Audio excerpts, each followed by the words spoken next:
conditions. But of course, we need cooperation of all, cooperation of the executive, which is the minister and its deputies.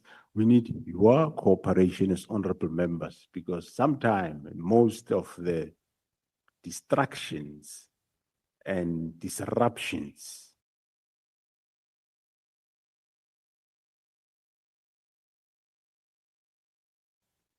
in that division come from this honorable house.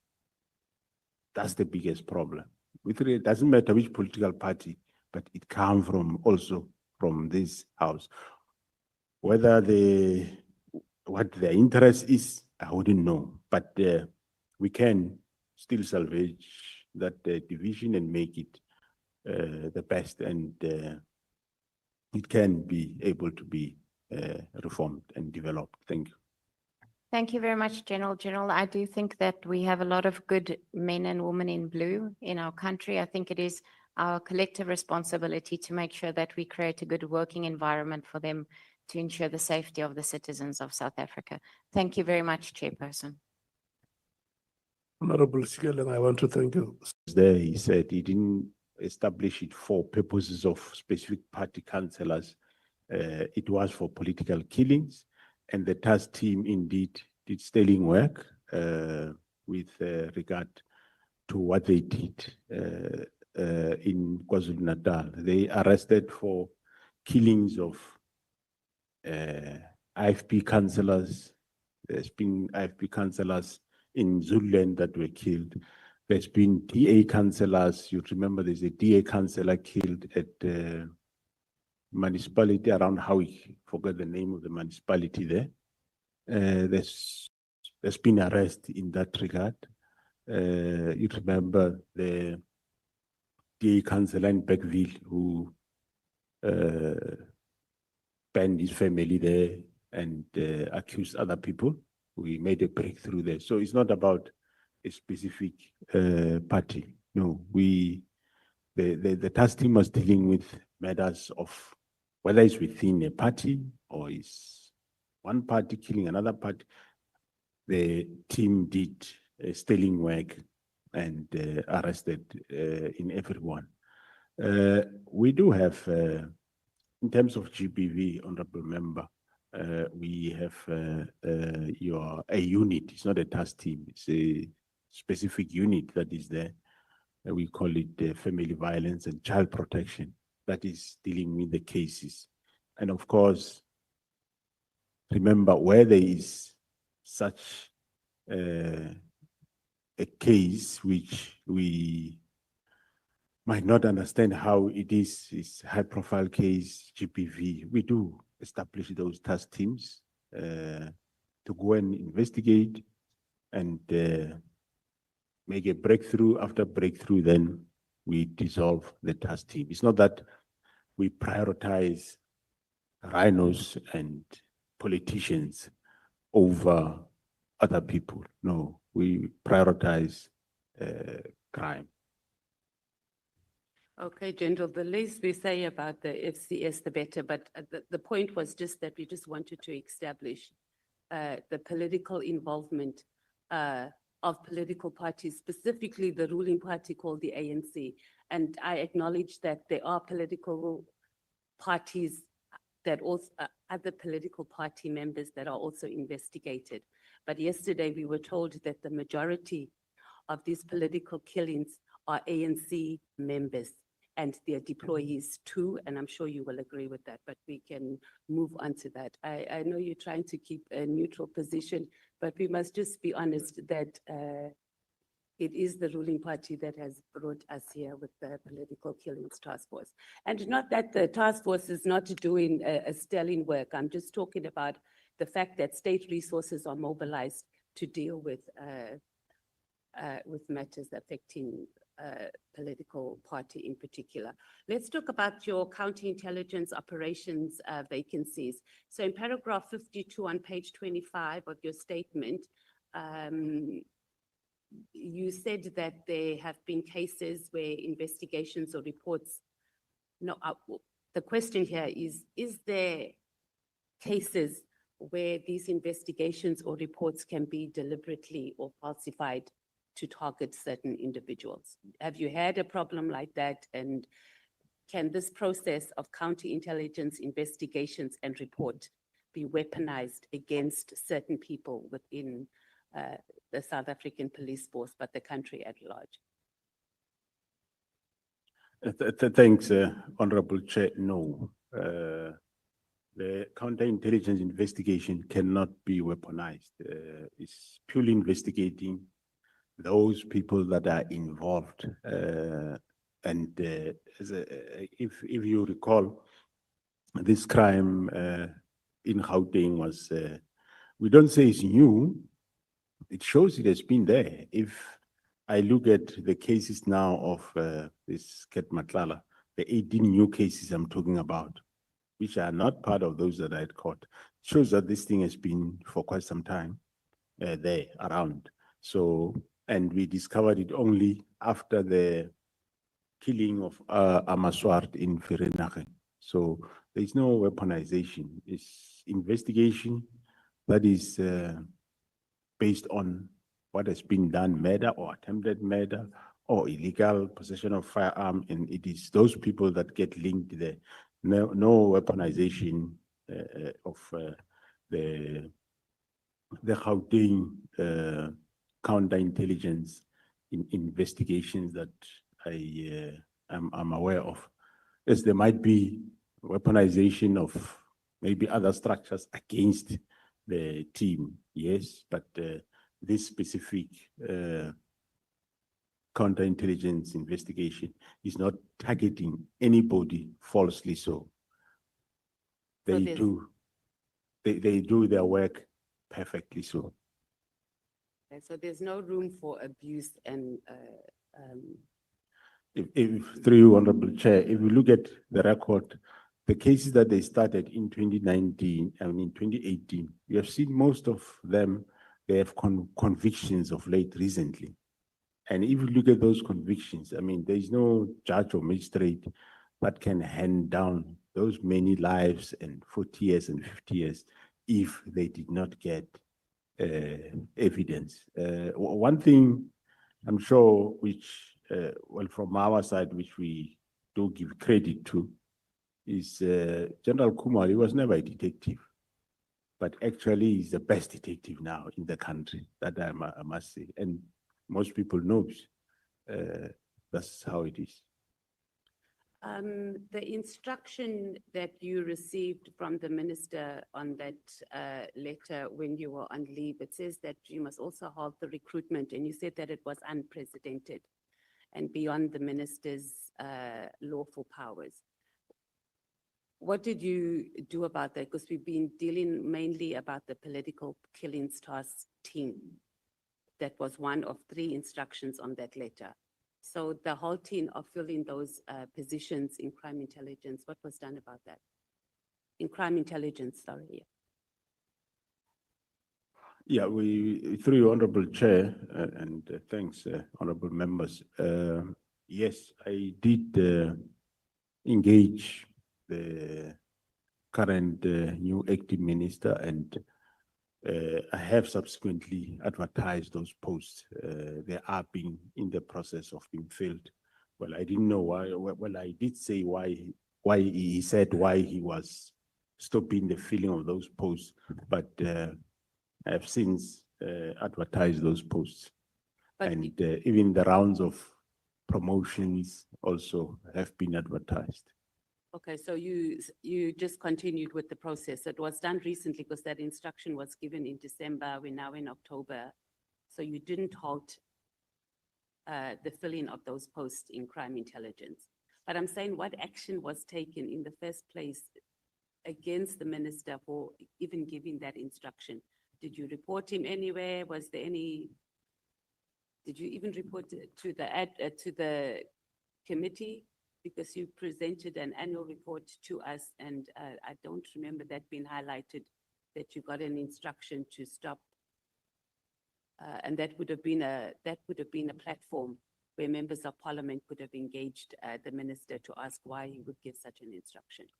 Yeah, no, that I didn't report anywhere. I engaged him personally, and he agreed to say, let's meet and discuss. And we eventually met, and he expressed what is his problem. And I was able to tell him what he sees as a problem is not a problem. And he agreed that, okay, you can now proceed. But of course, he said he still wants to go to the other committee, which that was the part that was outstanding. On the media briefing, did you think General Mkhwanazi overreached when he went and he did the media briefing? Well, it's difficult to say, but well, I think, well, he did what he did, so I don't see anything wrong with it. Because the provincial commissioner can do press briefing in his province, and he can. And he did tell me that he's going to talk about the political Killing Stars team, give their successes. And when he went beyond that, so I don't have a problem with that. Why did you choose to write an affidavit when he requested you to write an affidavit about the transfer of files and you didn't act on it yourself? He gave under testimony that you submitted an affidavit, and on that affidavit, based on that affidavit, he opened cases about obstruction of justice, amongst other things, on the 121 dockets that were transferred. Well, through your honorable chair, remember here it is after the fact, after we know that what was happening is a crime. And remember I said, after I had the dockets, that was agreed that if ever the team is closing, dockets must go to station. All of a sudden, these dockets are now here at head office. And I said, there can't be dockets here, they must go where they come from. And those processes were started to get those dockets back. But before that, after one became aware that, oh, this, what is being done is actually a crime, then you report a crime at a police station with an affidavit. So why didn't you do it and left it to the KZN commissioner to do it? I do what? Why didn't you open the case as the commissioner, because it affected you directly? And you gave an affidavit to him to open the case, so he became the complainant. That's my understanding. Or am I not, I didn't get it correctly? Well, the offense happened in KZN, and I gave him the affidavit. Giving the affidavit, you open a case through an affidavit. And there was no other internal processes that you took outside of sending the affidavit to him to open the case in KZN against those who were involved in moving the files? Actually, I think he's not, well, he's doing an inquiry that he's busy with. I can't here as a national commissioner investigate or investigate a case at head office. Case must be investigated somewhere from police station. So what I did was right. You don't have to, so the question is just internally as the national commissioner, like there has to be some internal processes that you could have instigated outside of the criminality and actually open a case. Did you do any of that? Just internally, because there are processes, DCs, etc. Yeah, internally, you should be aware that Lieutenant General CBI is suspended and there is disciplinary process that is undergoing. Okay, and that formed part of it. That's correct, yes. National Commissioner, the media briefing, there seems to be a lot of movement after that media briefing in SAPS. And could it be that this media briefing is, we're not going to really get genuine systemic changes because now it's in the media, our country is all up in arms in it.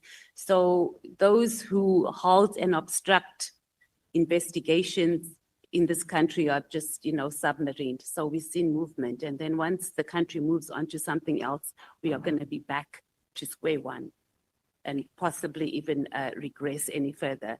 So what systemic changes do we need in the whole justice system, and I guess in the police in particular, to ensure that we don't have, it's going to be the same script, different cast? We've dealt with these ones that have come up now, and we've left a void, and then another crop comes in and does the same thing. Yeah, thanks, Honorable Chairperson and members. Well, we need, yes, an overall of the system of criminal justice. We need oversight to various institutions. Just to give an example, I think during General Mkhwana's testimony, I didn't watch it, the whole of it, either here or at the Madlanga Commission. Somewhere you saw that there was communication between Mr. Matlala, for example, and somebody from IPID, where the plan was they want to get General Khumalo arrested. But the other one was saying, hey, now there's no injuries, there's no JD8, so I can't arrest.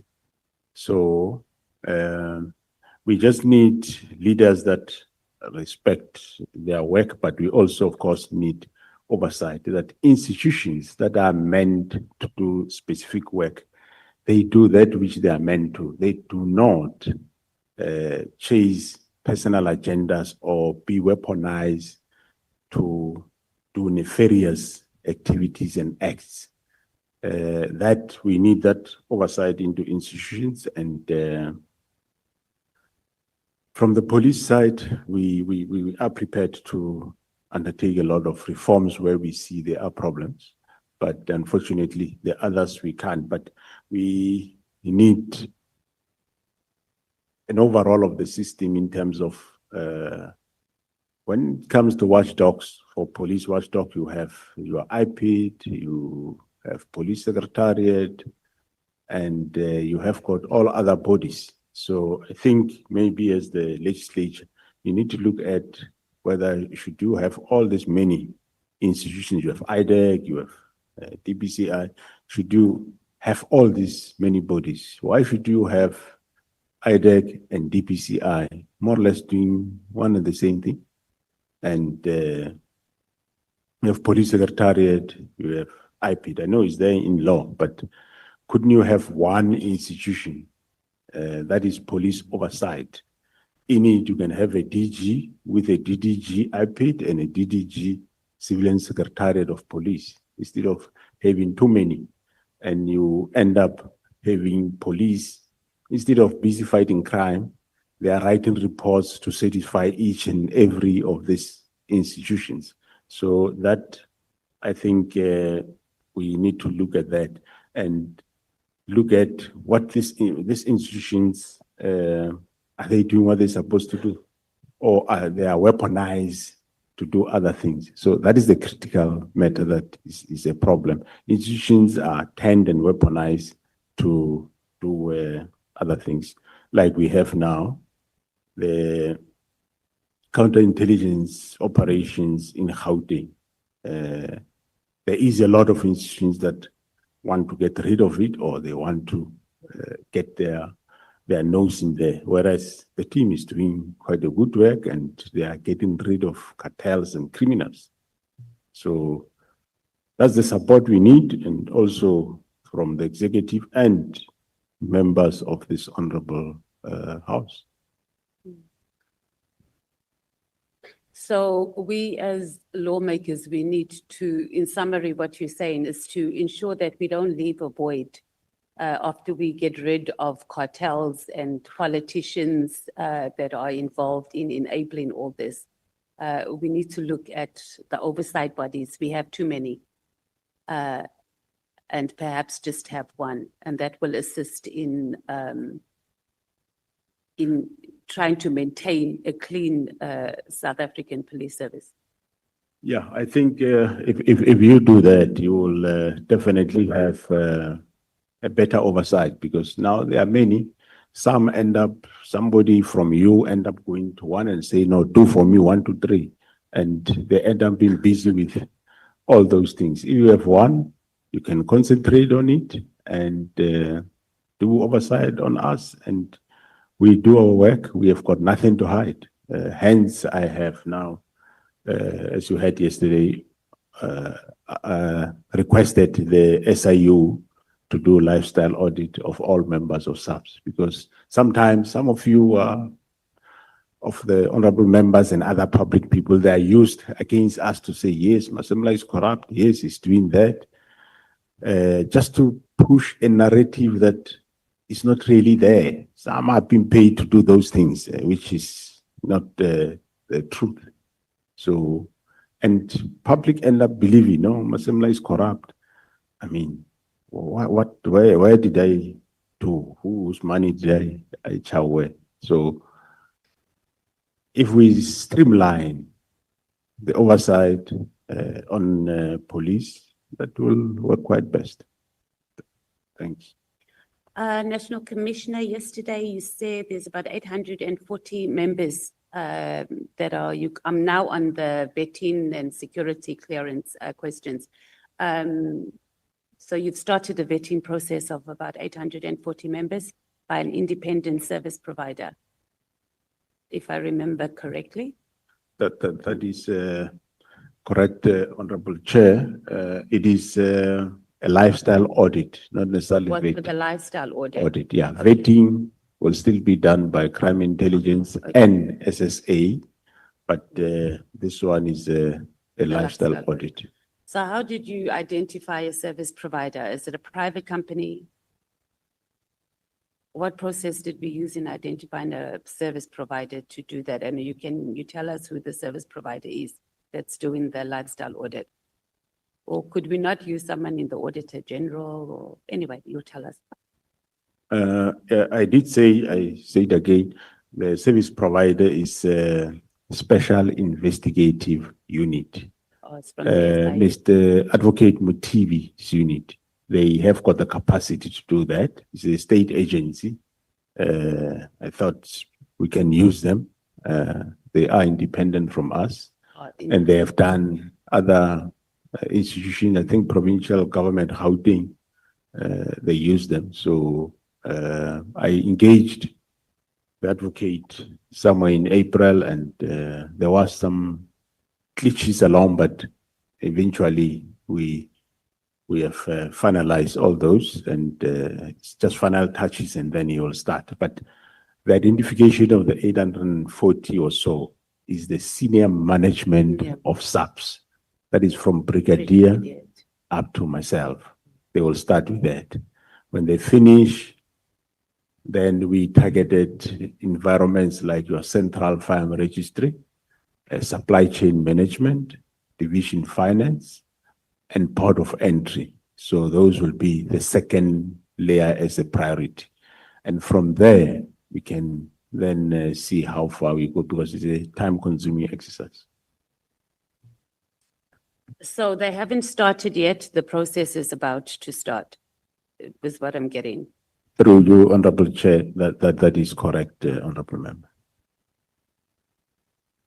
And they have capacity, because, you know, National Commissioner, when we sit in the portfolio committee, we'll say, yeah, we're starting this wonderful project and we're all excited. And then 3 months later, when we get a report, it's like, no, we don't have capacity. There was no resources, as we see with the issue of security clearance, which we're coming to now. Are you determined that they're going to have capacity and more or less the time frame to conduct and complete these lifestyle audits of the 840 senior SAPS officials? Yeah, those details, that's what is being finalized now, Okay. Honorable Chairperson.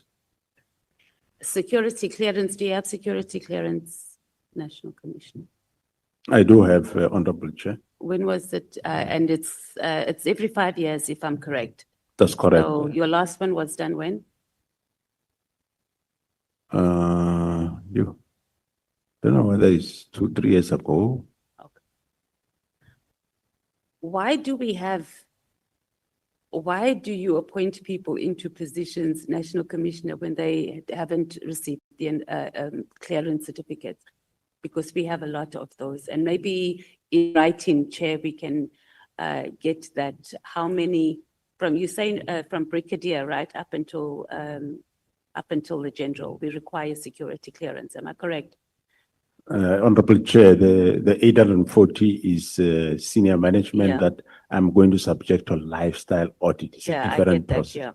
Yes, vetting, well, it depends on where you work, what you do. That's how we prioritize. Okay. But of course, most of the senior But we managers. have about, right, of more or less how many people who are in those positions require vetting? Do you have it offhand, or you are obviously able to access that information and submit it to us? The last year, I think the Division Crime Intelligence, they reached their target in terms of vetting. Actually, they overperformed, they overachieved. And hence, this current year, I gave them the target of 1,500, meaning I said, in that 1,005, make sure you finalize every one of the 840. Currently, some of the 840 senior managers, they do have security clearances, but there is a balance that is left, so they must finalize that.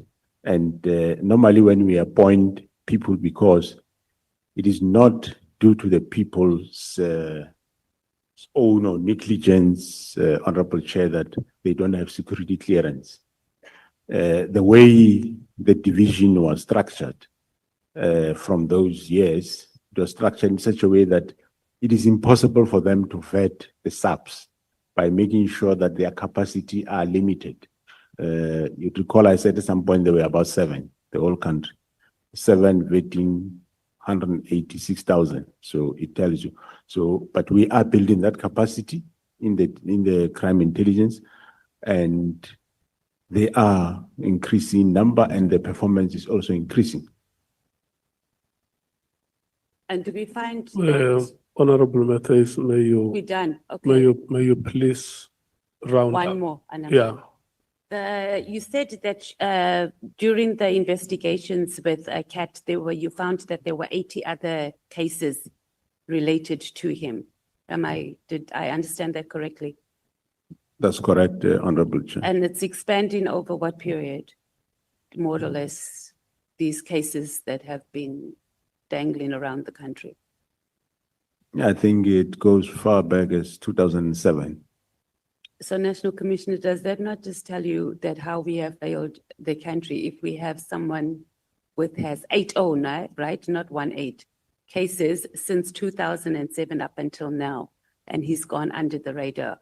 That speaks to a failed South African police services. I do agree, Honorable Chair, but we have discovered it ourselves. We are doing something about it. Thank you. I'm done, Chair. thank you so much, Honorable Matthias. Honorable members, when we come back from morning tea, I will need one speaker from the ANC, one speaker from the MKP, one speaker from the DA, one speaker from the EFF.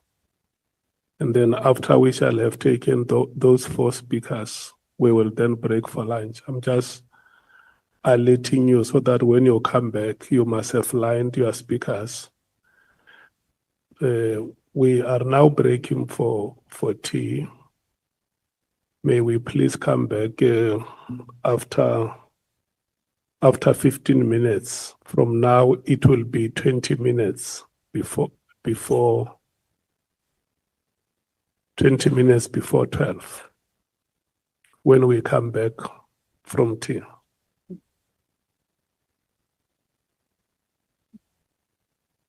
Yeah. Whatever you may want to call it. If you want to call for it a bit morning tea, you want to call it a stretch break, a comfort break.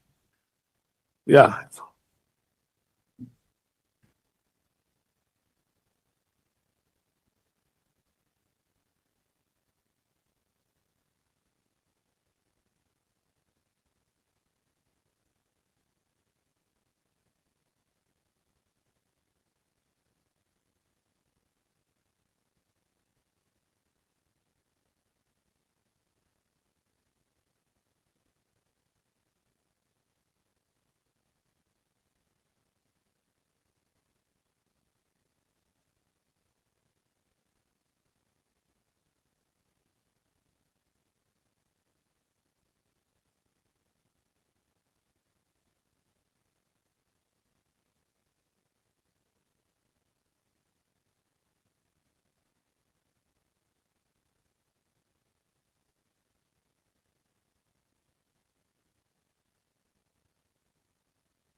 Honorable members, we must resume.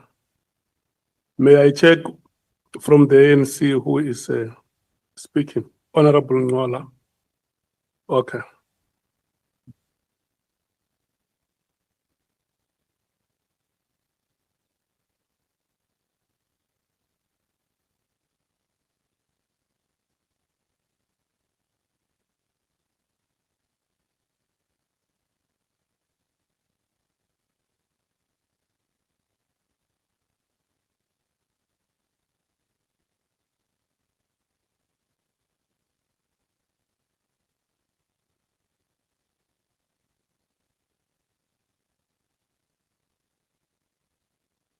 Yeah.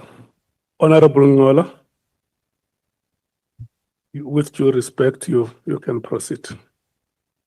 Thank you very much, Chairperson, and good morning to members and everyone. Chair, I think let me first agree with General Masemola that we have identified a serious legislative gap in respect of the protection of whistleblowers. And indeed, that the Department of Justice did send us the whistleblower protection bill as part of the legislative program. So, Chair, we agree with the General.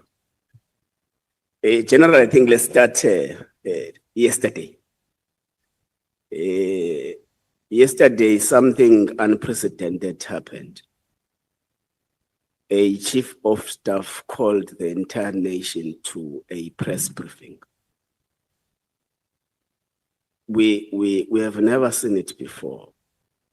So I want to check if in the service do we have internal communication protocols, or it's a Vula's book kind of a situation.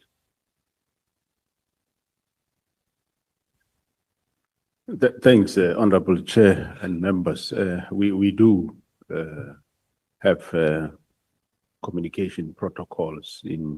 We have a policy, national instruction on communication, which says exactly who should communicate. It's normally members that are appointed to do communication in each province. There is one head office, there is also, and national commissioner and provincial commissioners also can communicate, and of course other members like your deputy national commissioners. So there is a regulated space. Okay, that's fine. Let's not persuade further. I think Mr. Ngabende will also come to testify at talk. Who is Brigadier Liteko?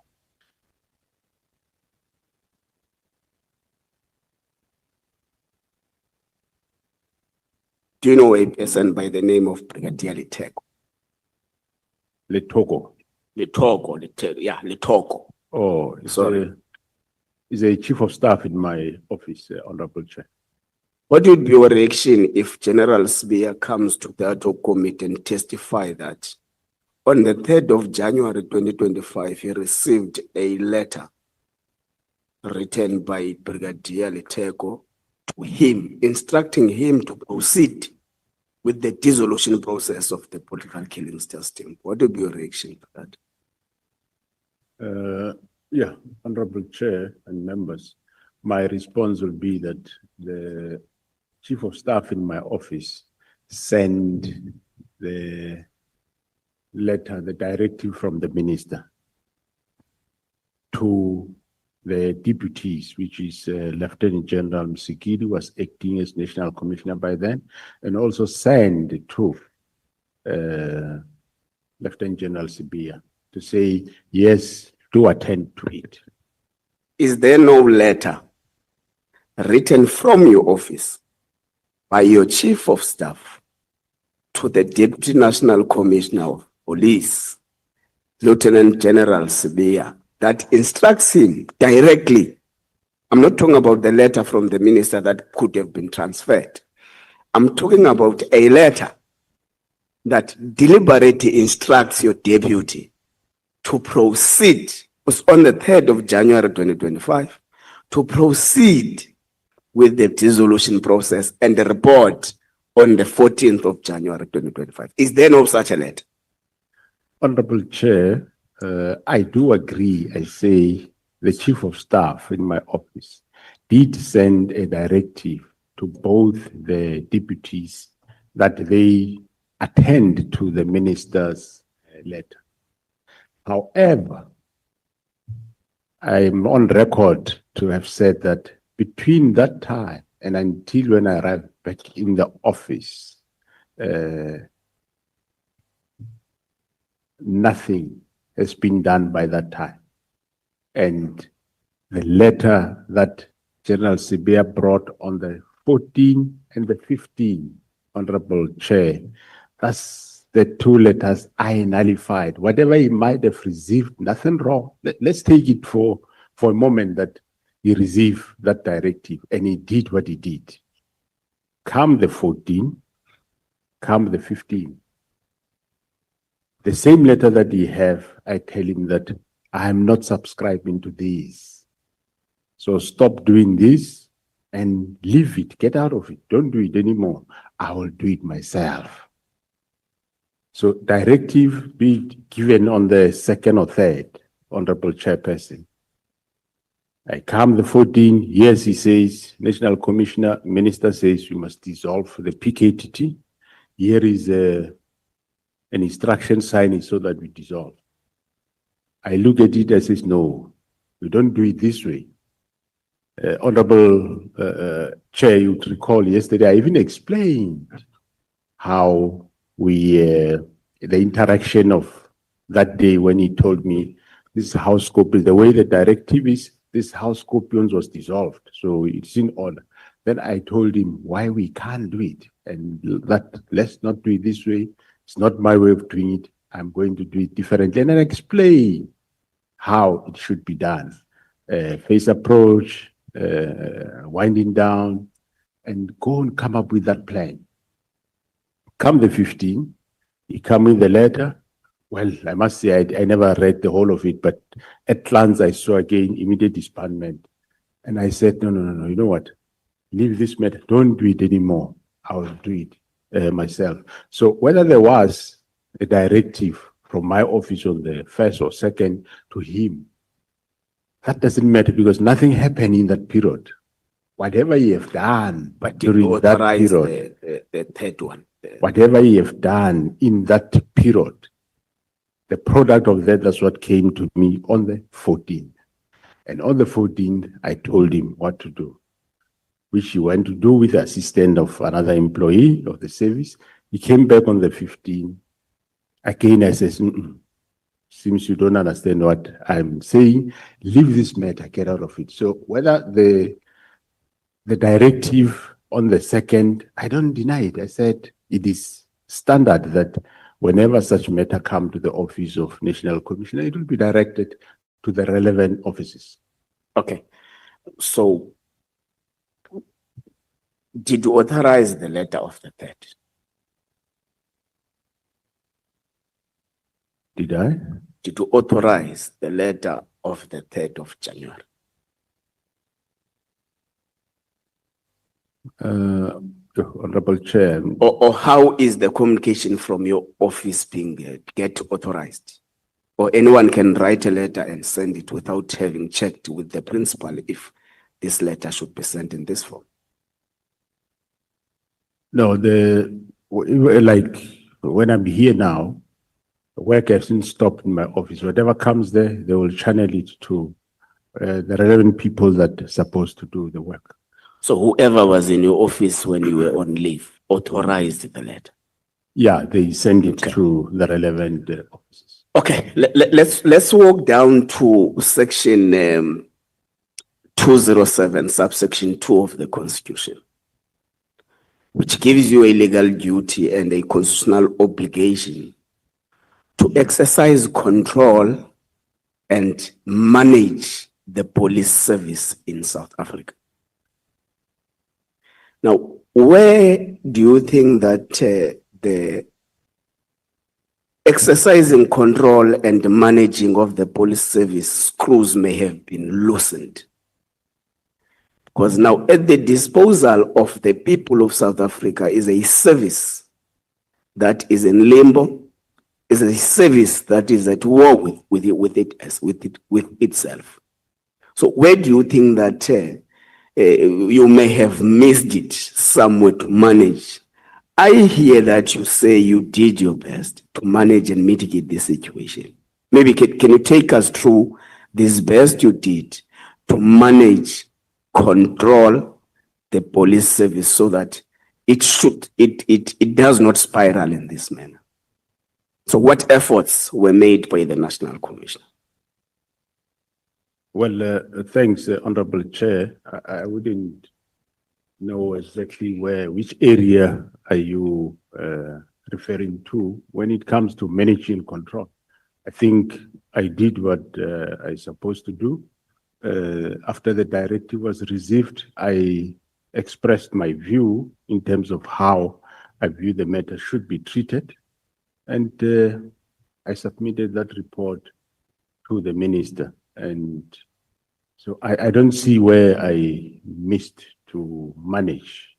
I don't foresee that I can't be held responsible for the actions of the minister and any other. I did my work, I investigated crime, we discovered crime, we're investigating it. So I think I did manage. Okay, but paragraph 4.1.1 of the terms of reference of the Hoc Committee directs us to investigate whether there is political interference in the police service. Is there political interference in the police service, according to what you have experienced as the National Commissioner?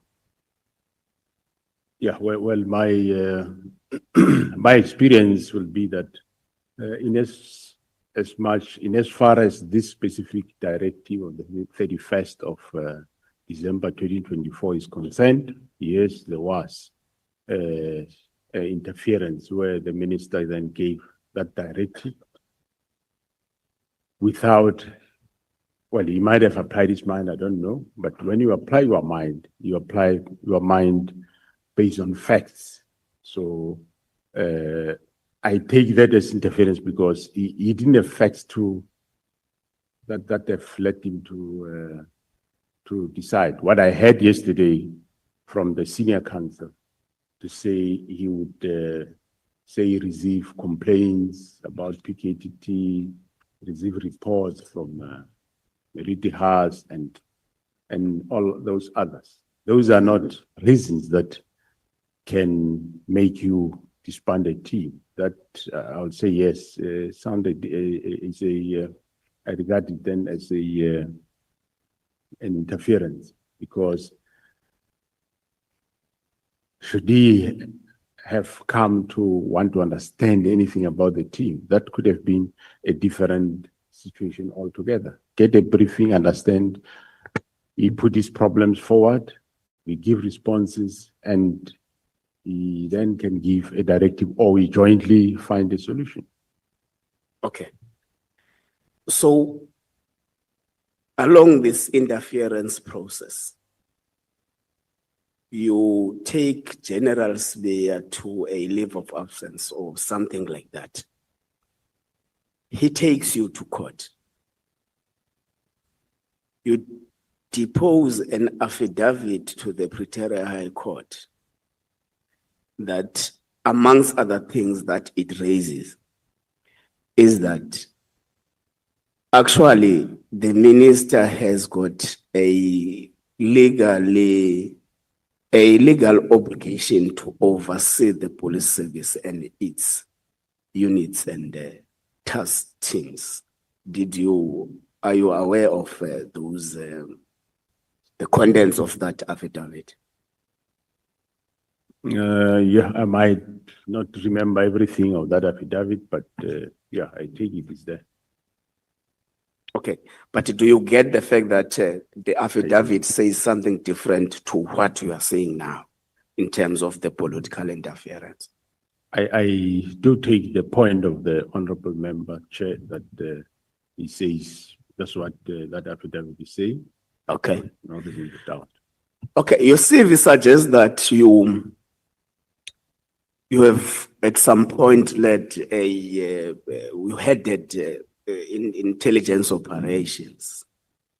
And amongst what the main witness, General Mkhonazi, alleges here under oath is that the letter itself in its nature is an ammunition to stop reforms in the crime intelligence. Because part of what it asserts is that there must be the filling of vacancies in the crime intelligence must be halted completely in all levels. So he has got a strong view that the letter itself is to stop the reforms. Are you aware of these reforms in the crime intelligence the general is talking about? What is your view on the reforms? Well, thanks, Honorable Chair. You would recall, Honorable Member, that I did say after the divisional commissioner took over in that division, myself and the former minister and the divisional commissioner, we did agree on reforms within the space of crime intelligence. So, and General Kumalo was busy with those reforms in terms of we're transferring people and trying to bring other people so that we reform the environment. Okay. So on the 31st of December 2024, the minister writes a letter to you or your office. Now, the main witness alleges that the letter itself was not authored by the minister, nor was it authored by anyone in the police service, because there was a back and forth of the contents of the letter. Are you aware of that allegation?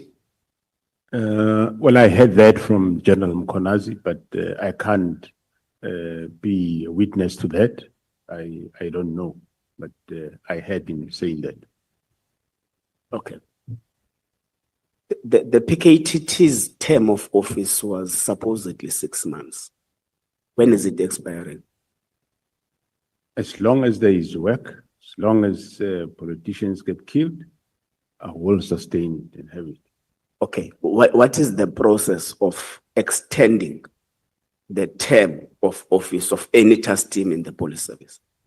Is there a process, or is just the national commissioner takes a decision as long as there is an assessment to it? No, the process, normally, sometime when you start, you might give it, say the task team should be for 6 months or a year, you give it a period, with a view that they must deal with the problem that you identified. If it's a specific crime, they deal with it. When they finish, then task team is dissolved. So normally how we renew, the people that are doing the work, they will write a motivation to say they ask for extension for a month or 2 or 3 or 6 and give the reasons why. And that will be assessed. Some teams will be assessed by the body called National Crime Combating Forum, which consists of operational divisions at head office, and they will approve at that level. Or if it's a team that gets approved by National Commission, they will send for approval to the National Commission. Okay. General Mkhonazi also mentions to the Hoc Committee that amongst the 121 case dockets that were taken to the head office. One amongst them is that of Namhla from Tata. I'm sure you'll recall the Justice for Namhla campaign. So if that's the case, then would we say that SAPS actually characterized the brutal assassination of Namhla as a political killing? And what is the status of the docket now? Has the removal impacted the fact that there's no one arrested today? Thanks, Honorable Chair. No, the political killings task team, as you are aware, they were doing the work in the province of KZN.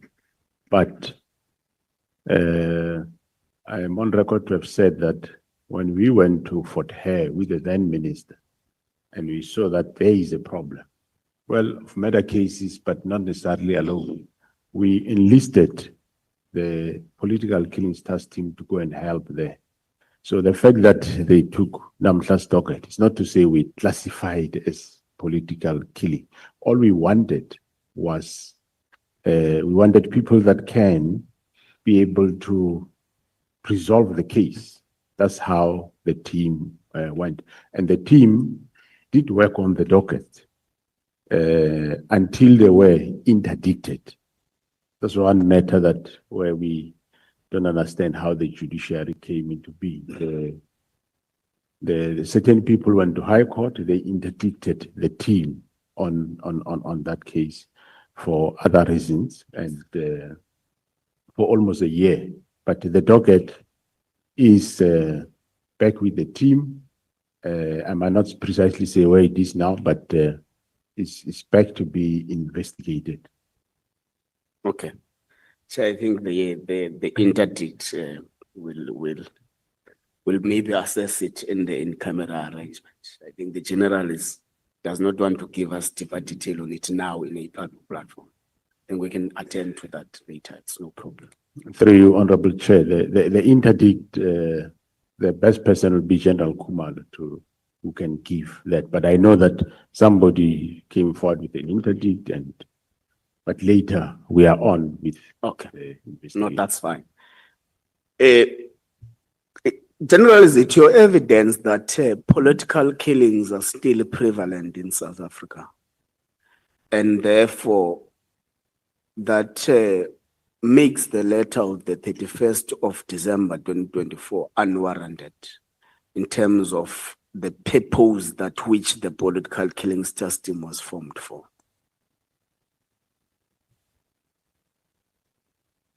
Yes, I do agree that they are still prevalent, Honorable Chair. Okay, that's fine. Then the letter comes. Part of the provisions contained in the letter is the fact that political killings task team must be disbanded immediately. And General Mkhwanazi makes exception of the immediately part. So, apart from that, you choose to design a program, a smooth program that will make you arrive at an ultimate dissolution. So, is it your concession that the letter the problem with the letter is the immediate part of the dissolution of the PKTT? No, Honorable Chair, the problem is not the immediate. The letter itself is a problem.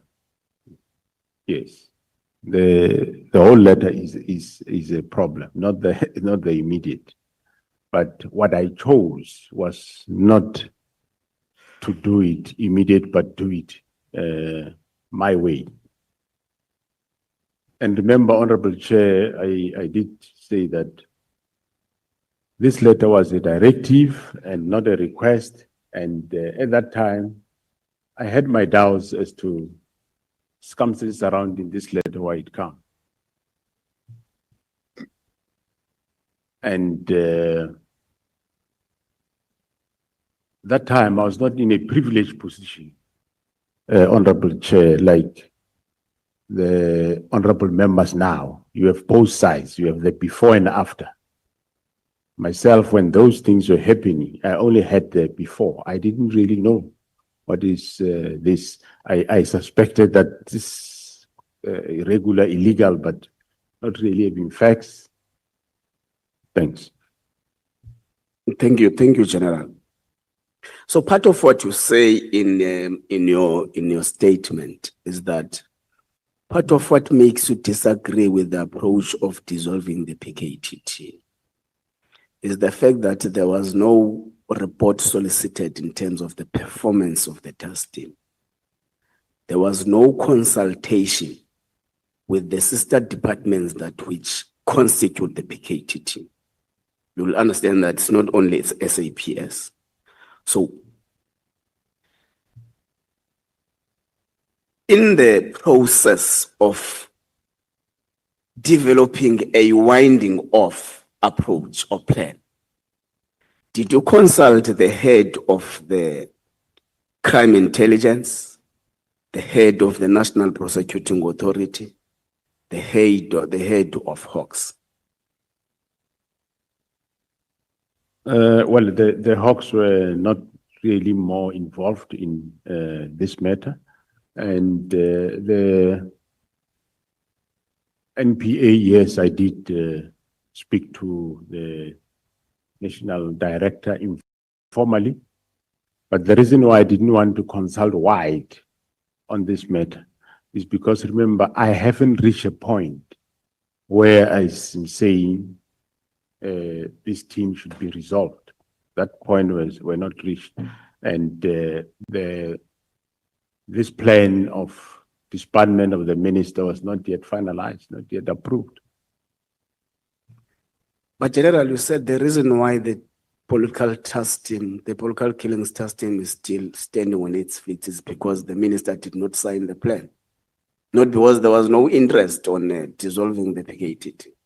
Yes, on my side, there was no interest to dissolving the team, and on his side, the FNE had signed. So I didn't see a reason that I should go wide. I informally spoke to the national director that there is this thing, and but the head of intelligence, well, he was part of it. Okay. The main witness has got a very strong view that the decision to dissolve or the intention to dissolve the political killings task team had really nothing to do with what was written in the letter. He has got strong views that it was externally influenced. And he mentions a lot of people, some inside the service, some outside the service. What is your view on that? I do agree, Honorable Chair. Remember, I also said, I'm on record to have said that after the search of Mr. Matlala's house, the arrest of Mr. Matlala in May, the team untangled the real motive. That's true what he is saying, and I also said the same yesterday, today, and again, I'm still saying, yes, it's true. We now know that the motive was just not that the team is no more adding value. There's a bigger picture on that.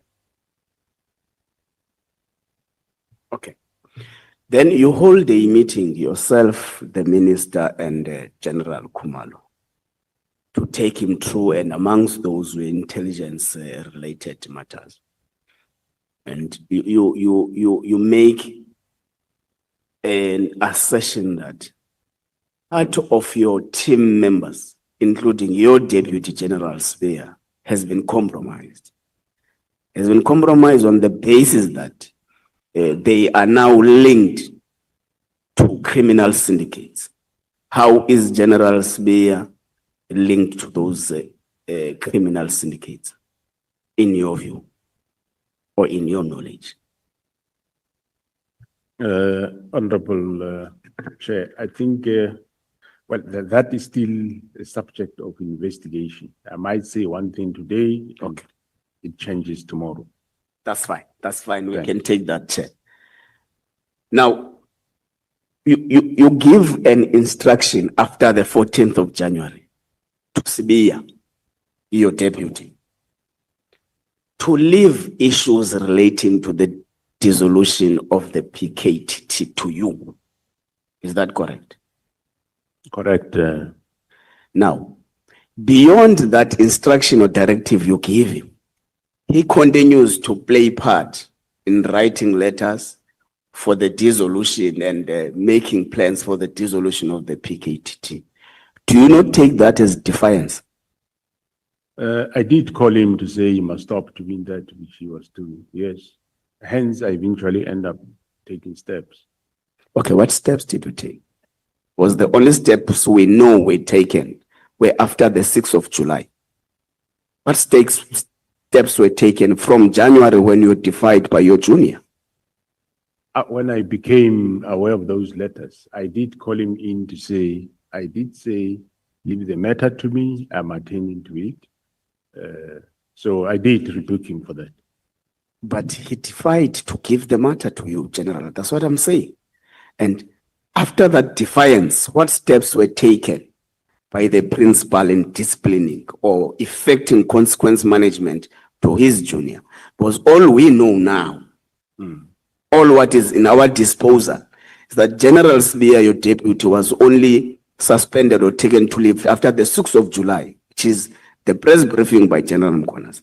So between January and July, you were defied blatantly by your junior. What did you do about that? Well, that time, as I said, Honorable Chair, I did call him, I think, more than once to say, stop this. And to me, for me, it was like, yes, he will stop. But on the other side, the minister was talking to him directly. That's another angle. But for me, I did say, no, he must stop what he was doing. Okay. Okay, let's leave it like that, General. Okay. You in your statement, you make mention, I think it's paragraph 63. You make mention of a disciplinary hearing. I think Honorable Sokanyele did ask you about that. A disciplinary against General Khan. I didn't get what now becomes the status of General Khan in the South African Police Service.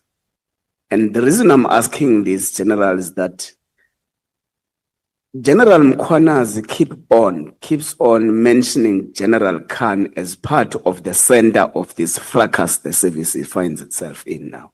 So what then becomes the status of employment of General Khan in the South African Police Service? Well, as I said earlier, Honorable Chair, the disciplinary case against him was finalized, and he was found not guilty. And it was him, General Mkhonazi, who was the chairperson presiding over that matter, and he cleared him, and he is still working in crime intelligence. Okay, no, that's fine. Well, he was cleared. That's the report. That's correct, Honorable Chair. Now, you find yourself in a very pressing situation as a national commissioner. You receive a letter from the immediate principal, which is the executive authority. Now, along the way, you find that you are unable to get yourselves into into an agreement in respect of what must happen in the PKTT status. Now, you're appointing a authority is the President of the Republic of South Africa.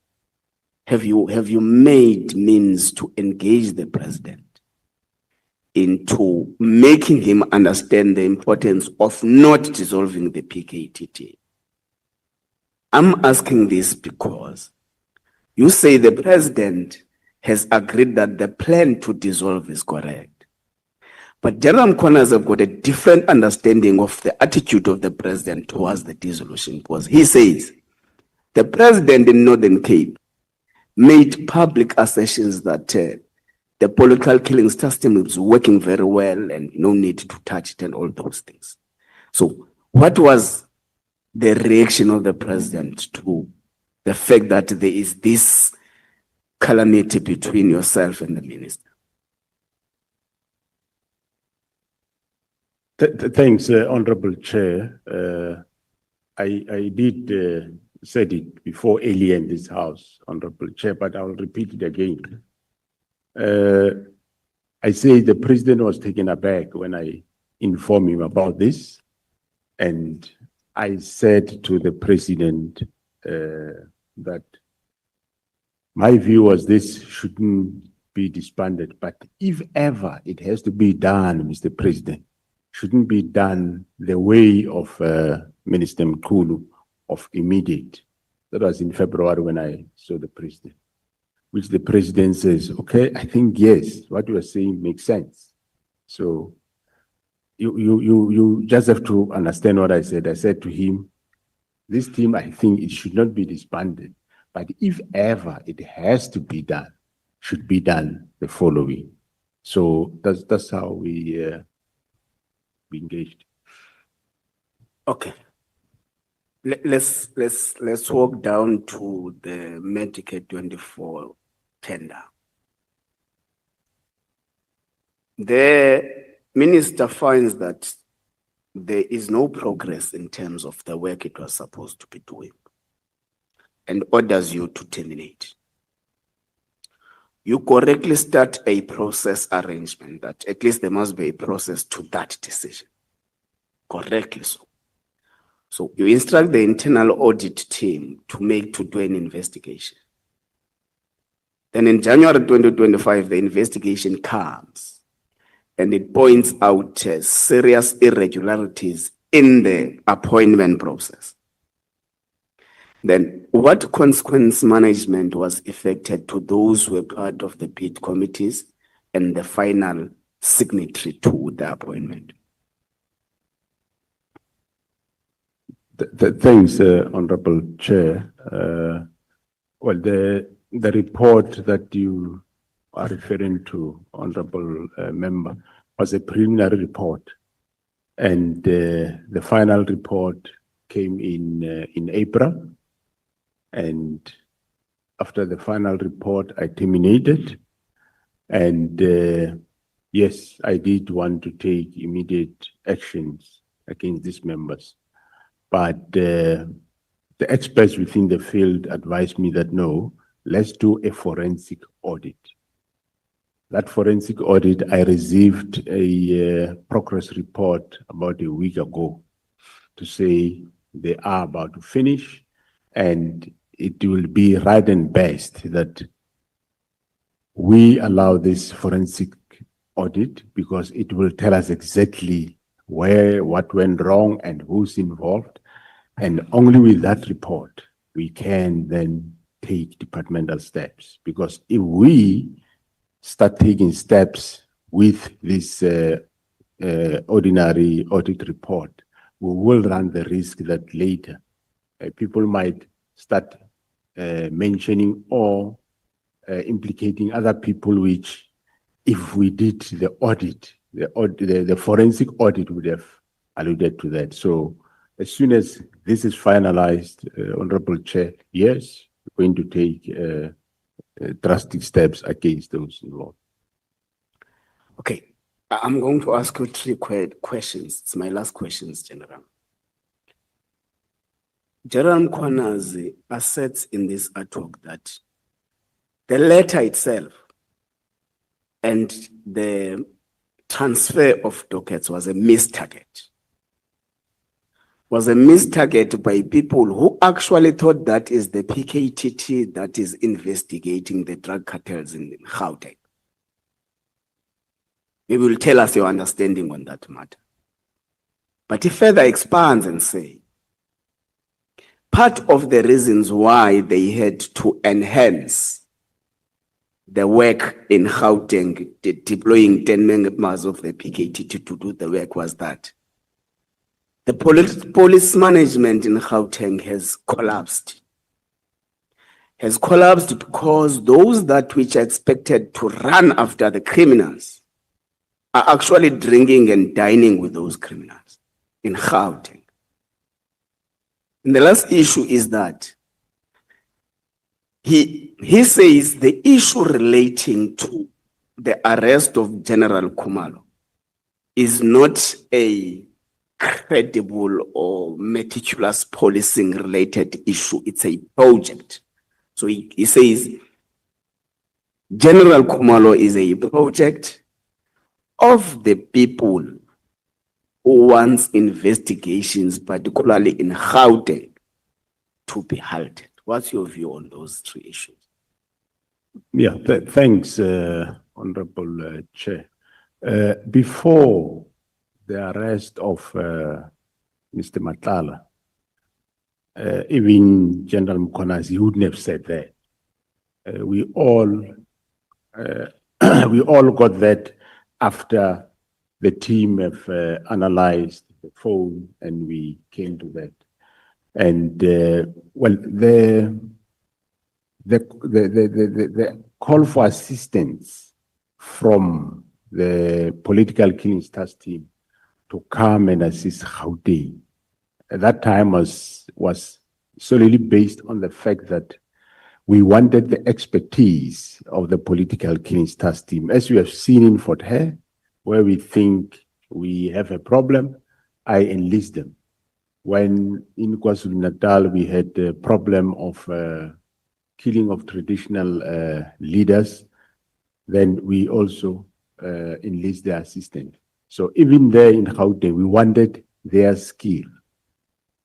It was during the process of investigation when they start uncovering these matters, uncovering that there is some members, some police in Gauteng that seems to be compromised, and they uncovered all the rest. And that's when then we registered this project of Gauteng counterintelligence to investigate the whole thing.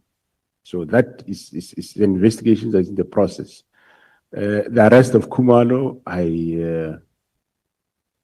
I wouldn't want to venture much into discussing an arrest. All I know is that he was arrested for employing him and the team.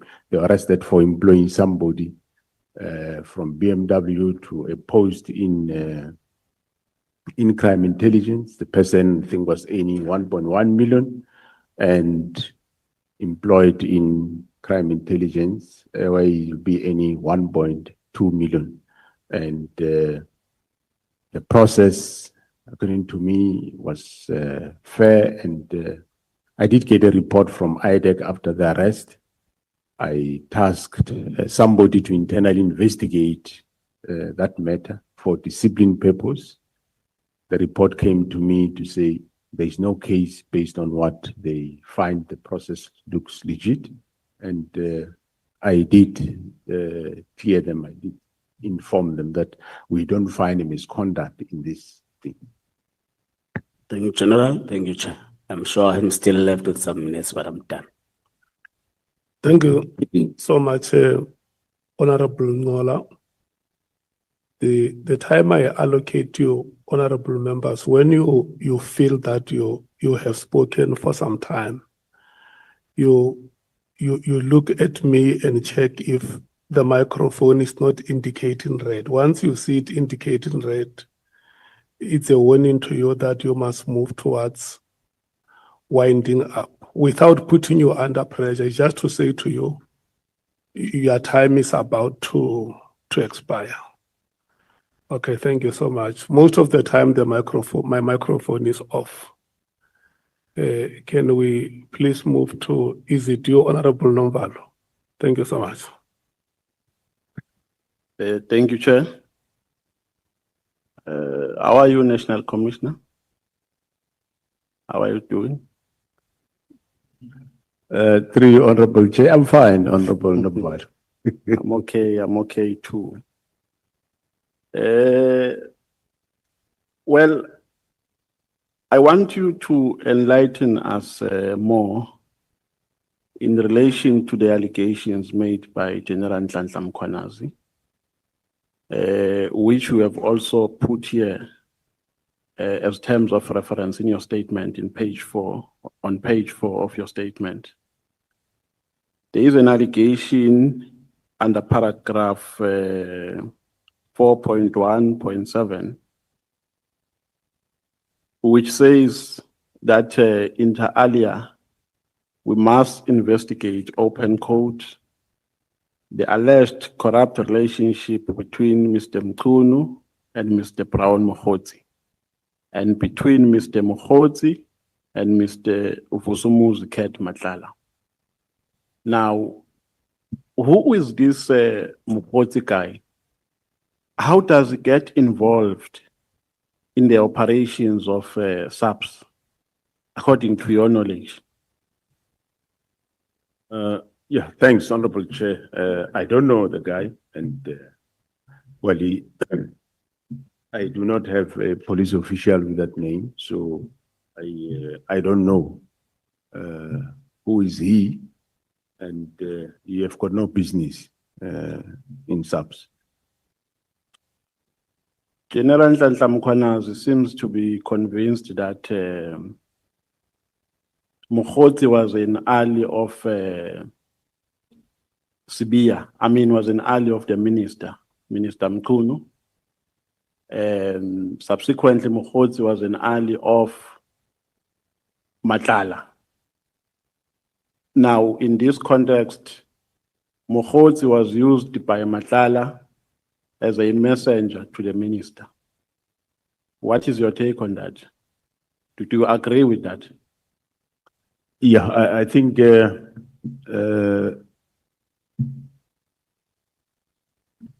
relevant officials like General Khumalo will be able to show you that. I think also General Mkhwanazi did show you those links. Yes, I believe what they are saying. Yeah, because we are not doing an academic exercise here, National Commissioner. We are trying to get to the bottom of these allegations. So what we want to get from your responses is what will assist us in doing investigations of all these allegations.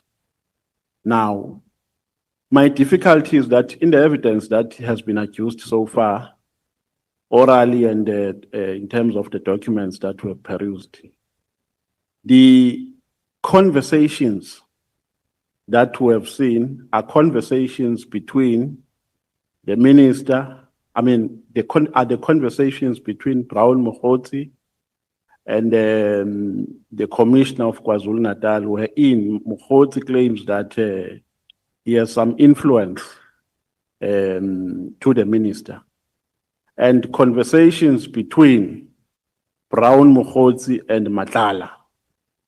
Now, if the minister comes here and say, I don't have any relationship with Mokhotsi, Mokhotsi used my name to advance selfish narrow interest and for material gains. Are you in possession of any evidence that suggests that that will be a lie? Well, I believe General Mkhwanazi might have showed you some WhatsApp messages, and General Khumalo will still show you other messages which they can give evidence to that effect in terms of communication that talks to between Mr. Mokhotsi, between Ket Matlala and between the minister. They will be able to show you that. You know why I'm asking that question, National Commissioner, is because I've been in a political space for some time. And I know that it's a general tendency of some comrades to use names of those who occupy higher echelons for their self-enrichment or for their material gains. So I anticipate that the defense of the minister might be that my name was wrongly used here. There is absolutely nothing that suggests that I've got a relationship with Mokhodzi. I only know Mokhodzi from a distance as a comrade. He had no influence in the running of SAPS. That is why I was able to write a letter that terminates the 360 million contract. What would you say? I'm asking this because we need evidence to resolve these matters. What would you say? How would you respond? Are we in a position to prove that wrong, that defense wrong, if the minister comes with that defense? Yeah, I'm sure the officials that I'm talking about will be able to show you the links. That's why I didn't want to give evidence of the second person. They will be able to give evidence to that effect. But I wouldn't overrule that, as you say, you are in the political space. You know the environment and how people behave. That I can't deny. You talk from experience. But the officials will be able then to indicate those WhatsApps that will show money movement and linkages. I think you just have to give it space until they give evidence. So to what extent has this so-called corrupt relationship caused the damage in the running of SAPS? So this alleged corrupt relationship between the minister and Mokhodzi, ultimately Matlala, to what extent has it caused the damage? Well, the first damage is this disbandment of the directive of the 31st of December. That is a damage. Okay, now let's go to the disbandment of the political task team, political killings task team. Is there any piece of legislation which prescribes how a task team can either be formed or dissolved? Or there's a lacuna? No, there's no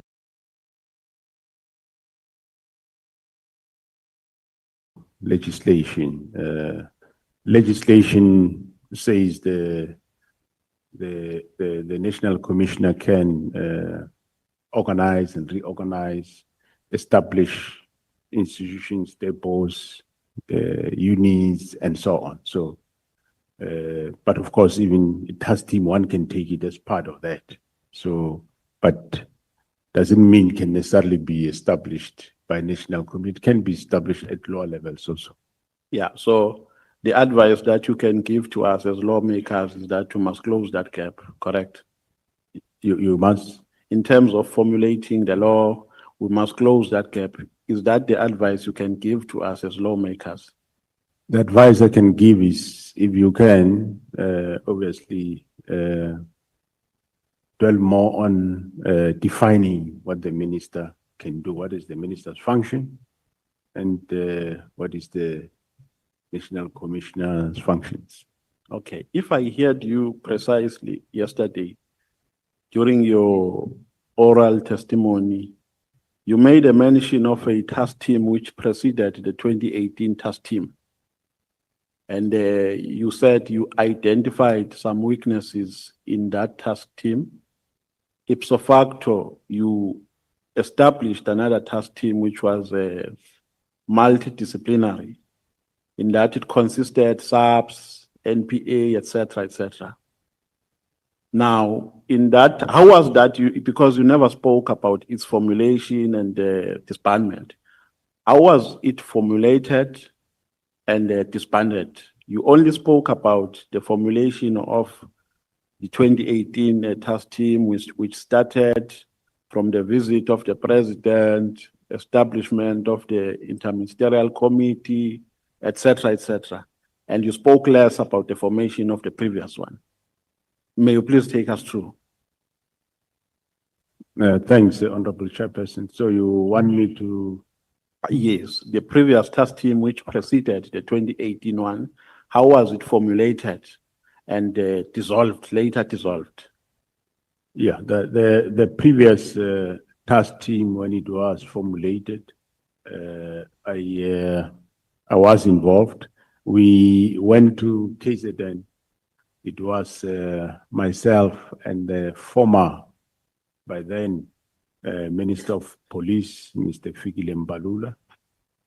We got a briefing to the provincial commissioner or the acting provincial commissioner. That time, I can't understand and remember.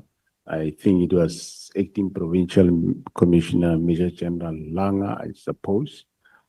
And after that briefing, and we said these political killings are a problem, so we need to do something. Then myself and General Langa, we said, no, Minister, in this case, we will establish a task team. And that agreement was endorsed, and the provincial commissioner established a task team consisting of members from various units and stations, including the DPCI. Actually, the brigadier from DPCI was the head of that specific task team. So you later dissolved it on the basis that it was not fulfilling its responsibilities to your satisfaction, correct? That's correct, yes. Did you identify some elements of criminality within that task team from the members of SAPS? No, what we identified was not necessarily criminality, but it was more the fact that they come from local. They interact a lot with local politicians. We identify that as a problem. As a weakness. As a weakness, yes. So there were no criminalities that were taking place. Not as far as I remember, but I know there were, but it wasn't members of this task team. There was one or so that was arrested for murders at Cleveland, but he wasn't a member of this task team. It was just a police official. Okay. Now, in the 2018 task team, you said that there was an involvement of different components because you wanted to tighten its strength. There was an involvement of SAPS, NPA. Now, where was the NPA reporting? Was the NPA also reporting to SAPS, or they were reporting to their bosses in the NPA? No, the NPA were reporting to their bosses. Maybe let me clarify my question. I'm asking in relation to the work that they were doing as in the scope of the political killings task team. Where were they reporting? Yeah, they were reporting to their bosses, but of course, they work with the team. They will give, now and then they will take dockets and look at them and give guidance in terms of the investigation. That's why the fact that we wanted them to be dedicated to work with the team was that if you use an ordinary prosecutor who's sitting at court, he receives a lot of dockets, receive GBV, receive assault and so on. So that doesn't make him to be focused. So these ones, they were there for the team to guide the team in terms of investigation, to assist the team.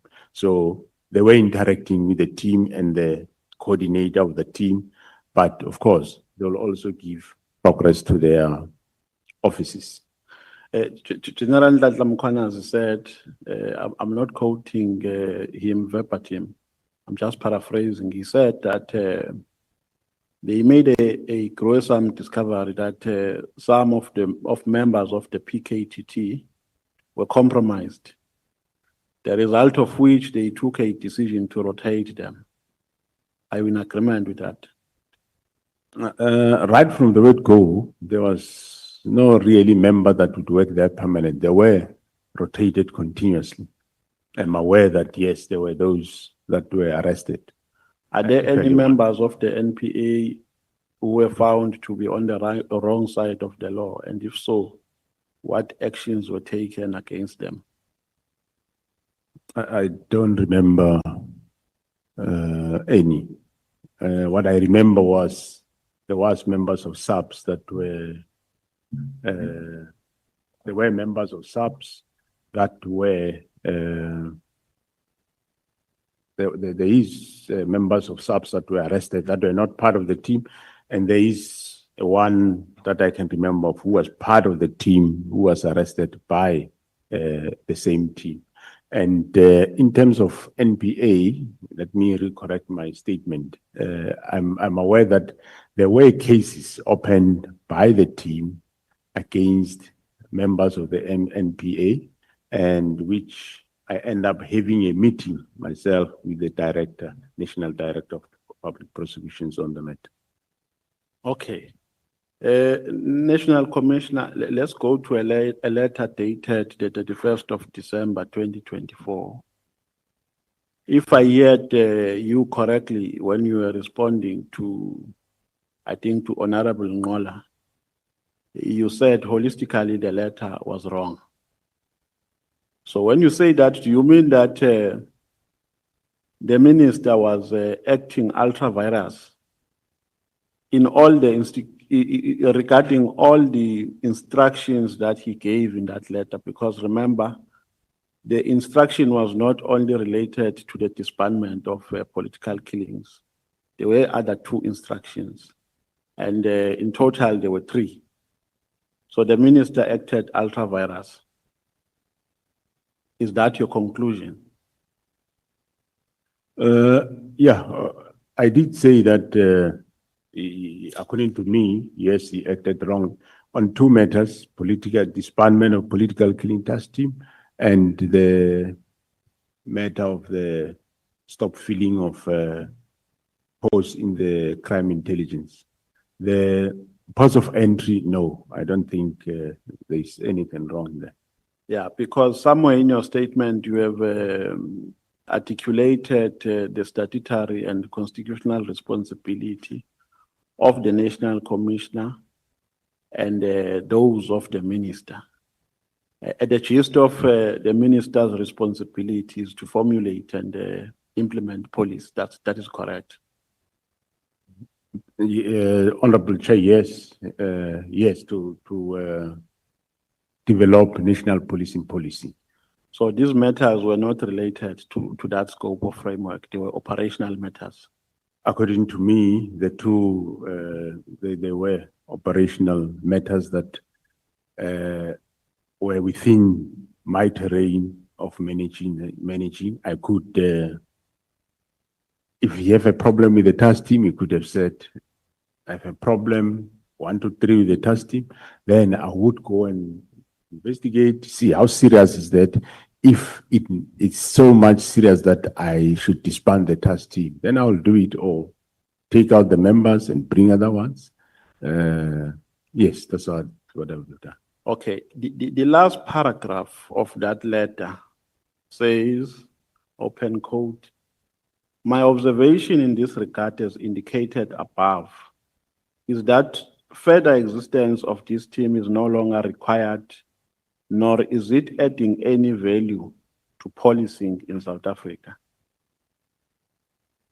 Now, I know that your sentiments around this, your sentiments are that the team was effective because you went to an extent of giving us statistics of the arrests that were made and the investigations.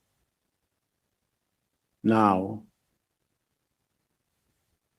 so I want to get the extent of the work that was done by this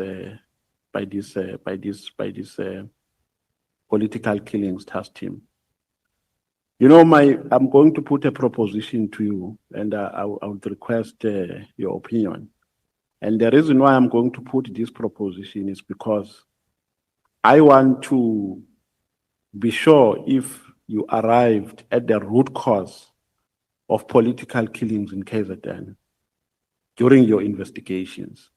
Because there's a perception that at the center of political killings, taxi bosses are involved. Now, my assertion is that National Commissioner, because of a decline of the profit margin in the taxi industry, the former the former taxi bosses resorted to getting involved into tenders. And their anchors in tenders are politicians. To safeguard their interests, they still use the same modus operandi that they used when they were still taxi bosses, of eliminating people who appear to be problematic to them. When you are doing, because I'm trying to establish the effectiveness of that team, did you go to that extent when you are making your investigations? And do you agree with my assertion? Thanks, Honorable Chair. Yes, to an extent, we have picked up that, taxi environment, they move to the political sphere for tender purposes. And that assertion is true. But also in the province like Western Cape, in terms of the gangs, they're also doing the same. Are you aware of a perception that the police are scared of taxi bosses? Are you aware of that public perception? That the police are scared of dealing with taxi bosses? No, there might be that saying, but I know that they are not. No, Maybe remember, some police, but not all. perception is not a fact, it's just a perception. I'm not saying that by being a perception, then it's true. But are you aware of that perception? No. Police that are afraid of taxi bosses. No. That is why the taxi industry took over during the looting. It's because there was a great loss of confidence in the police. No. In some areas, in some malls, in Mzimkulu, for instance, where I come from, the police gave over and the taxi industry took over, and there was order in town. Okay. Are you aware of that perception? Well, I wouldn't deny it. I wouldn't deny what you are saying, but I will deny that there's a general perception that police are afraid of taxi bosses, whereas we are arresting the taxi bosses. Okay, so was this political killings task team able to arrest some of the taxi bosses who are involved in killing comrades? Offhand, I wouldn't be able to comment on that one. I don't know. I never checked that. I don't know, Honorable Chair. But what I know is we do arrest them. We've just cleaned up Eastern Cape, and now we are coming here. From here, we go Gauteng. So we are not afraid of them. No. Okay, let's go to General Nhlanhla Mkhwanazi, the Provincial Commissioner of KZN. Went to the media on the 6th of July. One would say he just became helpless in the situation because at some point he attempted to appear before the Zondo Commission. They never allowed him to appear. He tried to address his concerns within SAPS. He was never given audience. So his conduct on the 6th of December was as a consequence of desperation and was as a consequence of the fact that he lost confidence in the system. Is that correct? No, I wouldn't say so. I agree that yes, he did report to those various authorities that you said. And, well, on the 6th, he ended up going, making a press conference. Honorable Chair, you should be aware that, remember, when he went on the conference of the 6th, it's after that we know now what is happening. Before that, we didn't know, and he didn't go to a press briefing. Okay, if the minister comes here and say, General Nhlanhla Mkhwanazi is doing all of this because he is part of a certain cabal in the SAPS, which involves General Nhlanhla Mkhwanazi, the National Commissioner, and General Khumalo, how will you react to that? Well, the fact of the matter is, it's not a cabal. We are not a cabal. We are just doing our work. Whoever will call us a cabal, I will be suspicious if maybe is that person not in some way in charge of a cabal. We are not a cabal. We are just doing our work. And it's been a long time that we have been doing this work. Can go back to 2011 when we were there. We did the work. And even now, all what we want to do is to do the work. We are doing the work with the political killing task team in KZN. In Gauteng, we discovered what's happening, and we are investigating that. In CI, when Minister Kelo was still around, as we said, myself and Khumalo, we said with him to say, hey, let's fix this, and he agreed. And up to so far, I think he's the only minister that I know agreed that let's clean up crime intelligence. And he committed to that, and we started the process. Unfortunately, then he left. And unfortunately, with the new minister, it never went through that. If we are cabal for what? To do, we're doing what? Okay. We're dealing with what? My second last question, Chair. General Nhlanhla Mkhwanazi said he thinks that General Khumalo is a target. Do you also hold the same view? Because he even said that at some point there was an attempt to kill him at the airport, and they had to beef up his security. And there was also an attempt to link him with the murder of Cindy Somakaka, which was frivolous. Do you agree with that? I totally agree with that. Who is targeting Mr. Khumalo? And why is he a target? I wouldn't know why they target him. But one thing I know is that General Khumalo is a good investigator, and he does his investigation proper. Yes, I would agree that he's been targeted, and I do agree that there were those incidents, and we beefed up security. And I think, yeah, some of the matters might require certain in camera to delve much on them, which might affect investigations.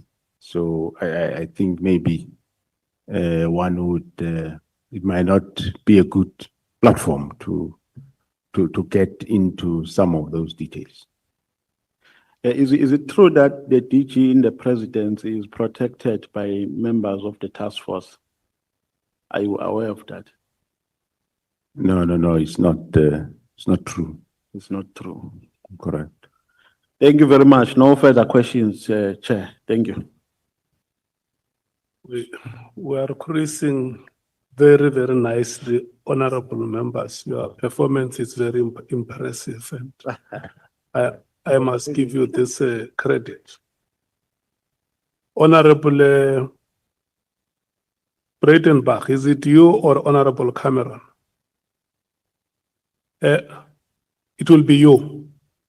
Once you are done, you hand over to Honorable Malema, and then we'll break for lunch. In that way, honorable members, thank you. Thank you, Chair. And good morning, General. We have already established that you're well, so let's not go there again. So, General, you're the top cop in South Africa. Your microphone is far from you.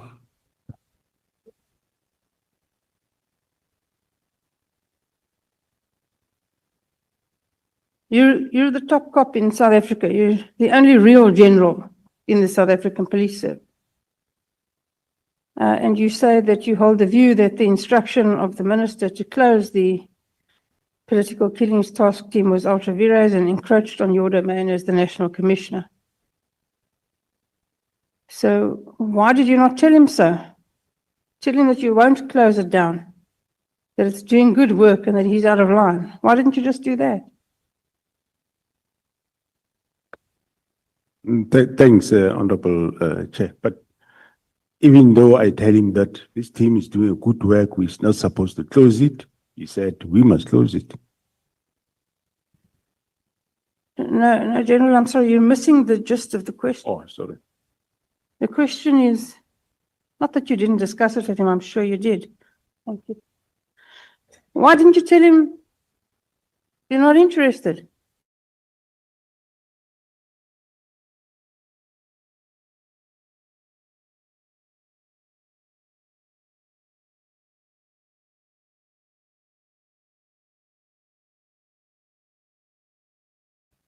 Like I said, I did my best to tell him, let's not close, and he insisted. General, my difficulty is that he can't insist. So, I mean, let's just cut to the chase. He can't insist, he can't tell you what to do. You're the National Commissioner of the South African Police Service. There's no one above you and he's not above you. He's a Minister of Police, he's above me. Not in the hierarchy of the South African Police Service, General, and you and I both know that.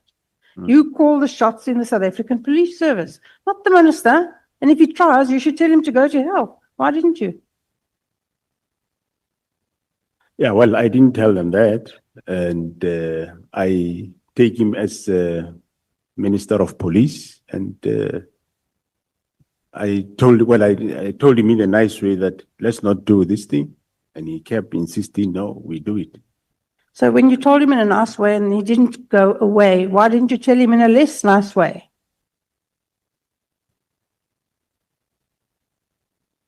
Yeah. That's not an answer. General, you're the National Commissioner. You're the head honcho. You're the boss, not him. Why didn't you tell him that? Tell him to mind your own business and go do your own job.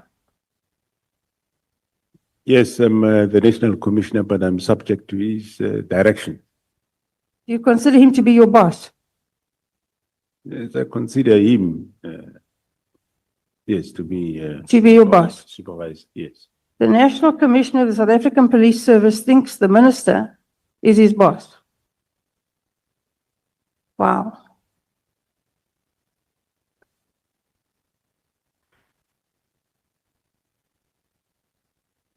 So then you said,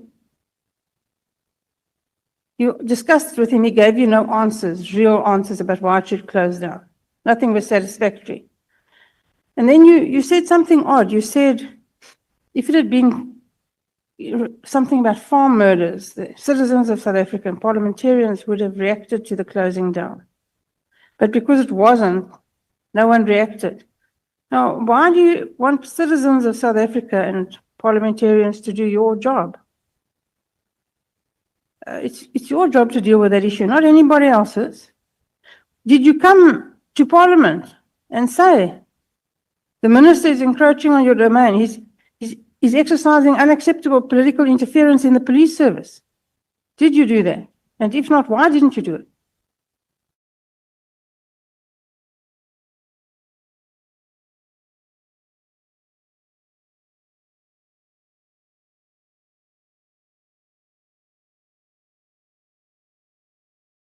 There was any member of the team that would say, no, we think this the minister shouldn't do. Again, General, Mm. I have difficulty with, you're a really nice guy. I mean, there's no question about that. I But didn't you're know too that. nice. You're way too nice. You're the head of the South African police. Nobody can tell you what to do. You've got a lot of power. You don't seem to want to exercise it. And I don't understand that. Why didn't you come to the portfolio committee and say, this minister, tell them to call him to the portfolio committee and then sit there with him and say, this minister is interfering in the South African police service. He's telling me what to do. Why didn't you do that? How else would they have known? Thanks, Honorable Chair. We learn. So in future, if I'm still there, that's what I will do. What do you say?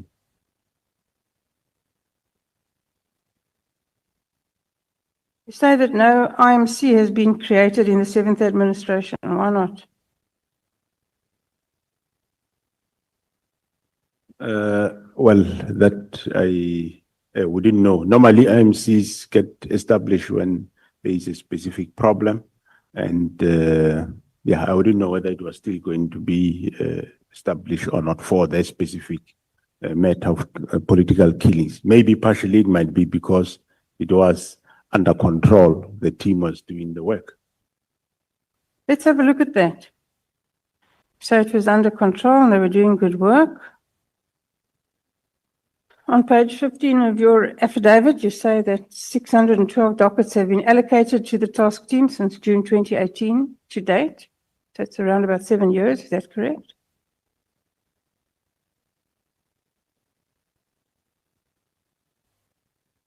That's correct, Honorable Chair. Amongst other things, you say that 10 cases are pending a decision by the National Prosecuting Authority. So how long have they been with the National Prosecuting Authority? How long, generally speaking, do they take to make a decision? And how long have these 10 cases been with them? For the political killings task team, Honorable Chair, because they do have the prosecutors that are working with them, doesn't take long. So that is as of that time, I think February 2025. So those cases have been finalized and they've been handled. You say 57 cases have been withdrawn. What are the typical reasons for these withdrawals? Yeah, withdrawals, there will be, of course, various reasons, as Honorable Chair, as the Honorable Member knows. He was in this field before, so I wouldn't be able to table exactly one by one reason for the withdrawals, but it will be either maybe some of these suspects might have, or the case have fallen. Normally, what happens here is witnesses do support the investigation. At some point, they turn around, especially your Section 204 witnesses. Some of them, they just somersault and turn around. We have one of the murder cases in Zululand where witnesses have done the same thing, which is quite I think it was the killing of a municipal manager. So I'm just giving an example, but that's some of the reasons that happens. I would imagine that happens quite often in this kind of case. You And- are. And that must be one of the reasons why there's a political killings task team. So that proper care can be taken of the witnesses so that they don't become intimidated or killed, so that the case can run. Is that not what the task team does? Yeah, no, the task team does. They do take care of the witnesses, but it just happens sometimes. Some witnesses run out of where they've been protected, and they end up being paid and they turn around. And then you say 297 cases have been finalized. What does this mean? Finalized means where they are, where there is either is acquittal or there is a conviction.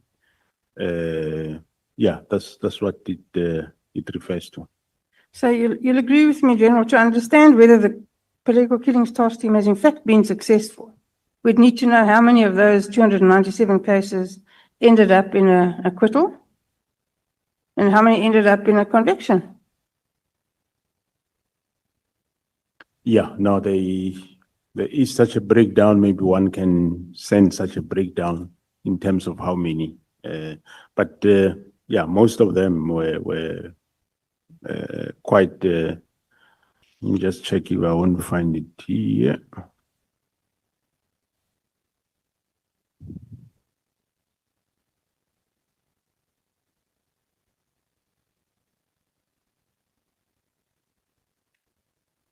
Yeah, I think I'll look for it, Honorable Chair, and I will be able to give the honorable member. Thanks. I won't hold you to it, General. Just give me a ballpark. 50% convictions, 60% convictions, 10%. More or less 40%. But of late, as of this year, the conviction have increased quite a lot because most of your 2018-19 cases were finalized late last year and this year. So the performance is quite very good. So, General, again, you're a very nice guy. Your subordinates seem to act with scant regard for you and your rank. They seem to disrespect you. Do you agree? Well, they do respect me and we respect each other, Honorable Chair. I said they disrespect you. Yes, They sir. do as they please. Honorable Chair. They do as they please, clearly. And why do you put up with it? If you didn't want to close the political killings task team, why didn't you reprimand Sabia and tell him to concern himself with his own business and not act counter to your orders? How do you exercise authority over the people that report to you? Thanks, Honorable Chair. Yes, I was exercising authority, but as I said, there was also this lake that the Minister and General Sabia were also pushing. Who's the head of the South African Police Service? Myself, Honorable Chair. And so Sabia doesn't listen to you. And your reaction is to say, just leave it, I'll do it myself. That's not exercising authority. Why don't you tell him to do the job you told him to do? He answers to you. Well, that time, Honorable Chair, remember, I didn't know what was the objective of all this. I thought he can't really do what I expect him to do. Hence, I said, leave it. I will do it myself and get other people to do it. General Sabia is a lieutenant general. It's not an insignificant rank in the South African police. Surely he's capable of doing any job you tell him to do. Correct, Honorable Chair, but he couldn't. So it was my understanding at that time. It was that maybe he doesn't know how to do it. I didn't have a benefit of what we all know now. So General, you can't I thought- cut out of it like that. I'm very sorry. You can't just say you didn't think that he couldn't, or you thought he couldn't do the job. How long have you known Sabia? He occupies the second highest rank in the South African police force. And when he doesn't do what you tell him to do, you assume it's because he can't? It looks to me like he wouldn't. Well, that time I thought you can't, Honorable Chair. And you say, we sit here today knowing what we know. And only after the 13th of May did we know that the plans to start the disbandment of the political killings task force started after the raid on Matlala and Molefe. And before that, you didn't know it. That's correct, Honorable Chair. But how could you not have known? What is the crime intelligence doing? Are you not briefed daily on intelligence issues? And if not, why not? Yeah, you do get briefed, but this one we did not know, Honorable Chair. You know, the rest of South Africa knew and has known for some time. Yeah, you're probably the only person who didn't know. How's that possible? Well, Honorable Chair, indeed, I didn't know, I must say, and we only know that day. Also said that you were not so sure that it was an illegal order from the minister. If you weren't so sure, the South African Police Service has got a huge legal division with lots of well-paid people. Why didn't you ask one of them for an opinion? Well, we did ask, and they were also, some said yes, some said no. That's not how legal opinion works, General, and you and I both know it. A legal opinion works like this. You give somebody a brief. You ask them for them, not their opinion, not what they think, what the law says. That's a legal opinion. And they would have prepared one for you and told you what the law says. Not something this, something that. That's not a legal opinion. And you and I both know that. So please, will you answer the question? Yeah, Honorable Chair, thanks. As I said, I did ask, and that's what I got. Some And said yes, some said no. yeah, and that time, of course, I said it's a fine line whether it should be. Is it some would say yes, is a policy direction. Some will say no, he have encroached. So I chose my way to say I think he encroached. So I don't know what is the feeling of this Honorable House. Did you get a written legal opinion on whether the instruction from the minister was in fact ultra vires or not? Oh no, Honorable Chair, I didn't get written legal. Why not? I deemed sufficient what they were advising me verbally.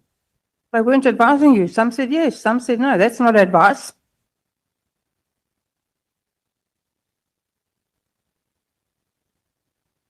You didn't really feel strongly about this at all. You just go with the flow, wherever the wind blows you. Is that correct? That is not correct, Honorable Chair. If I went with what he said, indeed, we wouldn't have the PKTD today. Now, Section 207 of the Constitution mandates you to exercise control over and manage the police service in accordance with the national policing policy and the directions of the cabinet minister responsible for policing. Is that correct? Correct, correct, Honorable Chair. And in your view, what does this mean? What are the parameters of your authority as far as you're aware? Well, my understanding, Honorable Chair, is yes, Minister will develop policy and I implement, and he will give directions. I think the matter around directions is what one might say it's not clear as to what exactly, how far do these directions go? Do these directions mean giving instruction to say, don't do this or do this? So, but my interpretation was that, let's say for argument's sake, what he said is a direction. I hold the view that probably he would have said, there's a problem with the PKTT. Check what is happening, whether it should still continue, yes or no. Then I will go and do that. So that's what I think would be a direction. But then, in this case, to go beyond to say close and close immediately, that's where I thought maybe it's an encroachment. But I think it's a matter that requires maybe some legal clarity. So you've already said that you think the minister is your boss. If the minister's son, this is purely hypothetical, if the minister's son is arrested for something and he phones you up and says, let him go, will you do it? So General, the claims made by General Makwenazi, are they true? Which claims? The claims that he made in his press conference, everything he said, is it true? Well, I do take them, yes, that it is true. Well, if that's true, then the South African Police Service is in a huge mess. No? We should all be very worried. That's why we're sitting here today. Do you agree? Honorable Chair, after the discovery of what we discovered on Matlala's phone, yes, I agree, there are problems. Again, General, And that those problems, we are addressing them. if that's the first time that you became aware of problems and that's when you started to be worried, General, then you've been living under a rock for the last 12 years.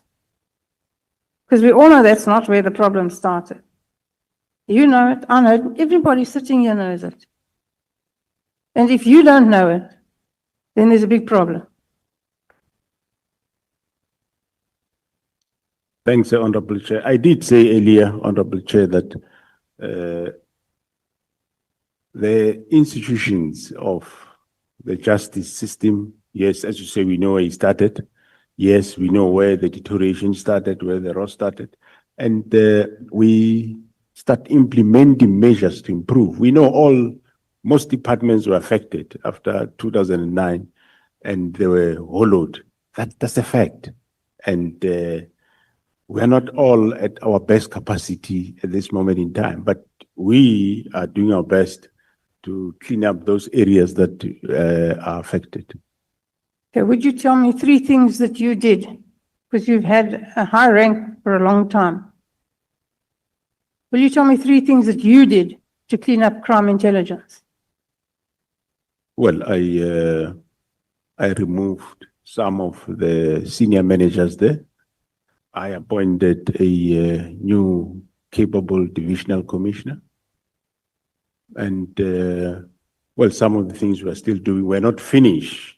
And in that space of crime intelligence, yeah, one might have limitations in talking, but we rectified some messes that were happening there in terms of informers' claims, senior managers abusing some resource vehicles. We attended to that. So, yes. Did you fire all of the family members of Richard Mdluli who he appointed? We fired some, not only him, but we have fired some. Did you fire all of them? No, not all of them. Why? Some have been legitimately appointed. So General Kumalo was still busy dealing with those matters. But there are those that we found not legitimately, not only Mdluli, but other families, and we fired them. What kind of a relationship do you have with Becky Cele? My relationship with Brigitte Cele is a minister of police. He was minister of police, and we only meet at work. We don't, after hours, meet to drink coffee or whatever. He lives his life, I live my life. We only meet when you are at work. We are not friends. We're working colleagues, but after hours, he has his life, I have my life. You've seen him since he's no longer the Minister of Police. I saw him once. I bumped against him somewhere. But other than that, I don't talk to him. I don't phone him. He doesn't phone me. But I enjoyed working with him. Well, he have his shortfalls, problems, but enjoyed working with him. You said yesterday that you didn't know Kat Matlala or Brown Mokotsi. And when you say that, do you say you didn't know them or you didn't know of them? I didn't know them, and I didn't know of them until General Mkonazi spoke to me about a Brown Mokotsi. Because he asked me whether I know this person. I say, I don't know. He says, no, this person was with you at Lisukisiki when 18 people were murdered there. I says, well, if he was there, I don't know this guy. Even Matlala, I don't know him, I haven't heard of him. Doesn't it concern you a little, General, because it concerns me more than a little, that the head of the South African Police Service says he doesn't know people that it's common knowledge are intricately involved in the underworld and amongst the most well-known gangsters in South Africa, and you don't know it? Well, I must be honest, I didn't know of that. But now I know.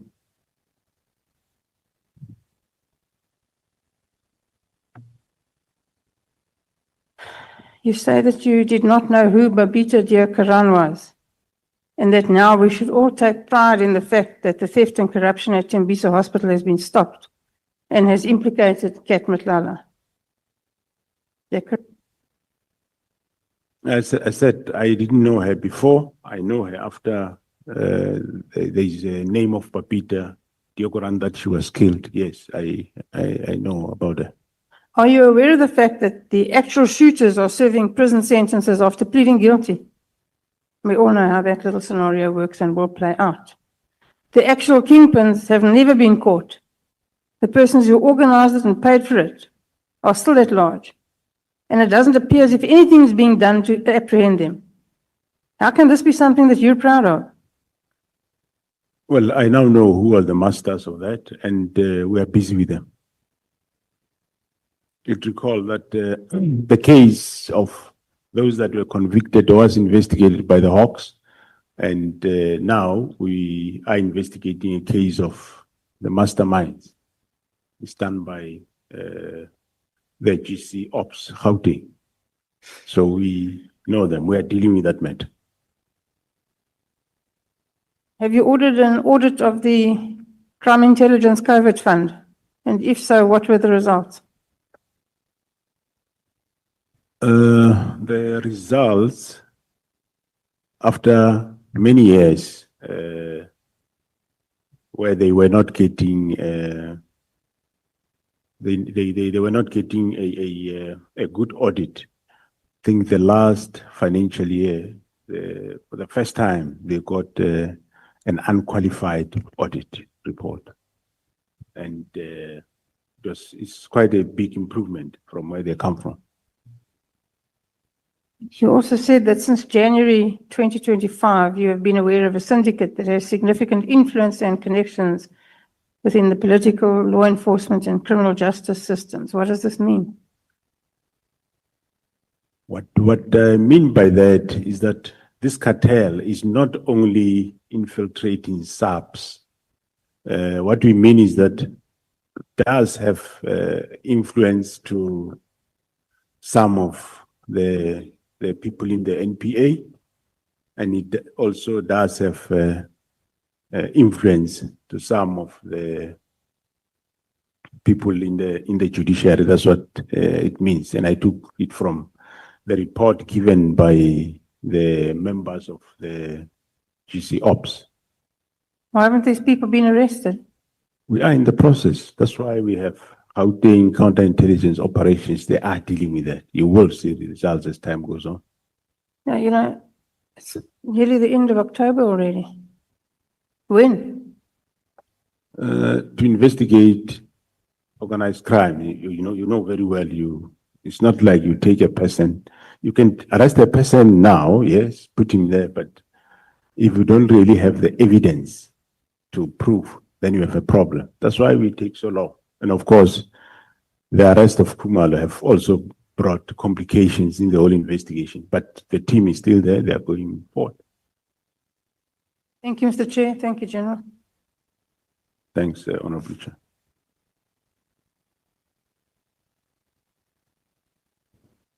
Thank you very much, Chairperson. Good afternoon, General. Good. I want to ask very few questions. I think colleagues have dealt with a lot of issues.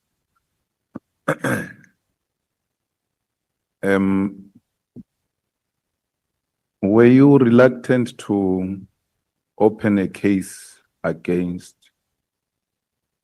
those who were involved in the issuing of illegal directives or instruction, including General Sevilla, who wrote a letter to disband PKTT, even when you said you shouldn't issue that letter. I will deal with the matter.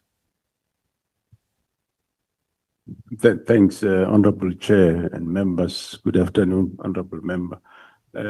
No, I wasn't reluctant. After we discovered what is being happening, I appended my signature, I appended my affidavit and give it to the members to open a case, which is, it's being open, it's an inquiry, but sure it will end up being a case. No, but General Mkhwanazi says he came to you 3 times. And he only got the affidavit when he came for the 3rd time. He had to come himself to Pretoria and wait for you to write an affidavit. So why would he come to you 3 times if you're not reluctant to open a case? You know, I wasn't reluctant, Honorable Chair. I wrote the affidavit, and of course, if there are certain matters that they find that they are not included in the statement, they will indicate, ask me to say, what about this? Then I'll amend the affidavit and write it and give it. I was never hesitant, Honorable Chair. I don't think it is correct to say the crime scene is in KZN. The crime scene is in Pretoria. The dockets are taken to Pretoria. The letters are being written in Pretoria.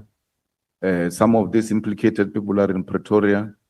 You wait for a general from KZN to come and ask for an affidavit from you instead of you registering or opening a case in Pretoria as a top cop, because these things are happening at the head office, not necessarily in KZN. KZN and General Mkhwanazi tells us that he only comes in when they started touching PKTT. So, meaning these people have been running wrong things there in the head office. And General, you don't open a case until General Mkhwanazi comes. What informs that? Honorable Chair, the opening of the case, we only opened the case after we realized what is happening. Even he didn't open a case before because we didn't know what was happening. After we realized what is happening, then we wrote that's when I appended my affidavit and we look as to where will this be. And we said, well, the team is in KZN and we registered the case there in KZN. It didn't make a difference. But we said the scene is there where it happened. But yeah, that's how we arrived at it. No, General, all of us agree that everything happened after you discovered there is a rot. There's something going on which is wrong. You should accept that you did not act in a responsible manner as a national commissioner after you discovered that there was something wrong. If General Mkhwanazi can open a case, you too had a duty to open a case. Actually, it was supposed to be you, not even General Mkhwanazi, because your deputy in Pretoria is the one who issues illegal instruction. Your minister in Pretoria is the one who issues illegal directives and to deal with the people of KZN.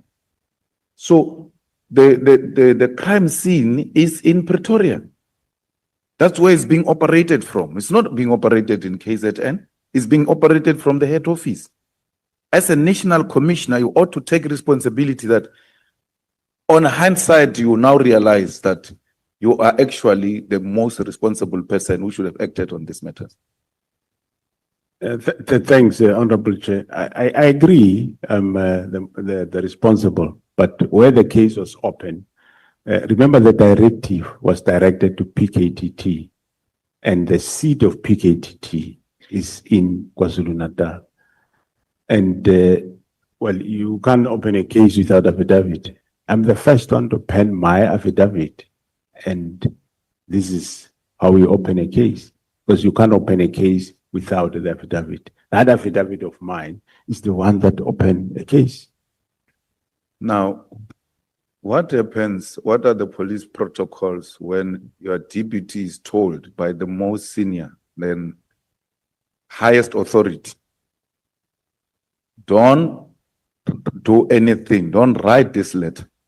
I will attend to this matter myself. Leave it.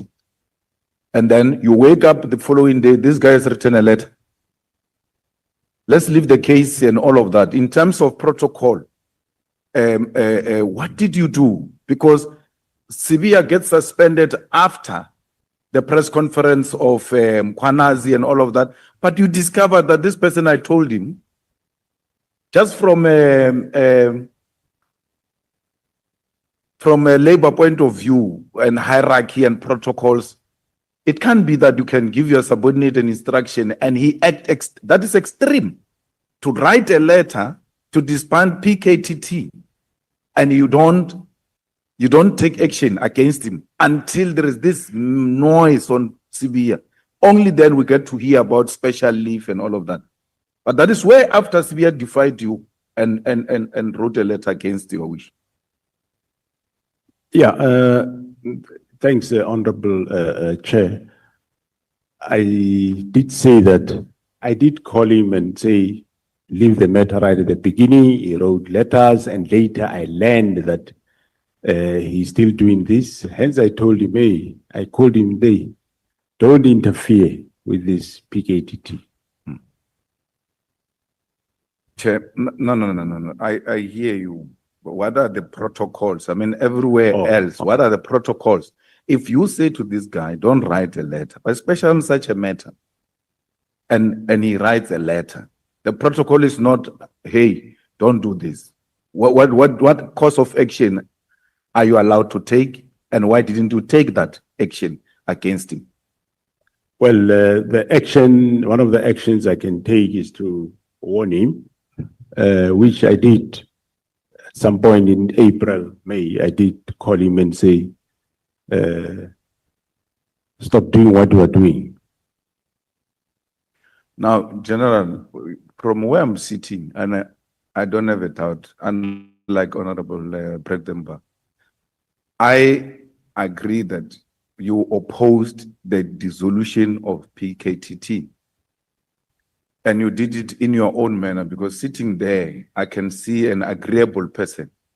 So you are not going to come across as if you are General Mkwanazi or Malema or anything.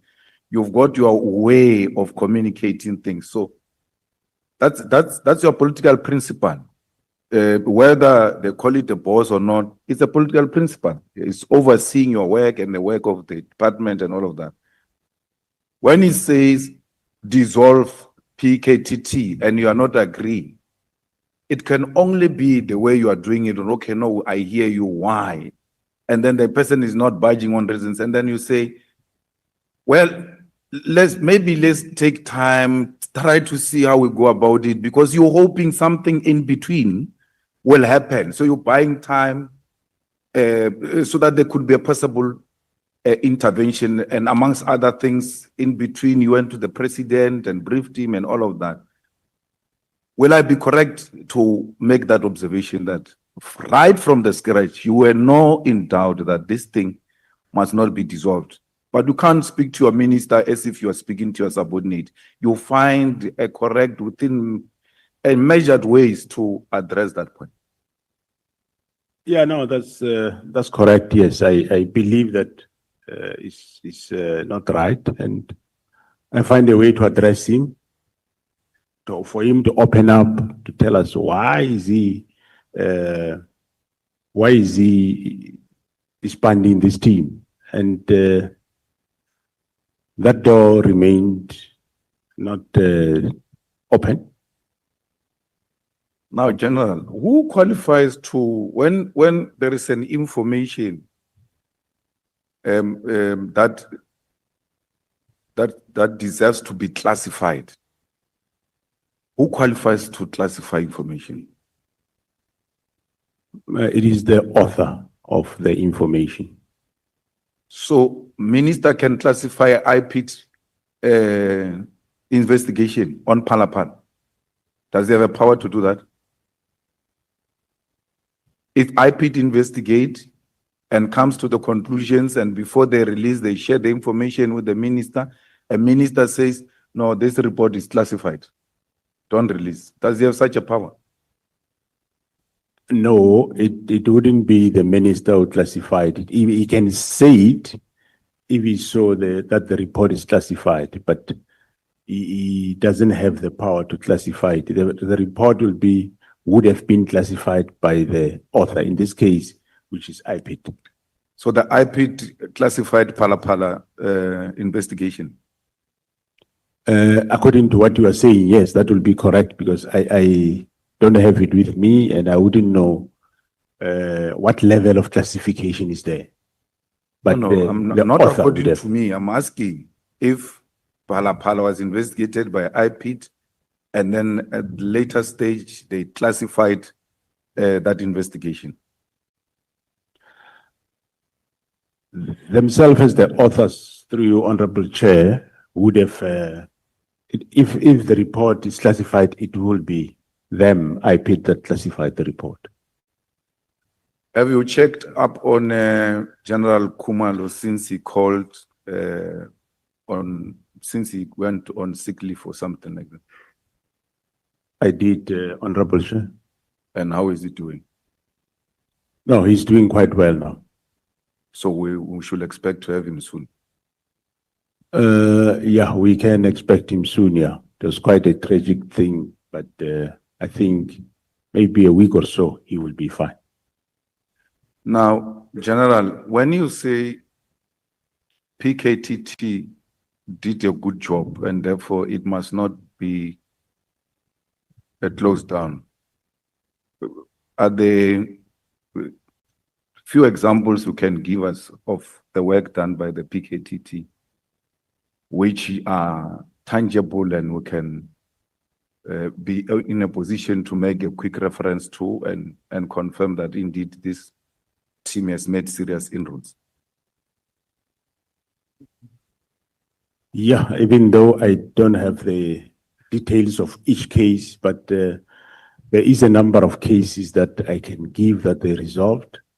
One of them, as I said, is the case of the DA councillor in Bergville.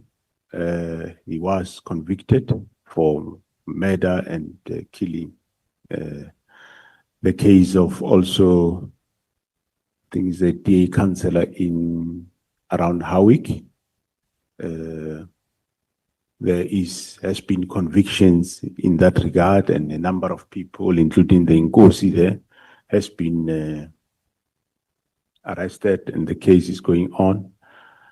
And yeah, the case of Cindy Somakaka, it is the PKTT that have unraveled what we now know. And the case is not yet still finalized. There has been conviction of some suspects or accused, but the case is not finalized. So there is still arrests that will unfold once the first phase is finalized. So yeah, some of the cases now and then you see in the media where I think recently they did get a life sentence in the murder at Ladysmith. They got life sentences. A number of cases they had life sentences.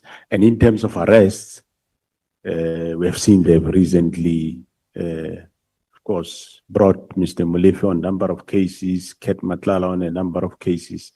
And in KZN, it's quite a number of cases, just that I will need to talk to each case, but those are the success that they have done. And also in terms of police officials that were involved in this type of political killings, or they aided in one or another or defeated the ends of justice, there is 34 police officials that the PKTT arrested, which some of them have been sentenced, some of them are still going court, and majority have been dismissed. Few are still left in the organization. And there is a number of firearms that they have recovered over 100 farms that they recovered, which were linked to these cases, where they also found people guilty of illegal possession of firearms and ammunition. So, yeah. Now, when they went to Molefe's house to arrest him, they found a leader of the PA, Kenny Kunene, with Molefe, and they claimed there were other people, including a journalist. Are you aware of other people who were found in that house, or any journalist who was found in the house of Molefe when he was getting arrested? I'm not, yeah, I'm aware that there was a journalist, but I don't know who. But I know that they did find Mr. Kunene at that house. And a journalist. A journalist. Yeah, the journalist, yes. I don't know who the journalist is, but I know that they did find Mr. Kunene there. Actually, it wasn't the first time. Even when they went for the second time, they found him there. When they went for the first time for Molefe, they found Mr. Kunene there, and when they went the second time, they found Mr. Kunene there. Yeah, the first time he turned the gate, they were inside busy. He came to the gate and they showed him the road. And luckily, whatever he got, he went for the road. General Mkwanazi told us that you guys can search WhatsApps, including view once and deleted WhatsApps and all of that.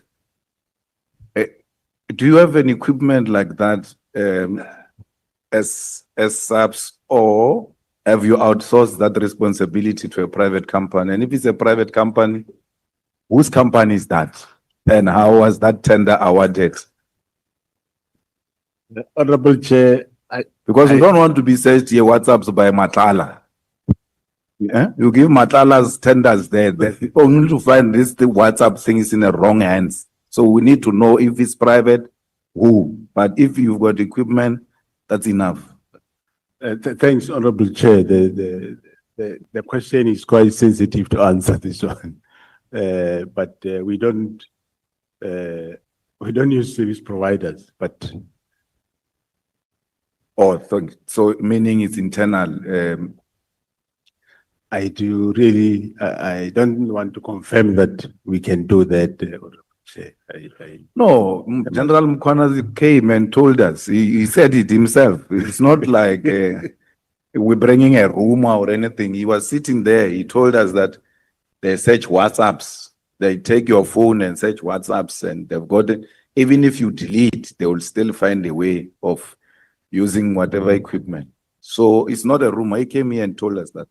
So I wanted you, as a top cop, to confirm if indeed that is correct. Thanks, Honorable Chair. I'll have to go back and check with my division, crime intelligence. Now, Mr. Nkabinde, what was his involvement in the operations of SAPS? Because he will be a chief of staff and operate at that level of the ministry. But the impression we get is that he was now interfering with the admin issues that do not necessarily need a political office to be involved. Yeah, he would, Honorable Chair, he would interact with during meetings, when we have meetings with the ministers. And he didn't, outside the meetings, he didn't get involved in the giving officials instructions or anything of that sort. Yeah, no, from the sub side, I am not aware of, but from where he was worked once at IPID, I'm not sure. I wouldn't know.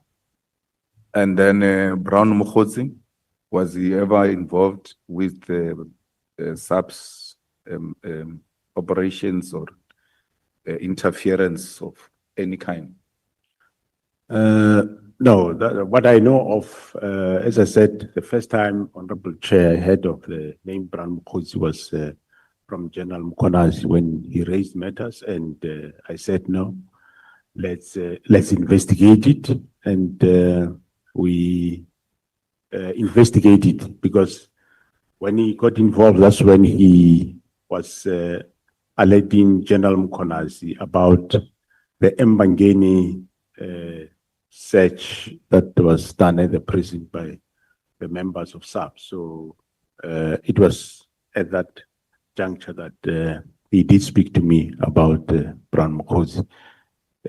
He bring back an incident that happened long ago, which actually was resolved long ago by myself, of the Mbangeni search of a prison in Waters House. What is so difficult with issuing out security clearance to people like General Mkhwanazi? Because he says it's not of his own fault. There are many others who are waiting to get security clearance, and it looks like at the intelligence, a crime intelligence or intelligence office, there are some people who are just deliberately holding clearance certificates for certain individuals. Yeah, Honorable Chair, one of the reforms that we are doing is in that environment to reform. We do not say if somebody is not supposed to get, must get.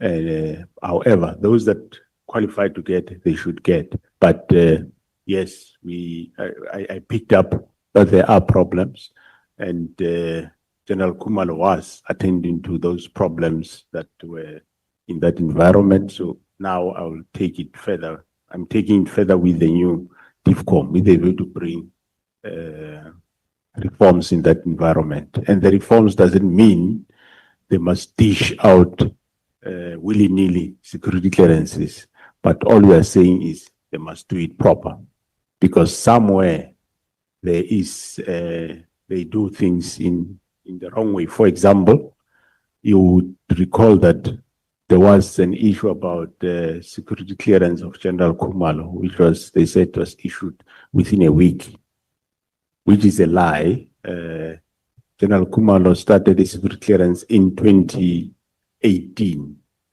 and it was only finalized that time.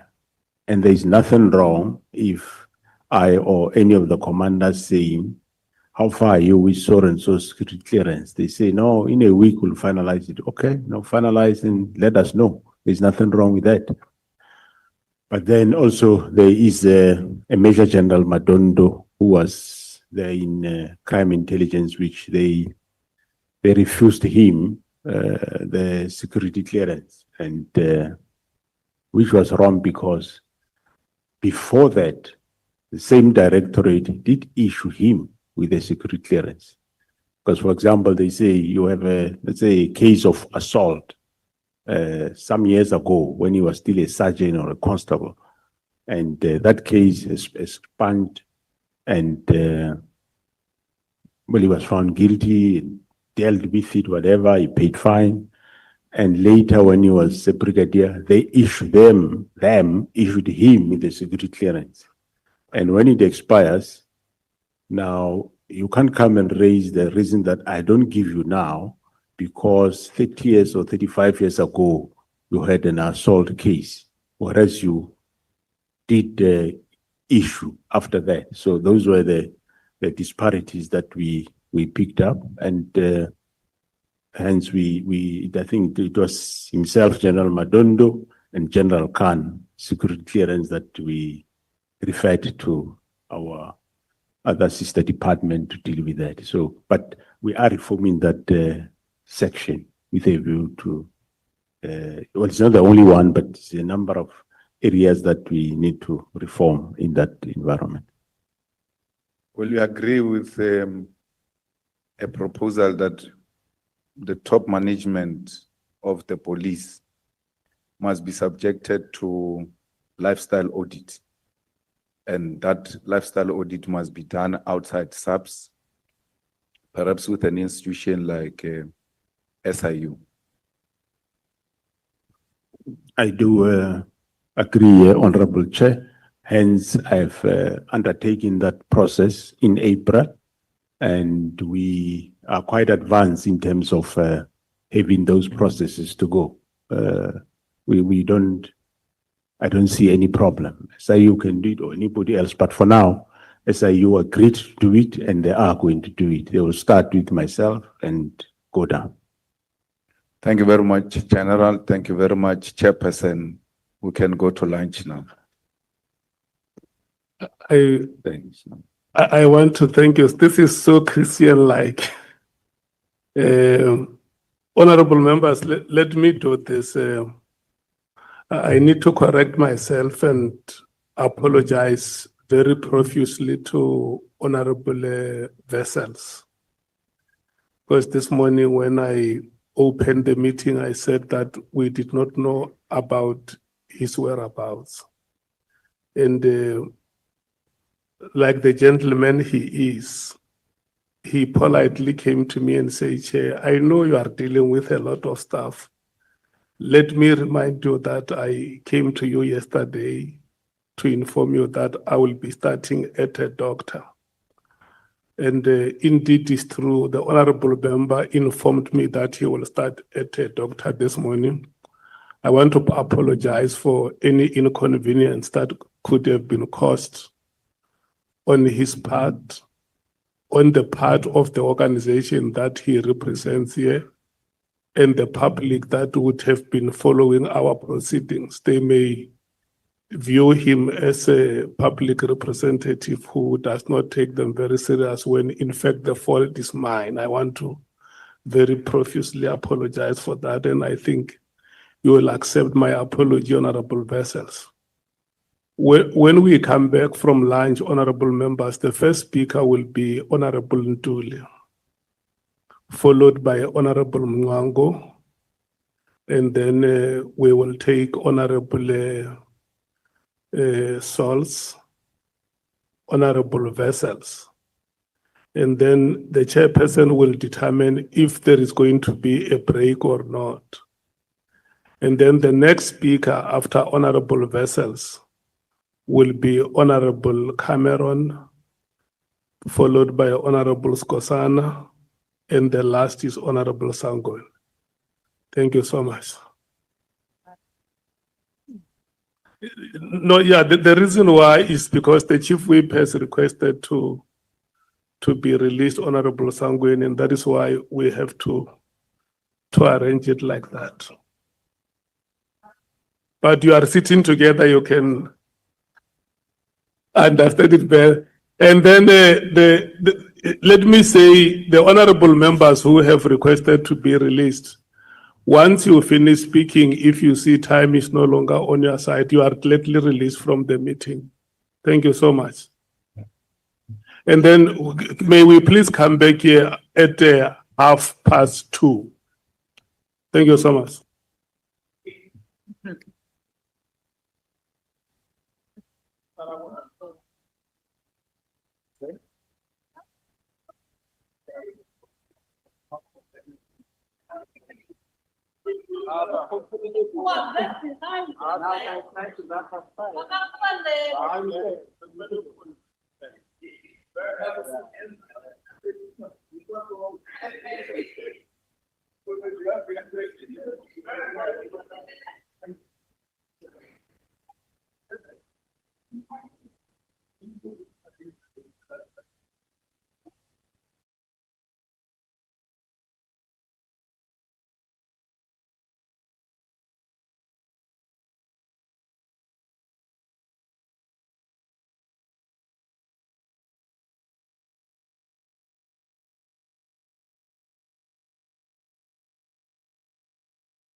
Before we broke for lunch, I said we are going to start with the chief, that we start with Honorable Mwango.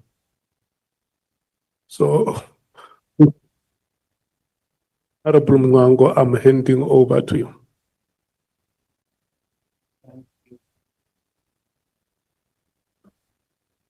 Thank you, Honorable Chairperson, colleagues.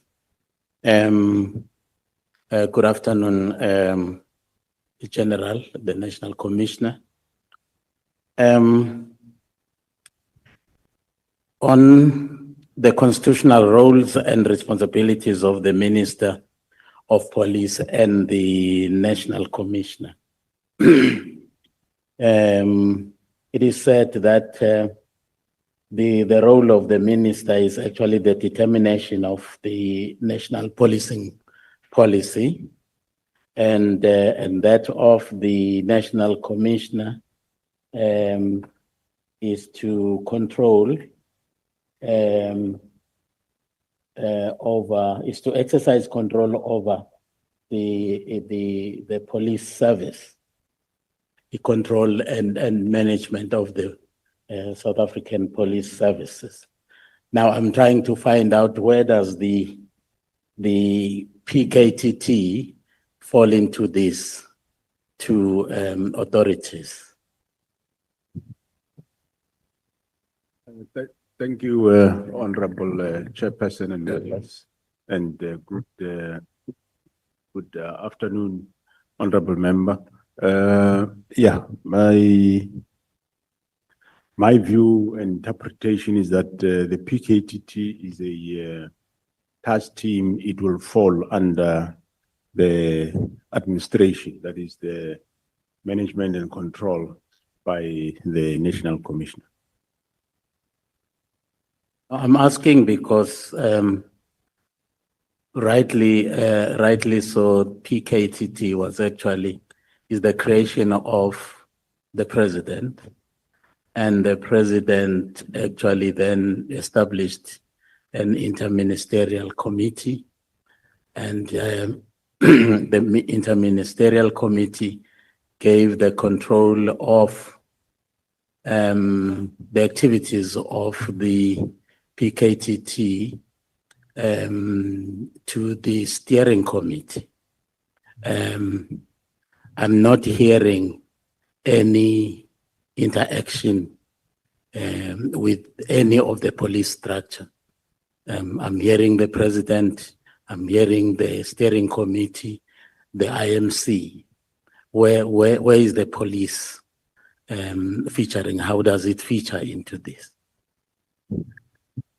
Thank you, Honorable Chair. The police, they are a member of the steering committee, which consists of all the departments that we spoke about: justice, NPA, corrections, SSA, and so on. So they are part of that steering committee, which together with the National Commissioner will then report to the IMC. But the decision to establish was eventually established or disestablished was taken by the National Commission. When the PKTT was actually established, was there any interaction with the provincial, either executive or whatever authority? Did they have any input? Because apparently this task team was established ostensibly to address the issues that are actually related to political killings in KZN. Thanks, Honorable Chair, members. It is true, yes. The then Premier, Mkhunu, I'm not sure whether to call it the senior Mkhunu, the old man. I might be saying it wrong, but he was the Premier and he was present with the MEC of Community Safety by then. Thank you, General. How often did the the PKTT actually give the minister reports or progress reports since it was established in 2018. Thanks, Honorable Chair. The PKTT would give the minister reports on a quarterly basis together with the IMC, or sometime when the minister happened to be in the province, KZN, he would call me to say, I'm here in KZN. Is it possible to maybe get briefing by the PKTT and the PC? And then I'll check their readiness and say, okay, you can go, they can go and brief you. Thank you. When you left to take your leave on the 30th, which was a Monday in December 2024, who actually was left to act in your position? Who was in your office to actually assume your duties when you actually were not there? I did appoint Lieutenant General Musikidi to act during that time, which the minister endorsed. Thanks, Honorable Chair. Yeah, is there any reason why one actually hears very little about him in the whole fiasco that then actually developed around the letter that actually was written on the 31st of December? We don't hear whether the letter was delivered to him as a person who was in office at the time and referred it to you or whoever else, but he is completely out of the picture. Is there any reason? Thanks, Honorable Chair. Earlier, I did allude that my office, that is Brigadier Letogo, did send the letter to both Lieutenant General Musikidi and Lieutenant General Sibia. So she did get the letter, Honorable Chairperson, and yeah, she did get it. At some point, she phoned me to say, we have this letter, what do we do? We just said to her, no, don't worry, I'll attend to it when I get back. Thanks, General. You actually said in your evidence in chief here that you were with the minister on the 28th of December in Eskawini attending a funeral. And then he never said anything about his intention to dissolve or disband the PKTT. And now, boom, on Tuesday, on the 31st of December, a letter is written by the minister ordering that PKTT be dissolved with immediate effect. Why would the minister actually say immediate effect? Because I would imagine that he would actually say so if he was convinced that there was a crisis.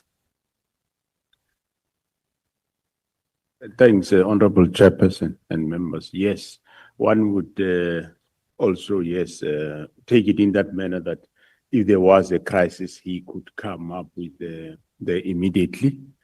So I also do not know, but on a hindsight, one, when you look at it, it's a probability. I don't say it is so. It's a probability that maybe it was done with a view that the disbandment happened while I'm away, so that when I come back, the disbandment has been finalized. I can only deduce that probably the word immediately was intended that when I come back, it is a done and dusted. But unfortunately, when they called me, I said, no, they can start with their reports, but I will attend to the matter when I get back. Thank you, General. Was the order to disband the PKTT ever communicated to the IMC and or the steering committee, were they aware of this disbandment order? Since the new administration, Honorable Chair, there was no IMC for political killings, and also the steering committee haven't sat since the current administration. So it was more consulting, talking to counterparts, like I did speak to the director of public prosecutions, and in the province, the provincial commissioner general Mkhwana also spoke to the director of public prosecutions in that province. Thank you, General. There were obviously a number of meetings when you returned to the office on the 14th of January. And there was a meeting on the 14th, 15th, 16th, 17th. So there was just that series of meetings. But the one of particular interest to me is the one which was on the 16th of January, where you had actually secured an ear of the minister to actually listen to the report that you had actually been asking for him to actually, receive on the operation of the PKTT. Then you were granted that opportunity. In the meeting, you were with General Khumalo. Now, you provided the minister with a comprehensive update of ongoing counterintelligence investigations. And you went on to give him a list of names of people within SAPS who were actually conniving with criminal gangs out there. And amongst the names was that of Lieutenant General Spear. What was the reaction of the minister when Lieutenant General Spear's name actually was on the list? Thanks, Honorable Chair. I didn't observe any I wouldn't say observe any reaction whatsoever. He just acknowledged and that he takes note of what the briefing. I read that you had actually asked the minister to bring back that particular list. Is it this list that you wanted him to bring it back after you had actually given him, because it was having sensitive information? Did he give it back to you? Through you, Honorable Chair, yes, he did give we asked it back and he did give it back, Honorable Chair.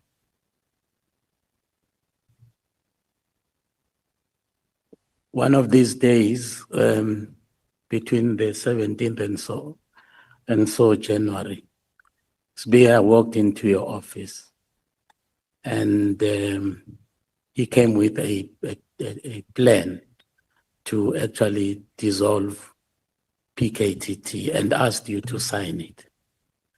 And you refused and then told him to say and said, no, you would rather leave this matter of the dissolution with you. And he didn't. He continued to write a letter to and instructed General Khumalo to implement the directives of the minister.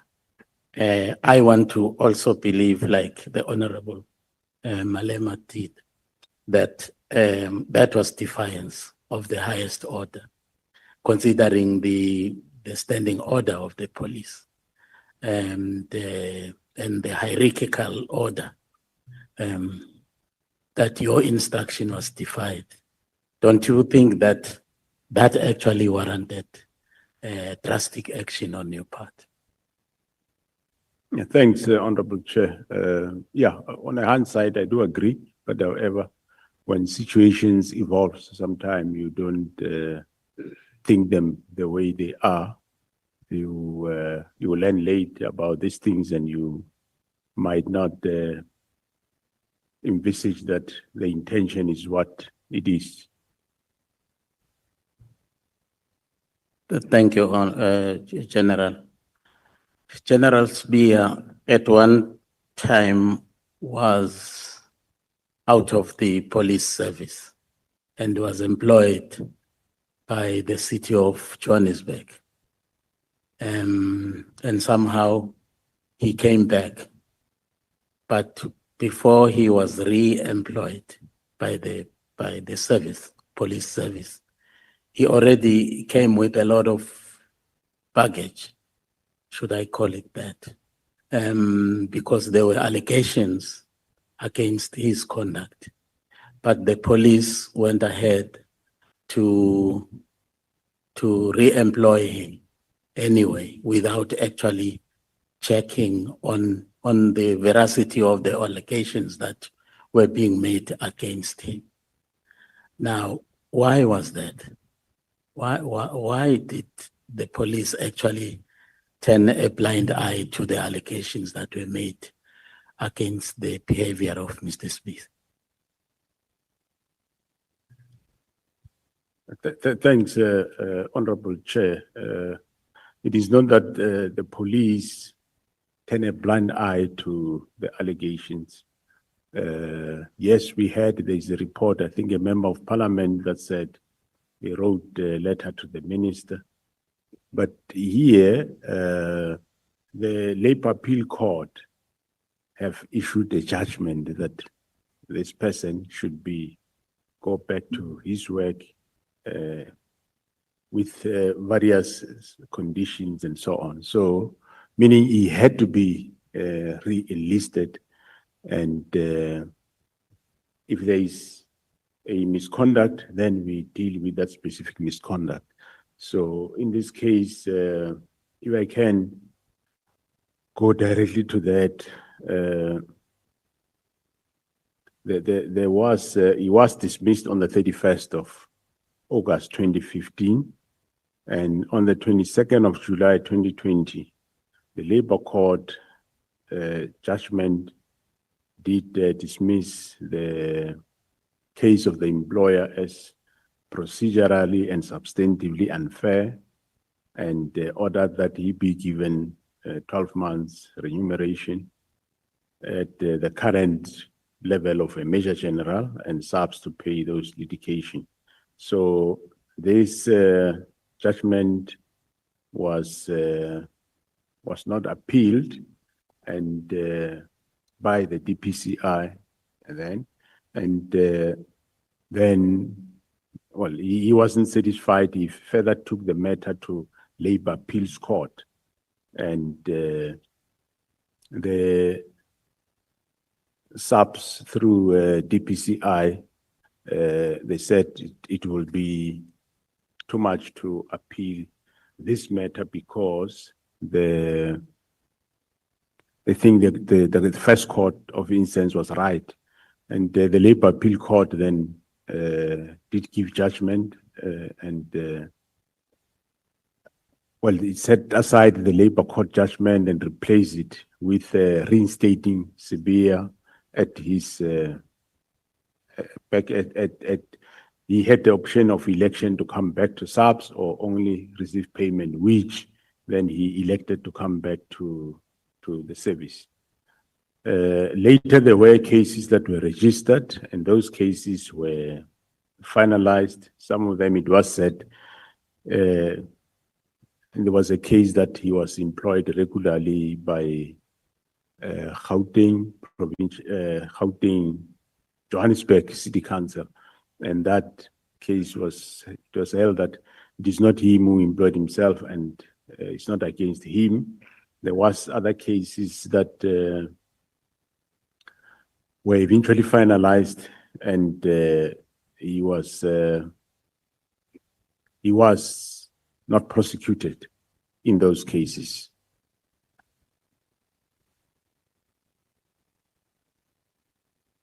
Well, thanks, General.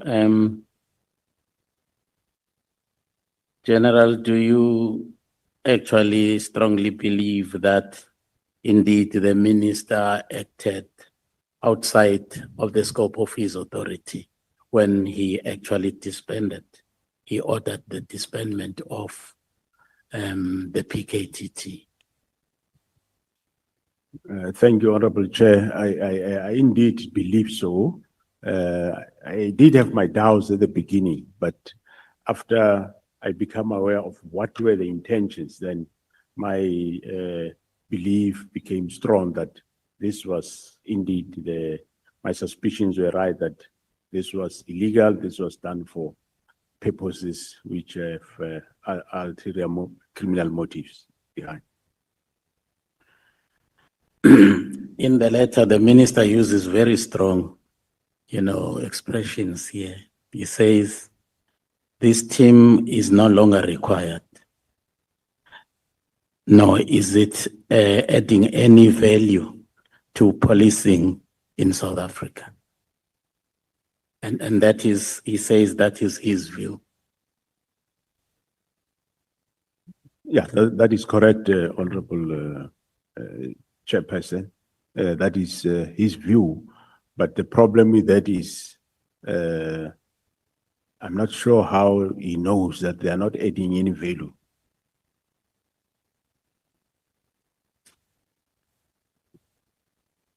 In fact, that's one reason why I was asking you initially, how often did you report to the IMC and the steering committee?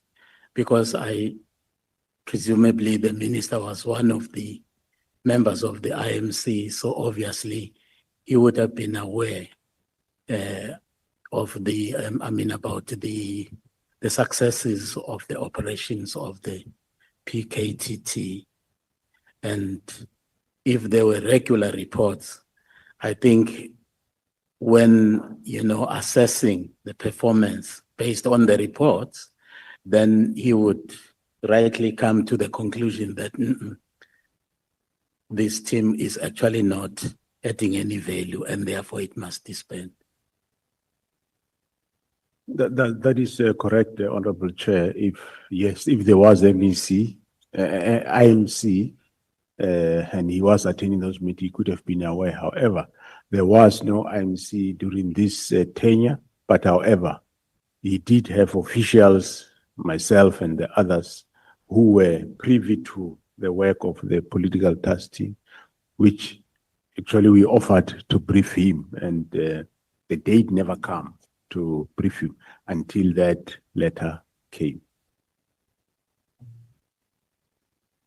Well, General, I would like to know where the 121 files are right now and their status is, and that of the PKTT. Is PKTT actually still there? And if it is still there, is it actually in possession of the 121 files? Is it continuing with the investigation of those cases? If not, why not, if it has not been disbanded? Thanks, Honorable Chair. The PKTT is still there in KZN, and the 121 dockets are back with the team. But I think about three or six, I think 3 of those dockets, the Provincial Commissioner KZN sent them to the province of Eastern Cape, and the team is working and they are investigating also this 121 dockets. I think they made an arrest a few weeks ago on one of those dockets. The July 6th media briefing by Lieutenant General Mkhwanazi, I was looking around at the crowd of police officials that were seated there and looking for the face of the National Commissioner, and I didn't see it. Were you aware of that media briefing that was going to take place? And if you were aware, why did you not attend it? Because it was actually talking about, discussing issues of national importance, national policing importance. Thanks, Honorable Chair. Yeah, I was aware that he's going to do a press briefing to talk about the work of the political task team. And the report, yes, I was aware of the report because they briefed me. And that report, I was going to present it to the president. But when he was doing the briefing on the political killings task team, he did everything that was on the report. So I wouldn't have been there because he was supposed to brief on the work of the political killings task team. Somewhere I was reading, General, that you had a meeting with the minister, with the senior, leadership of the police. But present in that particular meeting where you were discussing sensitive operational issues was a character called Kabinde. But there was no rank given. Everyone was actually their ranks, were defined, but Kabinde was not. Is he a police officer? If not, what was he doing in a meeting as sensitive as that one? Thanks, Honorable Chair. He's a chief of staff of the minister. So most of the meetings that the minister attends, he also attends. Was he vetted before he was employed or allowed to attend meetings of the senior police management? So that you are sure that who is attending your meetings. Yeah, that offhand I can't remember, Honorable Chair. He was employed as a chief of staff of the minister. I can't say whether he is or not. I never check on that. Well, my last one, Honorable Chairperson, has to do with what Lieutenant General Mkhwanazi actually shared with us here, that in his view, the watershed moment was in 2007, when a political party or one of the political parties in South Africa actually held its own conference somewhere in Polokwane. And then he told us that at that conference, some senior members of the police service were actually there. They attended as observers, so much so that they had their own kiosk or whatever you call it, a tent. And what actually transpired in that conference actually had a tremendous impact on a variety of things at head office of the police, such that immediately after that conference, some members, senior members of the police, began to mobilize membership for recruiting for membership for political parties. And then he said that is the moment when the rot started to set in. Would you agree with that? Well, I can't deny, I do not know, Honorable Chair. I wasn't there in Polokwane, and I wasn't neither in head office. I was in KZN that time. It might be difficult for me to agree to things that we just hear on passages, which I don't have tangible evidence to that effect. Well, in fact, he was actually sharing with us the origin of the current situation, which you actually also, unfortunately, have inherited, that the root cause of the problems, as far as he's concerned, actually has to do with the political inclination of some of the senior officials in the head office of our police service. Okay, thanks, Honorable Chair. Well, I know, as I said, alluded before that, yes, 2009, 2010, coming forward, there was problems in especially the JCPS, Justice Crime Prevention Department cluster, and departments where hollowed, they had problems. That's a fact that we know. Well, where he started, whether he started Polokwane, I cannot allude to that, Honorable Chair. I wasn't there. But I know that for over a period, since the years I mentioned, there has been problems in the department and other departments of the justice cluster.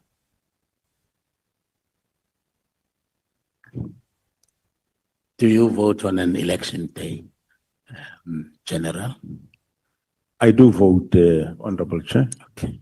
Okay, thank you. Thank you, Honorable Chairperson. If I may ask through your Honorable Chair, why is the Honorable Member asking whether I vote? No, you are exercising your Well, right. it's a civic duty. As a South African. As a South African. You have a civic duty to vote, General. Yeah, no, we do Yeah. that. If you want the police not to vote. No, before you become a general, you are a citizen. You are Yeah, no. you are a voter. No, I agree, Honorable Chair, but I was just following what he's saying, that if that's what they want, they can. You are the legislature, you can do it. And when you do that, just give us our tax back and make sure that we. Thanks, Honorable Chair. Okay, honorable member, Honorable Sangwen. Can you indicate to me if you are ready? I am ready, Honorable Okay. Chairperson. Thank you very much. Thank you so much. Thank you, Honorable Chairperson. Good afternoon, General, the National Commissioner. General, firstly, I must apologize that we are rushing through our questions. We'd really have loved to spend some more time with you.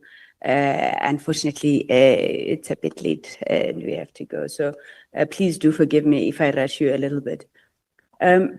General, in the terms of reference of this ad hoc committee, which you've also outlined in your statement, we are mandated to investigate, amongst others, obviously instability within the criminal intelligence of the SAPS, the component of the SAPS, also leadership failures, whether the leadership of SAPS took action to address concerns, and the role of senior management in enabling or preventing these issues. So this is the area where I think I'm trying to focus on. My first question is instability in crime intelligence a new phenomenon that started with Minister Mkhunu? Thanks, Honorable Chair. No, it started long ago. You can say even before 2011. That's when the instability started in that division, crime intelligence. So would it be fair or even factually correct to blame all of the problems that are in criminal intelligence on Minister Mkhunu? No, it won't be correct. He found the problems there, and yeah. So, General, you're saying that, sorry, in your view, this started a long time ago, before 2011. I'm interested to find out from you what drives this instability in criminal intelligence. In your presentation to the police committee, portfolio committee, you said criminal intelligence had weakened over the years. Now, who weakened it and how did they weaken it? Yeah, thanks, Honorable Chair. It get weakened by some of junior members, but mostly also some of the senior members in the crime intelligence itself. Of course, with the influence from external, other people outside. That's how it got weakened over time. Okay, thanks, General. I really spent some time on this presentation of yours, and at no point does it mention political influence, because you were given a mandate by the Portfolio Committee to come and present on instability in criminal intelligence. Now, maybe I may have missed it, or it's written euphemistically, but there's absolutely no mention of political interference in your report to the Portfolio Committee. Why was this, General? Well, I wrote more on the matters that we're dealing with, which is more the disbanding of the political killings task team. And I did refer, I think, somewhere matters around General Khan. So I didn't want to repeat what other people are saying. So, yeah. Okay, I hear you. And I think where I'm trying to go is there's this matter of Minister Mkhunu. Let's assume it's an isolated case. But if the reason SAPS and intelligence in particular is weak because of political figures, political parties, I would think that the general would really highlight this to say that we can't function because of politicians and whatnot. And I mean, you raise a whole lot of reasons in your presentation to the to the Portfolio Committee, but you don't speak about this. Is it because that perhaps it is not as big of an impact, or it wasn't important? If you could just help me understand, General. Thanks, Honorable Chair. The matters that one raised around the matter of disbandment, the matter of General Kumalo. General Kumalo works in crime intelligence, and the Gauteng operations are intelligence matters. So for me, that was sufficient when one raised that. I thought that was sufficient. Okay, thank you, General.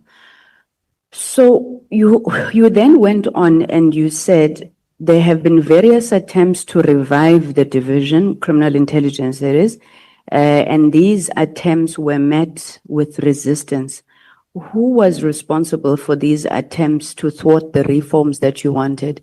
Like, for example, the issues of the cars, the ghost employees. Who resisted your attempts to thwart and bring about reform? Well, in the past, what the honorable chair, what the honorable member asked is actually there then on the statement you are reading it. So in the past, in 2011, when we were trying to reform the division,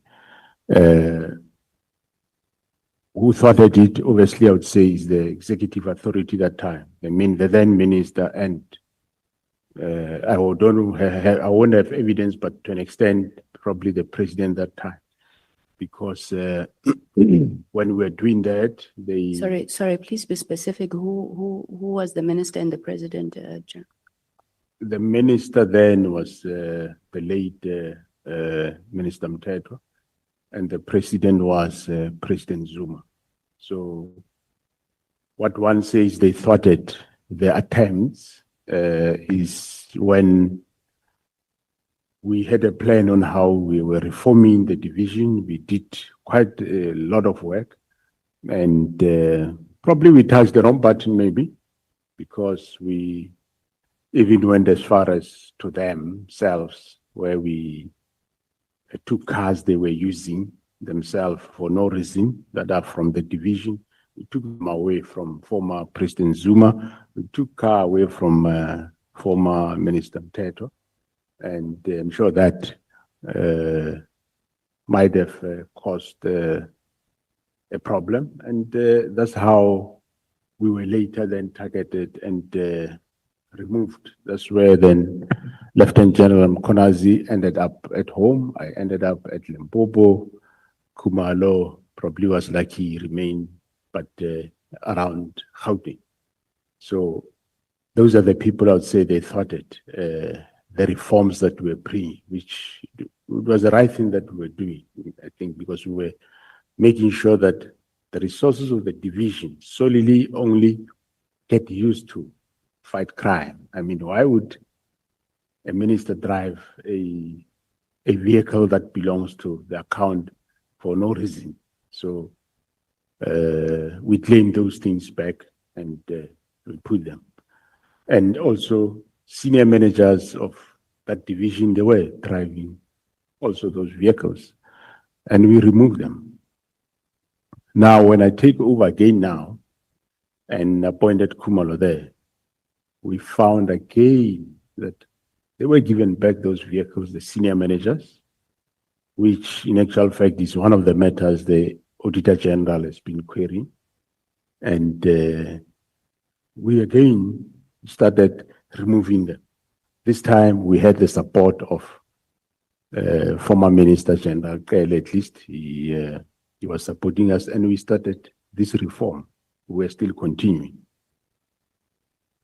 Thank you very much, General. So if I'm hearing you correctly then, after the State Capture Commission, you got also the recommendations from the State Capture Commission, and you then found some of these things happening again, but you were supported by the executive authority this time, and will make a deduction that by the president as well. Now, the people who then resisted this time around was now senior management. Am I correct? Yeah, that's correct. That's more senior management and of course, external. The external will include even some of you. In one or another, you will have influence and other institutions. I'm actually going to come back to that just now, General.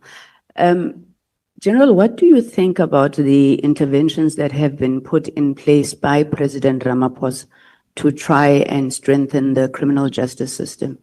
So whether it is the high-level panel review on intelligence, whether it's the work that's been attempted to try and strengthen the NPA, and you will probably know more than me. I know that there was even a classified document programmatic response from July 2021 unrest. What do you think of those interventions? Firstly, have they been effective and have they been helpful to yourselves in any way? Thanks, Honorable Chair. Yeah, the interventions, yes, they are helpful and we start seeing direction. We have done a lot. Most of the departments in the justice system, they improved from where they were. For example, we strengthened public order, which is responsible for policing crowd management.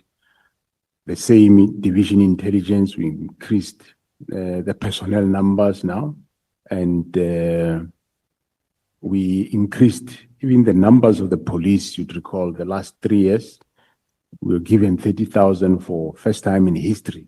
We have such a number, so it helped a lot. The cluster is improving.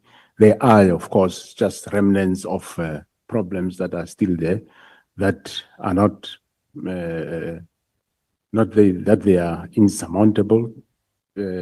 We are attending to them. Thank you very much, General. So, General, there's been a lot that is said here. I'm going to call them wild allegations for the sake of just being spicy, but a lot of wild allegations that have been thrown at members of parliament. And you, exactly like the General, you just pointed all of us. It would really be helpful. It would really be helpful if we had a sense. I understand that there's issues that may stop you from wanting to point out at certain people, but it would really help if we knew, at least what is it that you are talking about, this interference that comes from members of parliament, because we have to write recommendations that are going to stop it. But also, has this ever been reported, General, anyway, whether it is to the speaker, whether it's to the leader of government business? What is it that these members, I would be very happy if you indicated who it is, but if you can't, What is it that they are doing? And how have you dealt with it to ensure that it is managed? Thank you.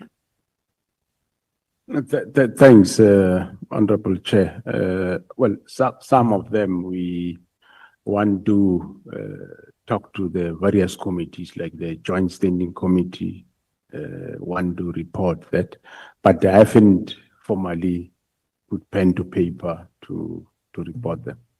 That I must say I haven't, but it is indeed, yeah, some it's not all of you, it's just some of the members of parliament that behave in that manner. But General, don't you think we have these problems because we keep quiet about things like this and you sweep them under the carpet, whether it's political interference from the executive or the legislature? And I know it was said earlier by Honorable Malema that you're very cordial, you try to deal with certain things, but how are you going to deal with them when you are not putting them out in the open, General?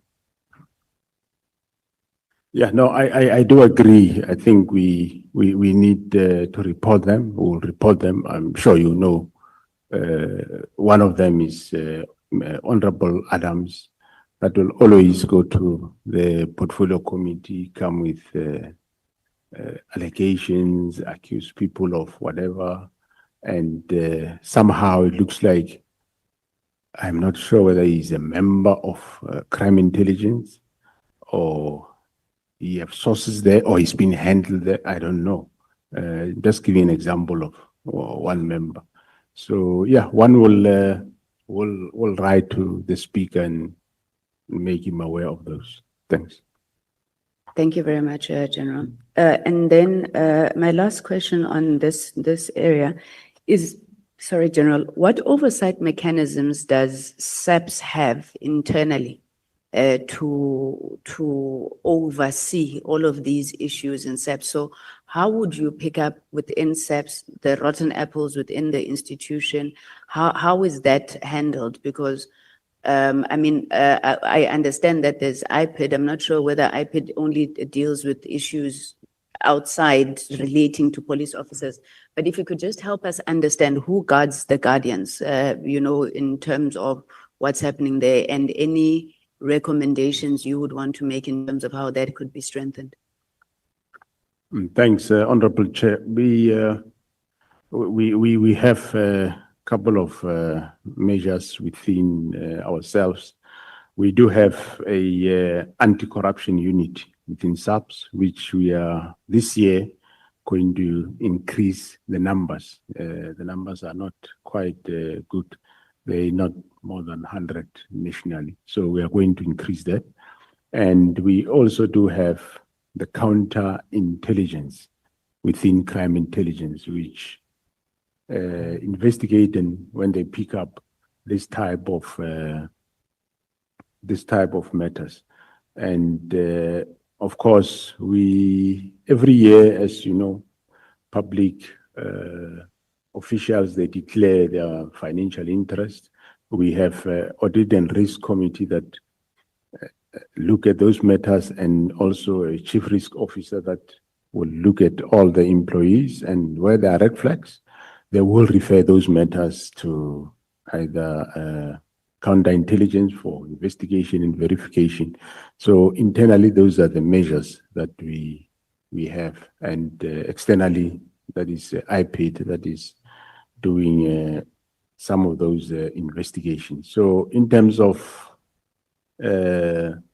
improving internal measures, I think those are the areas that we are having, but I think where we are lacking is more what I'm doing now in terms of having an external body to do lifestyle audit of ourselves. And because we were doing financial disclosure every year, and we will find a few red flags, but I'm sure if it's done by somebody external, that I take it that it's going to make a big difference. So we'll know really who's who in the organization. And that, if there are red flags, it will be able to assist us. And of course, it will also prevent other employees from doing things that are not right. Thank you. Thank you, General. I just want to move very quickly to the PKTT and IMC. General, what exactly did the president announce in KwaZulu-Natal? Did he announce the fact that he's going to have an intervention in political killings? Did he announce an IMC? Did he announce a task team? What exactly? Because I'm getting a bit confused.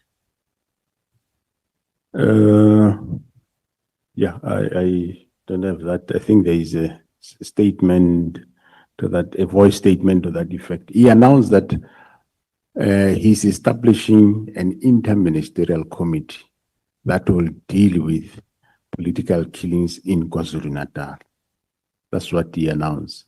And then, of course, and he announced as to who are those, the interministerial committee. Then the interministerial committee was established and it started functioning. Okay, all right. Now I'm clear now.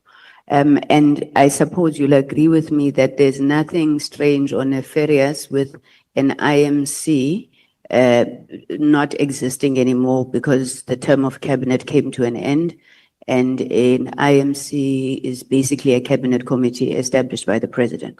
So the fact that after 2024 elections, there was a new government and a new cabinet, it stands to reason that perhaps that IMC no longer exists. Am I right? That is correct, Honorable Chair. That's why I said earlier that, well, he established based on the need. If there is no need, like the PKTT is there, is doing well, there might not be no need in the new administration to establish the same IMC. Now, but having said that, you also agree, General, that the decisions, though, of an IMC, they continue and they subsist until they are changed, perhaps by another competent body. So any decision that would have been taken by that IMC continues. Yeah, that is correct. The decisions will remain, of course, yes. Okay. Now, General, there's been a toing and froing, and we put it also to General Masemola about the authority to establish the PKTT. And it's been said in different forums that the National Commissioner had established the PKTT, not the IMC. But can I refer you, General, to page 105 of your bundle? It's your presentation to the police committee.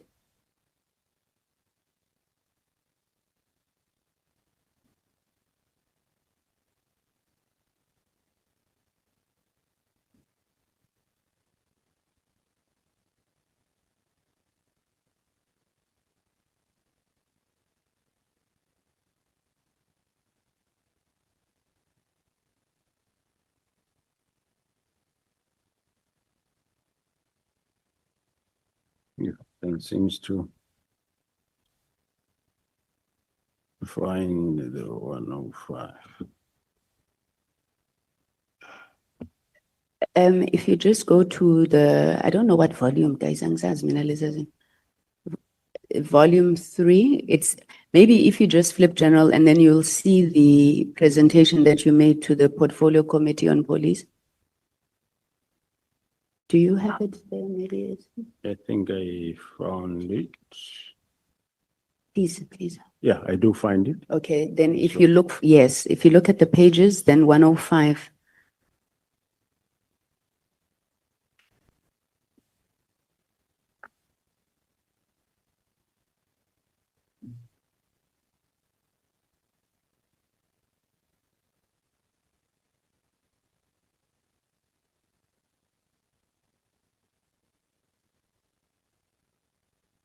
Yeah, I'm at 105. Thank you, General. The heading there is background. Correct. General, can I ask that you read for us bullet point 1, 2, 3, 4? Just that first sentence. Bullet point 4. It reads, it says a decision was taken by the IMC to establish a national integrated multidisciplinary task team consisting of SAPs and national prosecuting Authority, supported by State Security and Correctional Services, which commenced in July 2018 to implement the now tried and tested, analysis-led and prosecution-driven investigation strategy. Thank you, General. Would I be correct to interpret the National Integrated Multidisciplinary Task Team to be what we have been calling here the Political Killings Task Team? That is correct, Honorable Chair. With the Portfolio Committee that decision was taken by the IMC? Yeah, I see it's written like that, Honorable Chair, but indeed, well, the steering committee advises the decision, the advised the IMC. The National Commissioner took a decision that this is what we are doing, informed the steering committee. The steering committee relayed the decision to the IMC, and the IMC endorsed the decision. Well, when it gets written, yes, it's put in this fashion, but indeed, yes, the IMC endorsed that decision. Okay, I think we can move and agree, General, that this line that you are saying that Minister Mkhunu crossed is a very, very thin line, and many people don't know where the line is. And I think even having written this like this is part of demonstration for that. General, I just want to get to the last couple of issues. I really wanted to go into IDEC, but I know we ran out of time. I wanted to understand where IDEC, maybe let me ask the question. Where does IDEC get the authority to arrest General Khumalo? Gandhi, what is the mandate of IDEC? And how do hiring decisions, right or wrong, wrong, hiring decisions become corruption and fraud? Maybe we're not understanding what's happening in that case. So what's IDEC's mandate? How do, within their mandate, investigate a hiring decision at SEPS? Yeah, thanks, Honorable Chair. As far as I know, IDEC was established to investigate initially state capture, and then now, as they were made permanent, also to investigate corruption. So that's what I know. How they come to investigate the employment or the appointments of a person in crime intelligence, I also do not know. But what I know is that they did request documents through summonses from myself, and they were given those documents, and they started investigating, and eventually they end up arresting. I wouldn't know how it does come. It's not the first time, Honorable Chair, that we have maybe somebody, if somebody is employed erroneously, or you have faked your CV, or you presented some wrong credentials, we pick it up, we do take action. We had actually a level 15 at some point appointed to head our IT space, and we pick up that this person said he was never fired, and he was never fired, and in actual fact he was, and there were certain things that he didn't disclose when he was employed, and we reviewed his employment contract, and we terminated the person's service. That's simply how we handle those type of things. It's not something new. If ever it happens, that's how we deal with it. We don't arrest people. We deal with the matter. And if the panel maybe did something wrong, you institute disciplinary action against them. So there has been, but of course, there was at some point one case in, I think in Limpopo, where members of the panel were charged criminally, and at the end of the day, they were exonerated. But employment issues or matters, normally that's how we handle them. Okay, I know that we're going to talk to the head of IDEC, but General, did you find it strange what happened with IDEC and General Kumar? Yes, I did find it strange. Yes.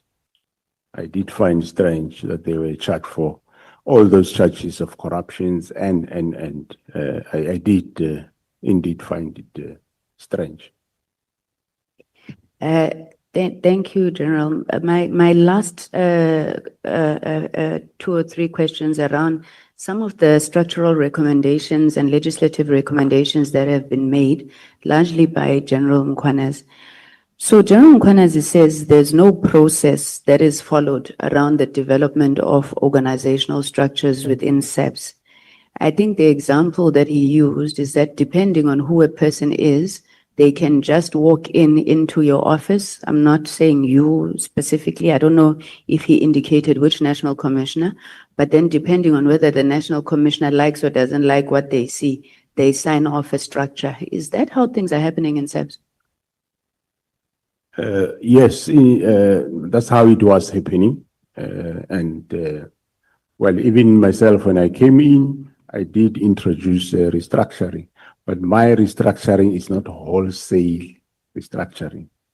We only focus in areas where there is a need, which at head office, there's not much affected except, I think, one division, division inspectorate, which we did a study, or also even the minister also from his side suggested that maybe we don't need that division anymore. We agreed that yes, because I was thinking I'm going to downgrade the division, but we end up saying no, we can't close the division inspectorate, but infuse it in each directorate so that it's not a separate division, but it is infused in each directorate and can do the work from there. So yeah, then thereafter, the area of my restructuring is more at the district and sub-district level,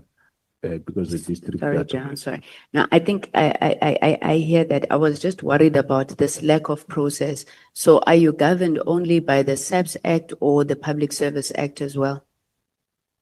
We are governed by mostly the SAPS Act, but we also do have Public Service Act personnel. So the Public Service Act, to an extent, yes, it does apply.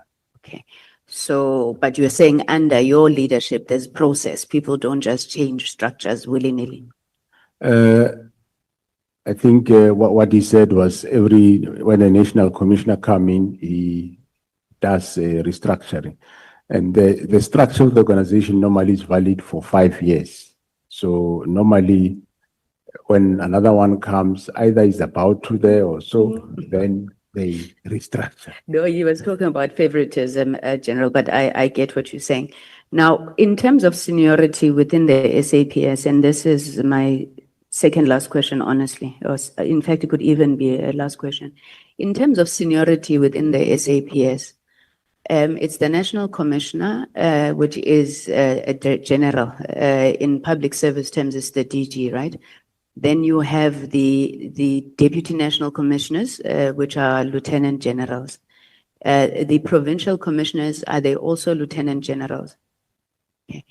Now, why would General Mkhwanazi come and say that the DNCs are made senior to the Provincial Commissioners? Is that the case? I would think that they're all on the same level. Yeah, because they are appointed as Deputy National Commissioners. So in other words, they are extension of the National Commission. So there is a regulation that has been signed off, which define the seniority, which you'll first find the National Commissioner, and then you find the national head of DPCI and the deputy national commissioners, and then you find the provincial commissioners with the divisional commissioners. So it's correct then that the deputy national commissioners are senior to the provincial commissioners. It's just that General Mkhwanazi doesn't like that. That's correct. And well, just that the rank is the same, but yes, that's how you describe it, is correct. So would I be correct then to say, and you don't have to speak on General Mkhwanazi's behalf if you don't think you should, but would I be correct to say that the reason that General Mkhwanazi doesn't want the DNCs in the BOCs is that he wants a structure where he then feels that they're more senior to them. They are not there. It's just themselves and the national commissioner. Is there any other reason why he has a problem with the BOC? No, I think you take it from the Police Act. Remember, the Police Act says the Board of Commissioners will consist of 9 provincial commissioners and the national commissioner. What I alluded to earlier was that, through you, Honorable Chair, is that the Act doesn't prohibit inclusion of any. Hence, we include the deputy national commissioners and the provincial commissioners. What he actually said, National Commissioner, is that he feels that they can't talk there because all these other people, you know, they get there and then they feel like they can't talk. But let me ask you something, General. When the general was acting national commissioner, do you remember him ever calling for the devolution of powers to provinces? No, I don't remember. Actually, the first time I was appointed by him as a deputy national commissioner, the ones that you don't like now.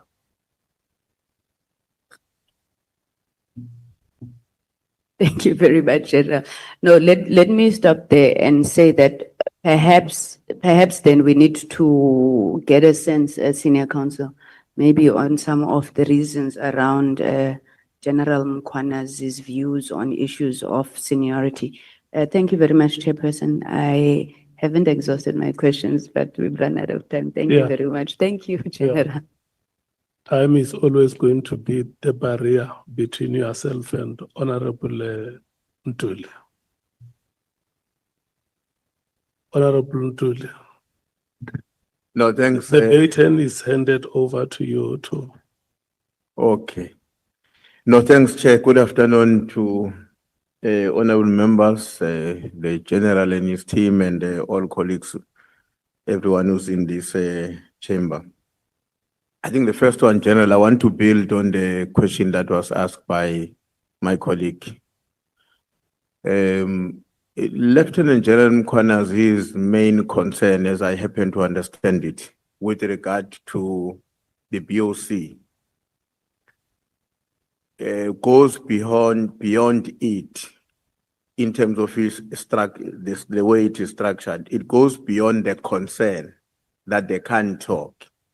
But there is a feeling that their own views as provincial leaders is often subsumed to the national interest, because these ones I would say, for a lack of a better word, a coordinated majority, whose ideas when they come to the BOC will prevail inevitably, naturally, because they are a coordinated team that stays together in the head office. Maybe I would like your comment on that, but also link that comment with the question about whether or not during his own time as the acting national commissioner, the same arrangement existed in terms of who constitute and attend the BOC. Yeah, thanks, Honorable Chair. Yeah, the fact that maybe they would feel subdued by the head office people, I don't think is true, because no, the head office people are not a group that is coordinated or trying to gang up against anybody. In actual fact, the converse is true at some point. At some point, you would find a team of provincial commissioners together. But one wouldn't say was a problem, but when coming to when he was there or when he was acting, yes, the same setup was there. I'm just not sure whether that BOC was called National Management Forum or it was called a BOC. But I know that we were sitting in those meetings, be it BOC or National Management Forum, when it was constituted that way. I think more maybe is emphasizing that the law says something and we are doing it otherwise. But the fact of the matter is we don't see any prohibition by the law to that effect. And it just makes things easier that you can't have senior managers sitting somewhere in a corner and consult the BOC and then you must have another meeting with the other senior executive instead of just having one meeting. That is the view. I think in the new Police Amendment Act that is coming, the Board of Commissioners is recommended that it be called National Management Forum of South African Police Service, and that consists of the National Commissioner, the Provincial Commissioner, the deputies, and the Divisional Commissioners. Okay. On your statement, the one you deposited with us, I'm going to read the paragraph so that you don't have to struggle to go there, and I promise I won't distort it. I'll read it as you wrote it. On page, it's paragraph 40, actually, page 21, and I will start in the middle of that paragraph. In my view, the minister does not have the authority to unilaterally prevent or halt the filling of posts, as this is a matter of operational management. This had substantial implications that negatively affected the performance of the crime intelligence and the execution of the constitutional mandate. What kind of example, what examples can you give us about that? The substantial implications. What can you say about that? Thanks, Honorable Chair. The matter there is that we have provinces that do not have provincial heads of intelligence, which we were about to fill, and when that directive came, we had to stop. It's a couple of them. I think is Western Cape is one of them. Eastern Cape is one. KwaZulu-Natal, Northwest. Yeah, I think it's those. But there are also other posts at other various levels where there is no, the posts are vacant, they are not filled. General, I'm sure you are aware by now that one of the things that angered your provincial commissioner, the KZN Lieutenant General Kwanas, was the fact that you cancelled the participation and the giving of the awards to members of the political killing task team. And he was very angered by that because he says, he might be dramatic, but that's how he put it. He says, these people had prepared very nice suits. So they had entered into particular expenses on the basis that they were informed and expecting that they are going to be given awards on that occasion.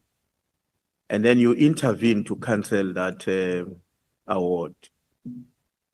Firstly, why did you do that? Secondly, don't you think your decision to cancel the conferment of the awards to them actually betrays what you are telling us about the level of confidence and the quality of the work which the task team was producing? Thanks, Honorable Chair. No, firstly, Well, I didn't know that it was cancelled on that verge. I spoke to Kumalo that I think we're not going to have the awards for this specific team. Let's first clear up these matters that are currently happening in terms of disbandment, then we will then continue the awards. By the way, when we had awards in Limpopo, I think it must be 2 years ago or so, we had the team PKTT present, and from there, I had a discussion with General Kumalo that we think the PKTT awards, we shouldn't do it with the rest of the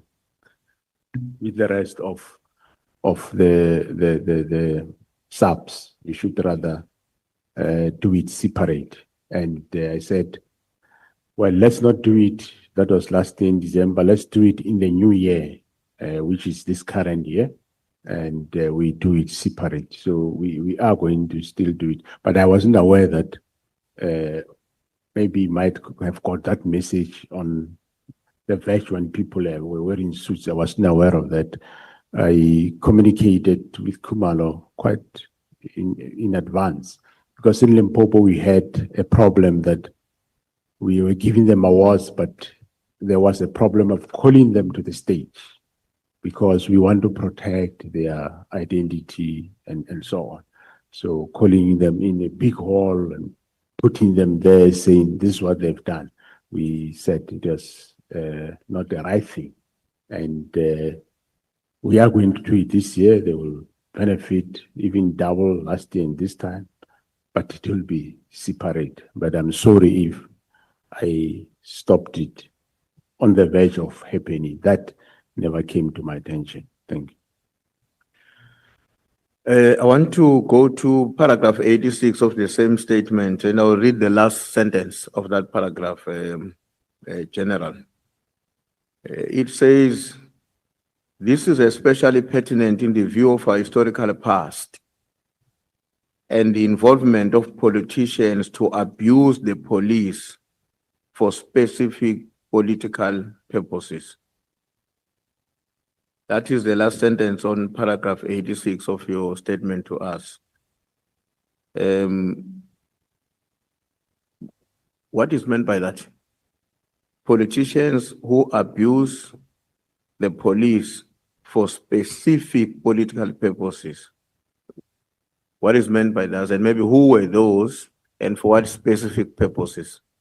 Well, that statement refers to actually the pre-94, the dispensation, where the then apartheid government was using police for their gainful purposes. That's what it refers. Okay. And just for my confirmation, in terms of the report that you indicated you submitted to Minister Mchunu, and you said that he never responded, that means even today, to date, you have never received his response. That is a report about the disbandment. Despite requesting the report about disbandment, the minister did not respond. 57 of your statement. Up to date, he has never responded to you in terms of that report. Thanks, Honorable Chair and members. Well, remember that since January there was no response, and the first engagement was in March the 6th. But that report that is in writing, yes, there was never a response in writing. Okay. Paragraph 102, same statement. Maybe let me read down at 103, but 102, I can just tell you that the first sentence there says, on the 10th of September 2025, the DA issued a media statement indicating that Ms. Kolapana wrote to the acting minister requesting him to immediately act against myself and to ensure the rearrest of Major General Lushaba. Now I want to go down to paragraph 103. I wanted to give you context why I'm asking you to comment on that. Then the last sentence on paragraph 103, I hope it's the last year it is. It says that the motive of the statement can only be to discredit me, which is yourself, and undermine my integrity. Why do you think, what would be the reasons that a political party, in this case the DA, would be so determined to destroy you and your integrity? What could be the reason for that, in your own opinion? Thanks, Honorable Chair. I don't know. One just picked up that behavior, but really, I wouldn't know why. Why would a political party go out and put out a statement that is, from every aspect of the statement, is just a lie and it's false? What would be the motive? I end up saying it's just to discredit me because, I mean, if you put a lie out to be a fact, what do you want to achieve? Rearrest of the Shaba, minister must deal with me, and I haven't done anything. I was here in Western Cape. I was 8 and 9, as I said. My movements were captured quite widely and on television, and I never met the Major General that is being referred to. But even if I was in Pretoria, I met him. What crime is that? There wouldn't have been any crime. And the very same official, yes, he has been arrested twice, but he had no bail conditions, nothing. So why would then a political party come out and give this type of a statement, which everything of it is false? The only thing I could come to a conclusion is to discredit me and put a picture out there to the public and the minister that he is doing wrong things. Now, General, I'm now taking you to your affidavit to the Commission of Inquiry. And I just need clarity on few areas there. The first one is on 130, paragraph 130 is on page 39. I'm also going to read it for you to make it quicker.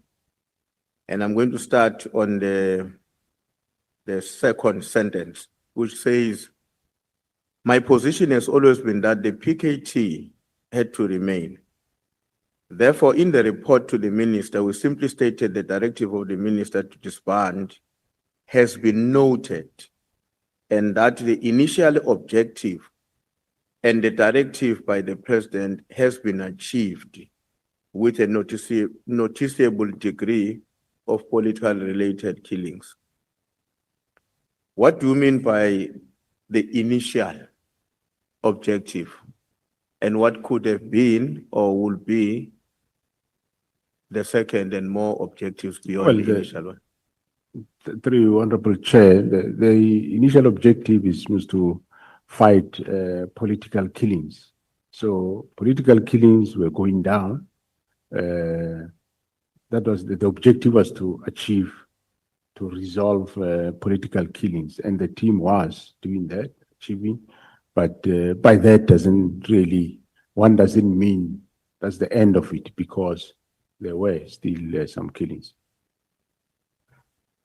Okay, so General, I would take it that it's just a question of semantics initially, and because we are saying the primary objective remains one, which was to eliminate politically related killings. I was assuming that there might have been something initially, which, according to the statement, appeared to have been achieved, and now we're proceeding to the next phase of what was demanded. But let me take your answer for that. On paragraph 135, same document, you are making reference there to a discussion in a meeting with the minister, deputy minister, deputy national commissioner, and where also the chief of staff was a very much active participant, and he and the SBIA were against a particular position. What I wanted to check is, has it been a common practice that the chief of staff would be such an active participant on matters of this nature, whenever they are discussed with his principal and you who are meant to be the expertise in the field? Well, this specific chief of staff, it has been common that he will do. The only areas that he won't get involved is normally meetings between me and the minister where we have one-on-one, but where we have officials, he will participate. On 141, paragraph 141, you are saying the minister appeared to be angered by the fact that the statistics presented to him in the meeting showed that the PKT members were still working and had made progress. In your opinion, why would the minister be angry with the positive statistics? And maybe also, how did you determine in your observation that he's now becoming very angry? Well, you can see on a person's face that definitely made him angry. Indeed, I could see that it made him angry. The Honorable Chair, through you, I don't remember the exact number of dockets, but I think the dockets were either 114, they increased to 115, or they were 112, they increased. But in principle, what happened there was that the dockets have increased. And one of the dockets I remember very well that caused the increase is the Mandeni murder case of the councillor, where he said, but you are still taking job instead of having been disbanded. So, yeah, that's what I say. That surprised me. Even though, let's say, generally we agree that we disband, but they took more extra docket and they did good work. That's supposed to be appreciated, that they resolved, they were able to link people to a murder, firearms to murder. That's good work. Now, in paragraph 174 of your same affidavit, you are very, very concerned about the fact that what had been raised by Lieutenant General Sbiya, and you didn't agree with, some 3 or 4 issues that he proposed, I'm sure you recall them, comes back now, pops out, coming through one of the interactions that we're having with Minister Mkhunu. Have you come to the conclusion that Minister Mkhunu was acting honestly and coincidentally his concerns were related to those of General Sbiya? Or your view is that he and Sbiya may have conspired, that because I didn't succeed with the National Commissioner, my boss, you are technically his boss because you are a minister. Please bring these things in on the other side. Thanks, Honorable Chair. That's exactly how I interpreted it. After, when I start to realize later, initially I didn't see that way, but later when I look at how the issues unfolded, I realized that it is indeed so that the same matters that General Sbiya raised before, which the first one I think was the command and control of the cold case team that he wanted to take over. Other one was that counterintelligence shouldn't carry dockets. And the third one was that General Khumalo shouldn't oversee PKTT. He must only deal with this division.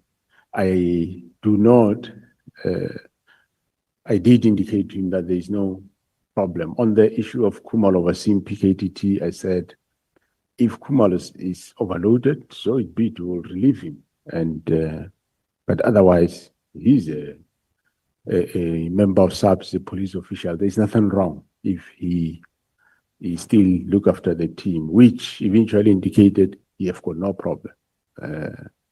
The other one was that the counterintelligence investigations shouldn't carry dockets. And I said, the fact that it's called counterintelligence investigations, they do carry dockets. At some point, they have the liberty to enjoin a detective to what they are doing when they think the time is right. There is nothing wrong. So, yeah, it was coincident that, yes, Minister raised the matters. I think on the meeting of the 27, even went as far as there was a presentation of the National Strategic Intelligence Act, where they say that, you see, in the mandate, there's no investigations there. There might be no investigations, but he's a member of the police. His functions are in terms of Section 205 of the Act, Section 205(3) of the Act. If he can do any of those functions, there's absolutely nothing wrong with that.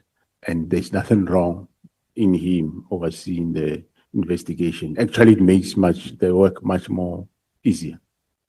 So, yes, the same matters happened to then later be raised by the minister. And that gave me an indication that probably that's the reason. I think I'm left with about 2 or 3 questions, Chair. I know the time I'm left with is too much, but I'm going to leave it because I think some of the questions were dealt with by my colleagues. The one for those 2, 3 questions that are left, General, in terms of, I mean, if you look at I think it's paragraph 17, or I would say point 17 in the report that you've given us. There you are talking about on your evidence, you are talking about national and strategic direction as that being the responsibility of the minister, if I understand very well what you said there. So what will that constitute? National and strategic direction. Thanks, Honorable Chair. To say the minister is responsible for national policing policy and strategic direction is to assist the organization in the direction to say, in terms of priorities of government, like in this current time, we have what we call medium-term development framework. We have this priority to develop a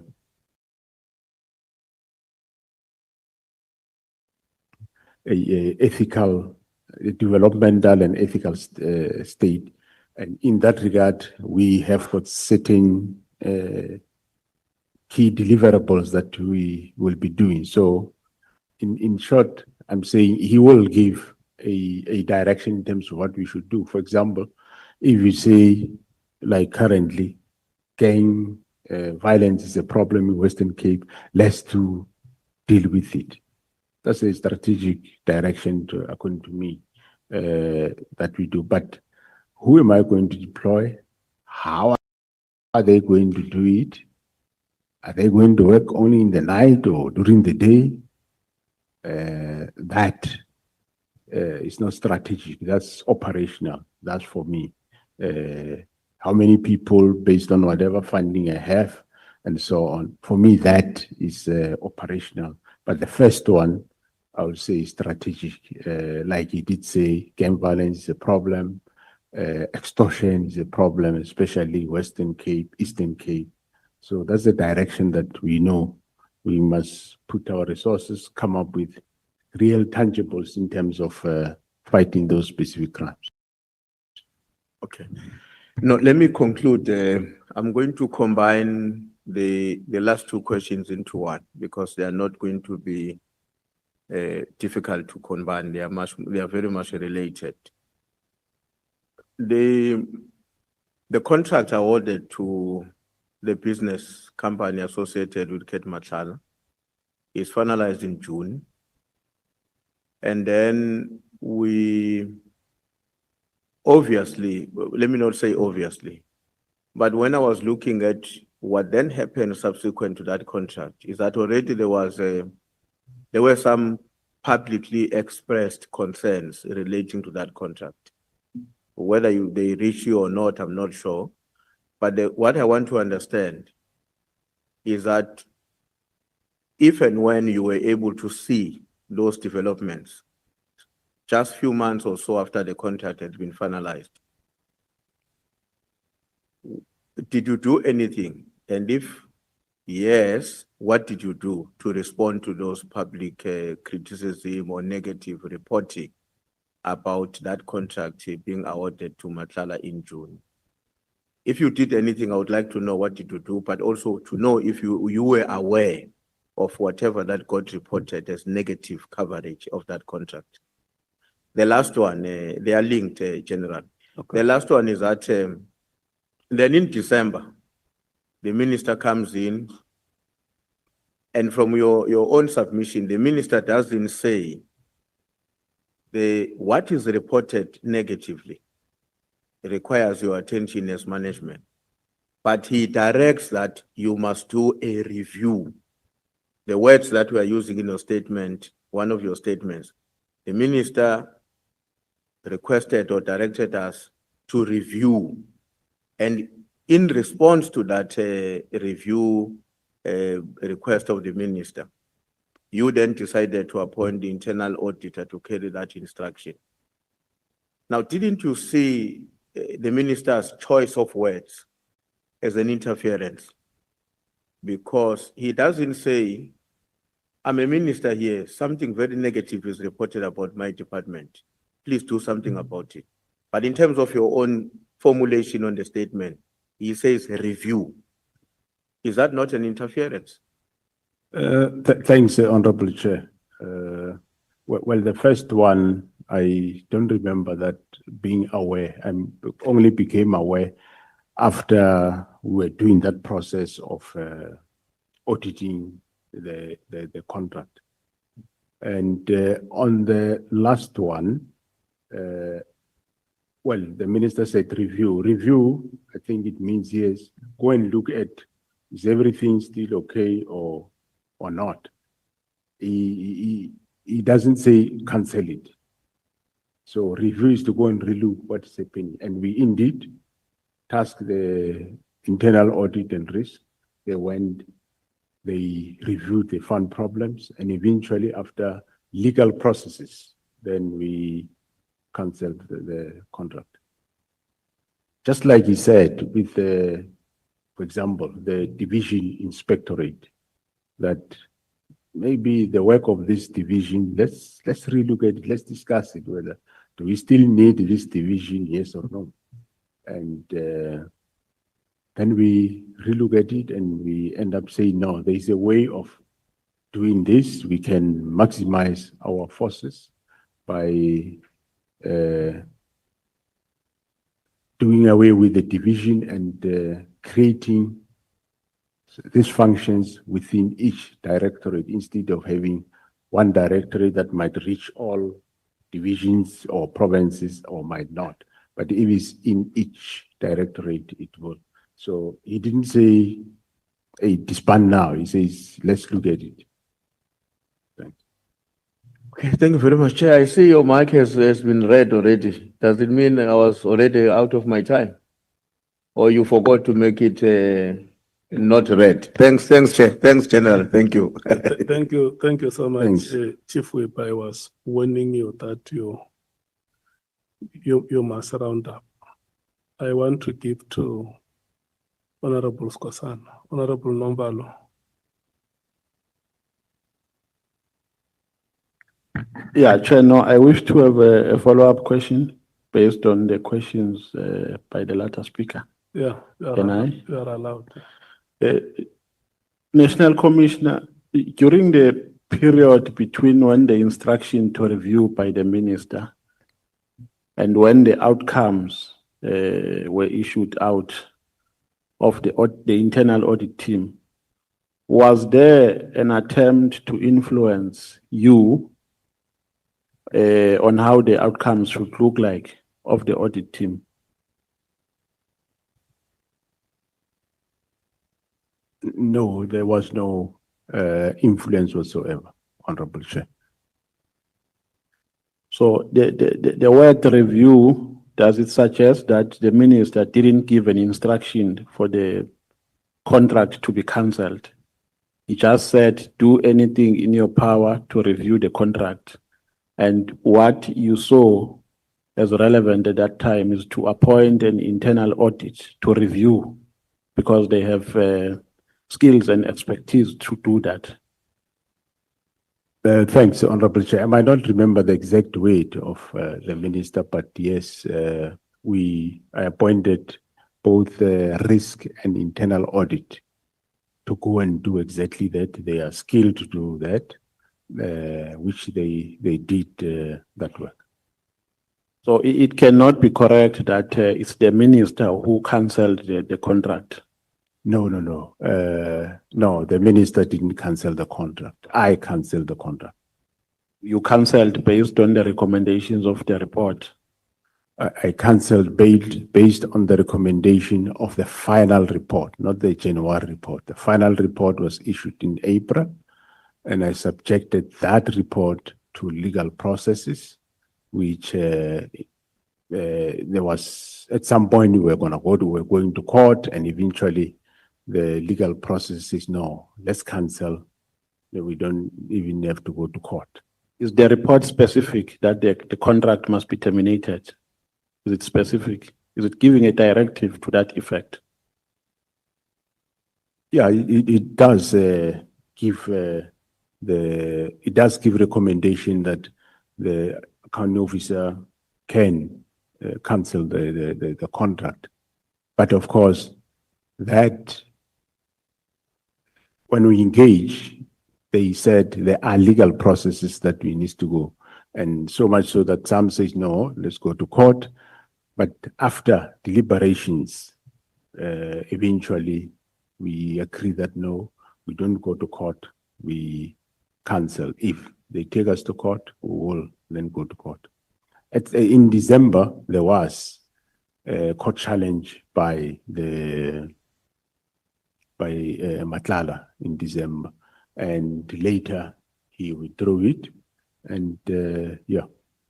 No, the reason why I'm asking National Commissioner is because in the WhatsApp text that we're circulating, in a conversation between Raun Mokgotsi and Kat Matlala, it appears that Raun Mokgotsi is making a promise to Kat Matlala that he's going to influence either the department or the minister for the outcome, for the contract not to be terminated.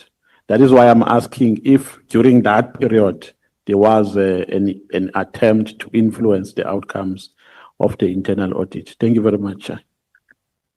Thanks, Honorable Chair. No, I was never influenced on what to do.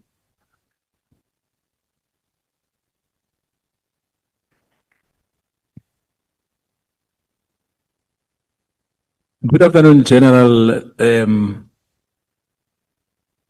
Masemola, our most powerful civil servant or public servant in the country. And I think we have to acknowledge that you are the most powerful person today who can arrest anyone in the country. I'll start by saying my questions. Between 2022 and 2025, which officials by name issued the operational directive to you or your subordinates outside your formal commanding channels?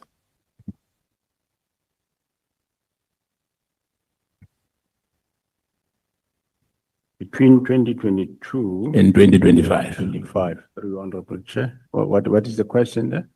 The question is, which officials by name issued an operational directives to you or your subordinates outside formal commanding channels? Yeah. Thanks, the Honorable Chair. I wouldn't remember that of such. I think it caught me off guard. Maybe the Honorable Member can, I don't really remember outside SAPs issued directives to me or officials. Yes, to officials, yes. For instance, if I can make just an example for you, you remember the issue of Brian Mokhosi as well. Just, yeah. Besides him, maybe, I'm just giving you that question to say, is there anyone who has ever issued any directive outside the SAPS officials? No. Thanks, Honorable Chair. No, the people don't issue official directives, but people can, normally people complain to say there is a problem at such and such a place. And for example, the Honorable James, now and then she'll phone. She's not giving me a directive. She will say there is a problem of a child at such and such a place, wherever. And I will then respond with the police to do that. He's not issuing me a directive. He's giving me a complaint. Yes, hence I was making an example of the gentleman called Brian Mokhosi, who was related to the minister in a way, whether he's a friend or not a friend, is still going to be investigated. Did any of those instructions involve withholding evidence, delaying prosecutions, or redeploying investigators working on political sensitive cases? Thanks, Honorable Chair. No, not as far as I know. There was Not no as far as you know. evidence withheld or. Have you ever received, again, any instruction or advising, suggesting you are avoiding briefing Parliament on selected committees on certain matters related to political killings or corruption probes?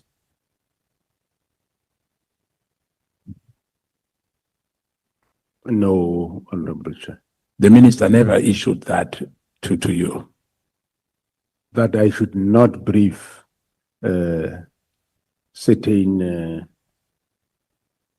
Committees in Parliament. no, Honorable Chair. Were any high-profile suspect or political figures under investigation by PKTT prior to its disclosure? If yes, who were they and what became of those cases? Honorable Chair, the PKTT, they investigated any and everyone, and we never really had a problem. The problem we had, as I previously said in KwaZulu-Natal at some point, was that when they started working, some of the politicians started wanting to know what they are doing, what is happening, and eventually I did that time with the then minister, agreed that, that's why you heard me saying that we agreed that the team is not going to brief anybody else, including whoever was the provincial commissioner at that time, including even the MEC in the province. They didn't brief him. Everybody will only be briefed when we have an IMC, or maybe I go down, they brief me. So no. Do you believe that the disbandment of PKTT served the interests of justice or the interests of those implicated in its investigation? Well, it can and could only serve the interest of those that were implicated in. Were you then at any stage pressured or cautioned not to oppose the task team closure? And if so, by whom?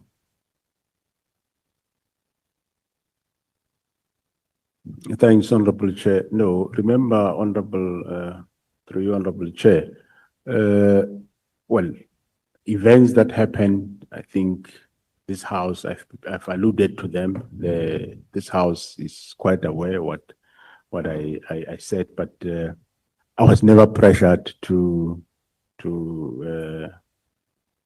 not to do certain things. All what happened is what I alluded to this committee, that the directive came that we must implement, and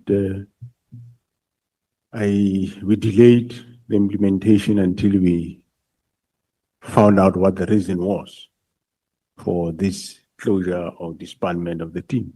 And eventually I took the decision that I'm no more going to disband, and instead we are now expanding instead of disbanding.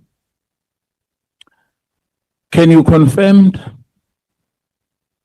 whether the intelligence report exists in that detailed coordination between political figures, business donors, organized crime in influencing policing outcomes? And if so, will you table those reports before this committee?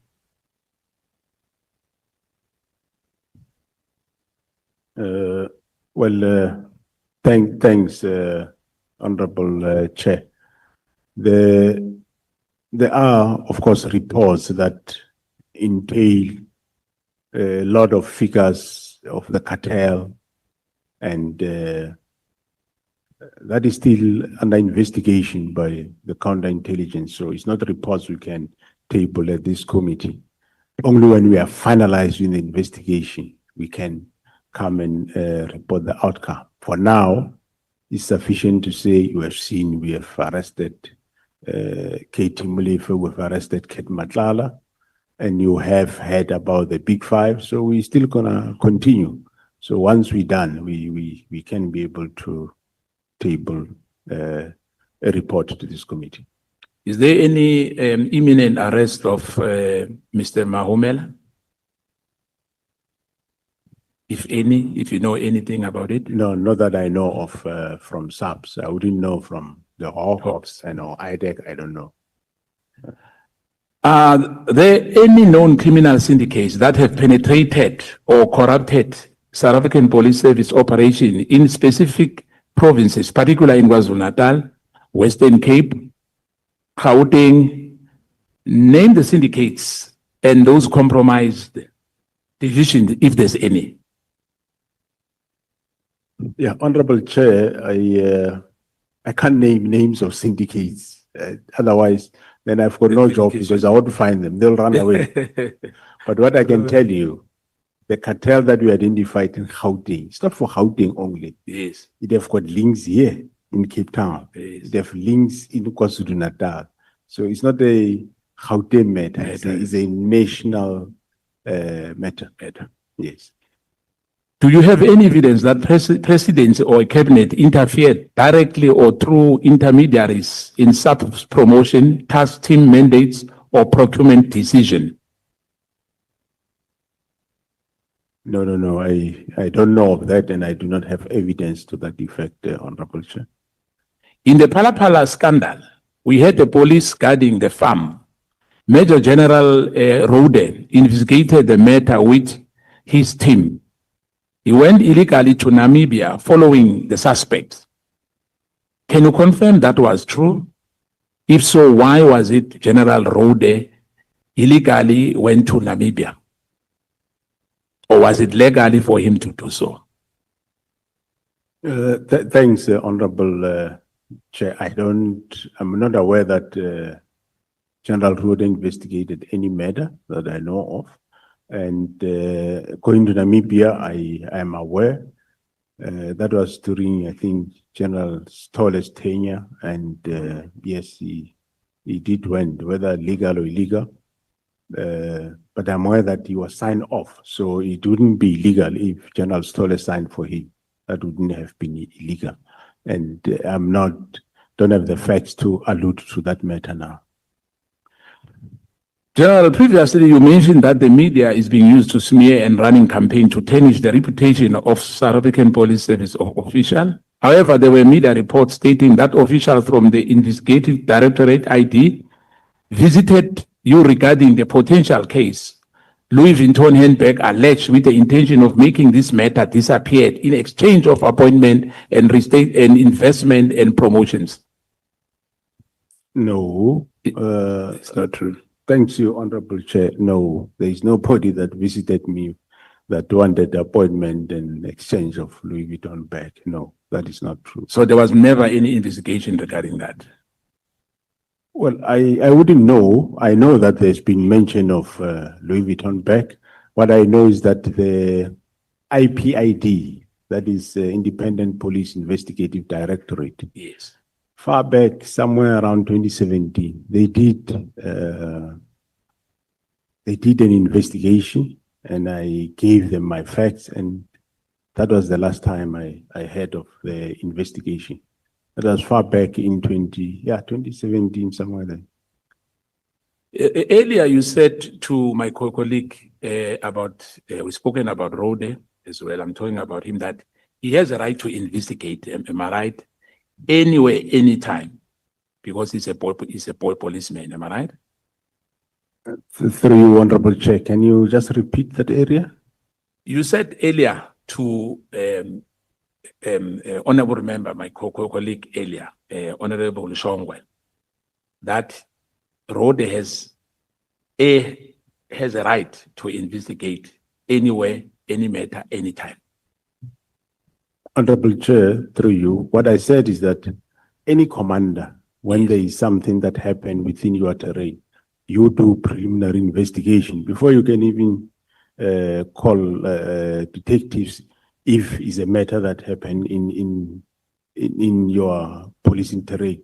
You will do preliminary investigation, and from there, you then can, of course, call detectives. I even gave an example, you'd remember, about the fire.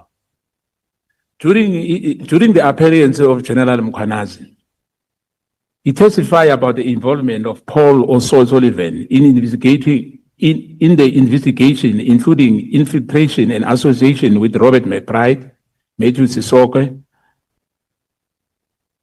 IPAD and IDEC, especially during the tenure of Robert McBride. General Mkhwanazi recommended that the tenure of McBride and IPAD and O'Sullivan be investigated. When the investigation going to start, or has it started? Well, I only heard it for the first time when he was in front of this committee that he required that it be investigated. So I will engage him and take the matter from there.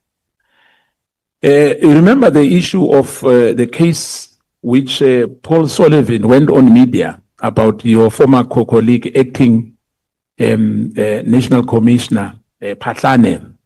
And I think General Mkhwanazi said it here that one of our colleagues exposed even the safe house.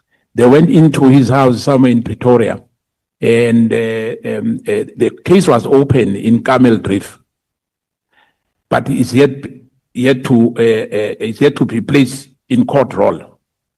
That case was handled by Major General Mohale. Do you know anything about that case of your colleague, the former National Commissioner?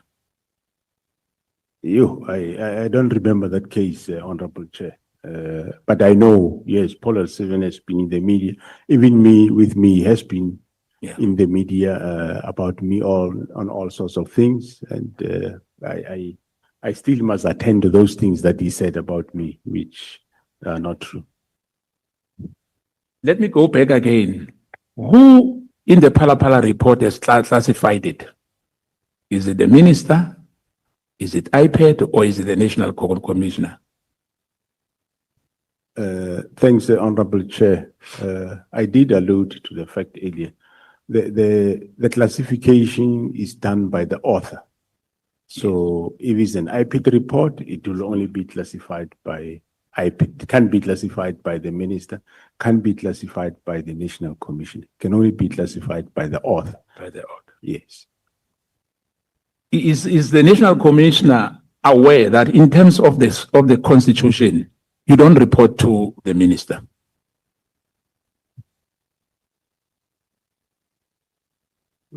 Thanks, Honorable Chair. So where do I report, Honorable Member? I'm asking you. Oh. In terms of the Constitution, you report to the President. Well, I do report, through you, Honorable Chair, I do report to the minister because I work with him, and I also do report to the President. So can the minister give you instruction? Well, it is my understanding that he can, yes. So if the minister say you must disband the PKTT, you don't have to ask him. Don't have to refuse to do that. You have to follow the instruction of the minister. Well, through you, Honorable Chair, I think in the current case that we're discussing, you are aware that how it went, and I explained how it went, that I didn't sit to eat. I came with alternatives. I engaged the president, and yeah. What is the disciplinary policy of SAP saying about insubordination? Well, insubordination, yes, you do take departmental steps. Why was not carried out against General Sibia? After all what he has done, whilst we are still the accounting officer in the South African Police Service. The question was previously asked. Yeah, no, I'm aware. I'm aware of that. I'm going to make a follow-up to say, why, if there's insubordination, there's no consequence management on that? Because the act is very clear. If someone ignores or defy your instruction, that's what we call insubordination. But as far as we are concerned, beside what is happening now, Sibia, General Sibia, as you know, you said it yourself. You've spoken to him. Have you ever written a letter? Have you wrote a letter to him? And what was the response? Because he was continuing, hence we are in this state where General Mkwanazi had to have a press conference. One of those things was because of General Sibia. General Sibia was like, in the public eyes, now running South African Police Service whilst you are in the office. It's perceived like that. Thanks, Honorable Chair. From my point of view, it is not like that. You would recall that I did say, I did call him and rebooked him. And, the fact that General Mkwanazi went to the media won't be the sole reason be General Sibia. I did explain to this committee that after the discovery of what was on the phone, and after they compiled a briefing, they briefed me. That's when we saw the intensity of the problem. Hence, I said, out of that, I'm also going to brief the president. And before that, he went to the media. Are there SAPS members or external contractors licensed under the false identities or shell companies who perform covert work for the state yet answer to the private or political interests? Do you know anything about anyone? No, Honorable Chair, through you, I wouldn't know that, and I think that can be best be handled at the Joint Standing Committee of Intelligence, I suppose, yes, Chairperson. Has any forensic or internal audit traced financial transactions or asset ownership linked to SAPS officers to known gang or corporate criminal network? That question relates to the current investigation, Honorable Chair. That's what we are investigating. Have you ever briefed personally the president about the consequences of disbanding the MKTT, including stall investigation, pending arrest, or comprise evidence chains? Thank you, Honorable Chair. You say, have I ever briefed who? The president. Thanks, Honorable Chairperson. I think I did allude on my briefing to the president earlier. I did allude to this committee, I think, more than once, still today, in terms of what I said to the president. And I will repeat that the president was taken aback when I say the team is being disbanded. And I did say, Mr. President, if ever it has to be, I suggest, gets done in a phased approach, which he said, yeah, he agree, and he will speak to the minister. The National Commissioner's agreement that the minister and his boss undermines the constitutional framework and operational independence of South African Police Service. This is entrenched in Section 205 of the Constitution.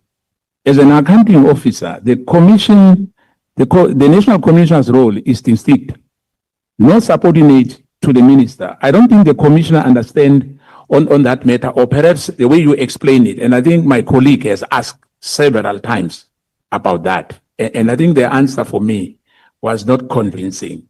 And I think we have to make sure that everyone, when we went out of here, understand that you are an accounting officer and your responsibility of the South African police operational issues belongs to you only, not to the minister at all. Thanks, Honorable Chair and Honorable Member. I do understand that what my function is. Yeah. But remember, I said I do my work on the also on the direction of the minister. So the issue of the direction, I think, is what also the committee needs to interpret as to what does direction mean. I think rather, I don't mind the committee condemning me that I'm wrong in what I'm doing, but rather be of assistance to say direction means 1, 2, 3. I think that will also assist the situation. I think the National Commission must understand that the issue of corruption in terms of the executive, SAPS itself and ordinarily the ANC itself, Phala is how linked to the president and the minister to corrupt activities and misusing the executive authority to hide criminal activity on the president part. I'm not sure whether the issue, you understand it very well, that South Africans were very concerned about the Phala, because now we are told that that matter is classified. I just want to say to you, I'm not sure whether it will sit well. I understand it's a very complex issue once you say the matter is classified. Are you happy in terms of how the Phala matter was investigated? Thanks, Honorable Chair. I can't comment on something that I haven't seen. I haven't seen the investigation. I can't comment on something I don't know. It was investigated by the Hawks, and that is it. The investigation that I know is the one that is currently pending at court, but this one you're talking about, I wouldn't know. Thanks. We view it as an illegal encroachment. We suspect that is an illegal encroachment, which we think that it should lead to actions. And this can be reported to the president as well. We know the president is conflicted on this matter because this thing happened at his farm. The issue of the dollar happened at his farm. And South Africans have confidence in the South African police in particular. That is their responsibility if there's crime, to make sure that they investigate the matter to the latter. As a national commissioner, are you happy the way the Phala matter was handled? Thanks, Honorable Chair. I will say again that I don't know. You can be happy if you know what the investigation entailed. So I'm not privy to the contents of the investigation, so I wouldn't know. Even myself, I was accused of sending a chopper to Phala, falsely so. I mean, I never knew about anything about Phala. So how would I even have sent a chopper there? So I think there was one of the members from this honorable house that said I sent a chopper to Phala, which I didn't do. So I can't comment on investigation. I don't know, Honorable Chair. For me to be happy or whatever, I should know the intricacies. Then I can express my opinion. I think from what I've heard today from you as well, Because remember, Minister Cele, during his time, on Mondays, there was parade of all senior officials at the head of office. Is it still happening as we speak? Parading to the minister. No, I don't know of that parade, Honorable Chairperson. I know that we had a meeting on crime where we review crime for the past week and talking about crime, what can we do where, and yeah. So, well, even now I do have meetings myself every Monday where I get reports from the 9 provinces.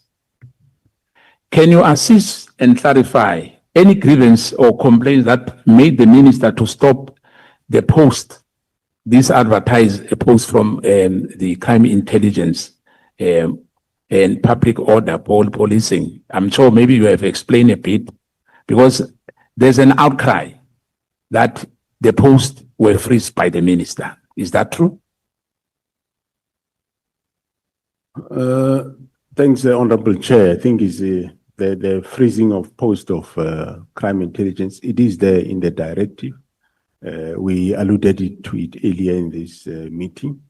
But public order police, I don't know. I'm not aware of those posts that were freezed. I definitely don't know. I'm not aware of that. Now, I'm not sure about the issue of the minister. Maybe you can clarify for us to understand the relationship between you and the minister when it comes to the issue of General Sibia. Was General Sibia more closer to the minister than yourself? Well, that's my my reading of the situation. Correct, Honorable Chair.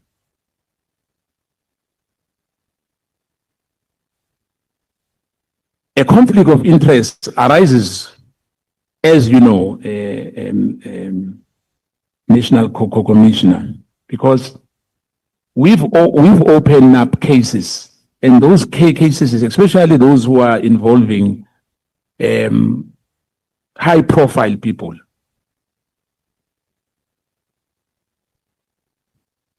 The delay is unnecessary. And sometimes, you know, the police, why they don't investigate matters properly, they take the matters to the prosecutors. And when those cases are being struck off the roll, or there's no case at all, it's because of the investigation is not proper. Don't you think that we have to improve on that regard? Thanks, Honorable Chair. Where such matters happen, I indeed say yes, we must improve, but it's not generally everywhere that happens.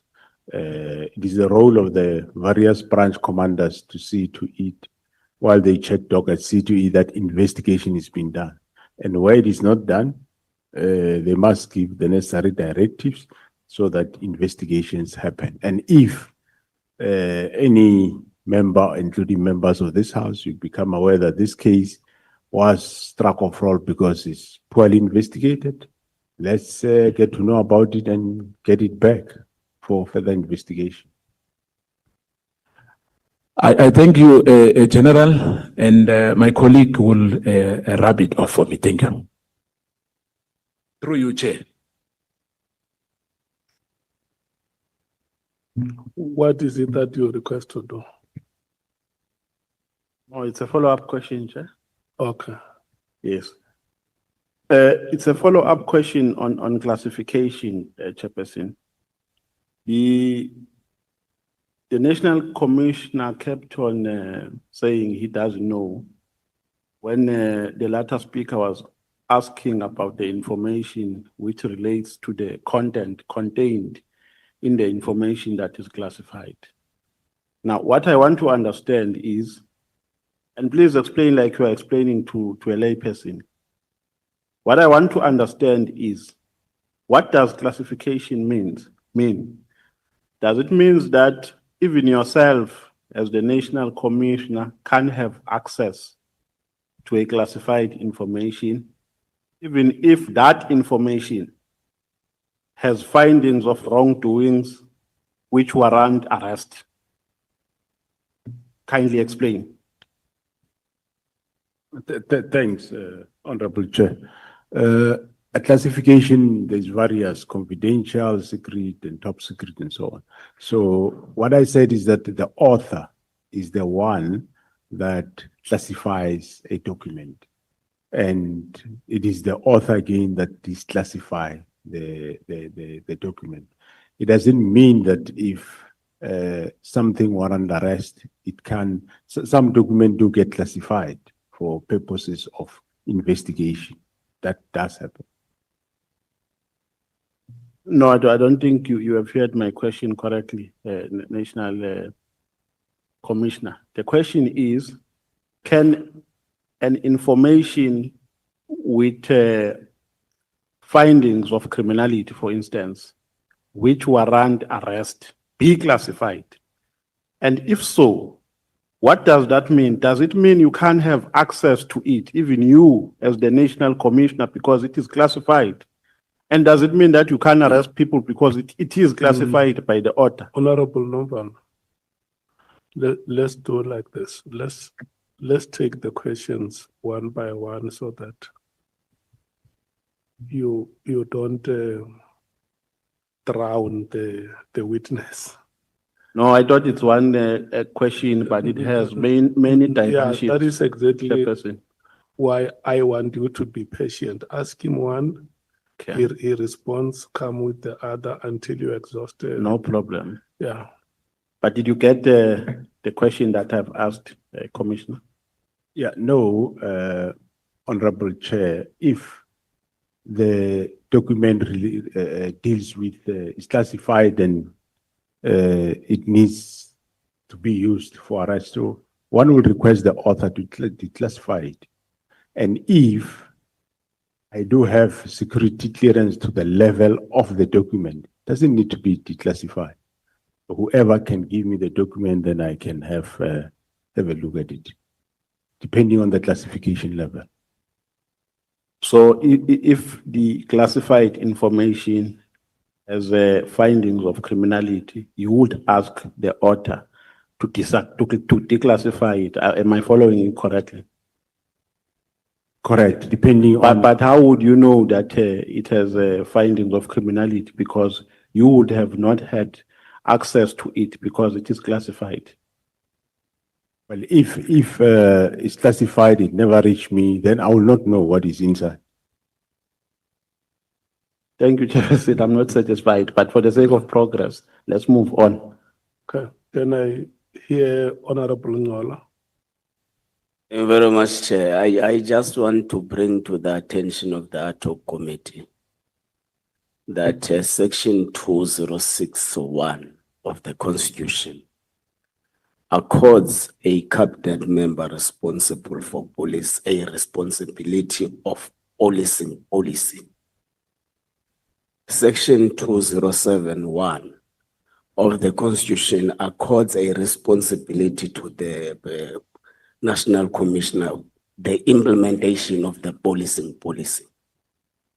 And the cabinet member responsible police has a responsibility of oversighting the implementation. So it can be logical that the National Commissioner does not account to the Minister of Police. I think what we're confusing, Chair, is the significant difference between an appointing authority and an executive authority. To stop that point of. Thank you very much, Chair. And, We're confusing two things, the two aspects, different. Appointing authority, Yeah, point no, of executive authority. There is no point of order. Honorable members, let's have our meeting on Wednesday. No, it's not quite fast. He is out of order, Chairperson. I'm not We- out we- of order. We did not invite his explanation. No, Chair, I don't need to be We're invited by questioning Mr. Nomva. witnesses here. Don't Order, project yourself as an expert. You are not Order, an Chair. expert here. order, Do Chair. not ask for your opinion. We Chairperson, are order. questioning the witnesses. He must be Chairperson. quiet. He must be Chairperson, quiet. order. We don't need your opinions here. We're questioning the witnesses. Order, Chair. You Order. must keep quiet. We did not invite your opinion. Chairperson, Who order. are you to advise us? Chairperson, you- order. Who are you to advise us? You are not an expert here. Chairperson, We have on a the point legal of order. advisor seated next to me. If we need a legal advice, we will speak to him, not him. Chairperson, on a point of order. Chair, I rise on a point of order. Because the point of order by Mr. Nomvalo is actually out of order. He has been allowed numerous times to make. Chair, if you allow him to budge, you are also going to even, budge. even yesterday. If you allow him to do what he is doing, we'll do it as No, well. you are not a whip. And we can do it better than what he does. No, no, no. Don't make it. We're not going to be bullied by You are Ngola making here. useless We'll threats. never be bullied by Ngola here. Chair, He projects himself as an expert. You are not an expert here. We have a legal advisor. We're Chair, asking questions The from point of witnesses, order. not from you. Who are you? Who are you? what is this? Hey, Chair, can I proceed with my point of order? I want to apologize for your behavior, the two of you, to the people of South Africa, who have been following us from the first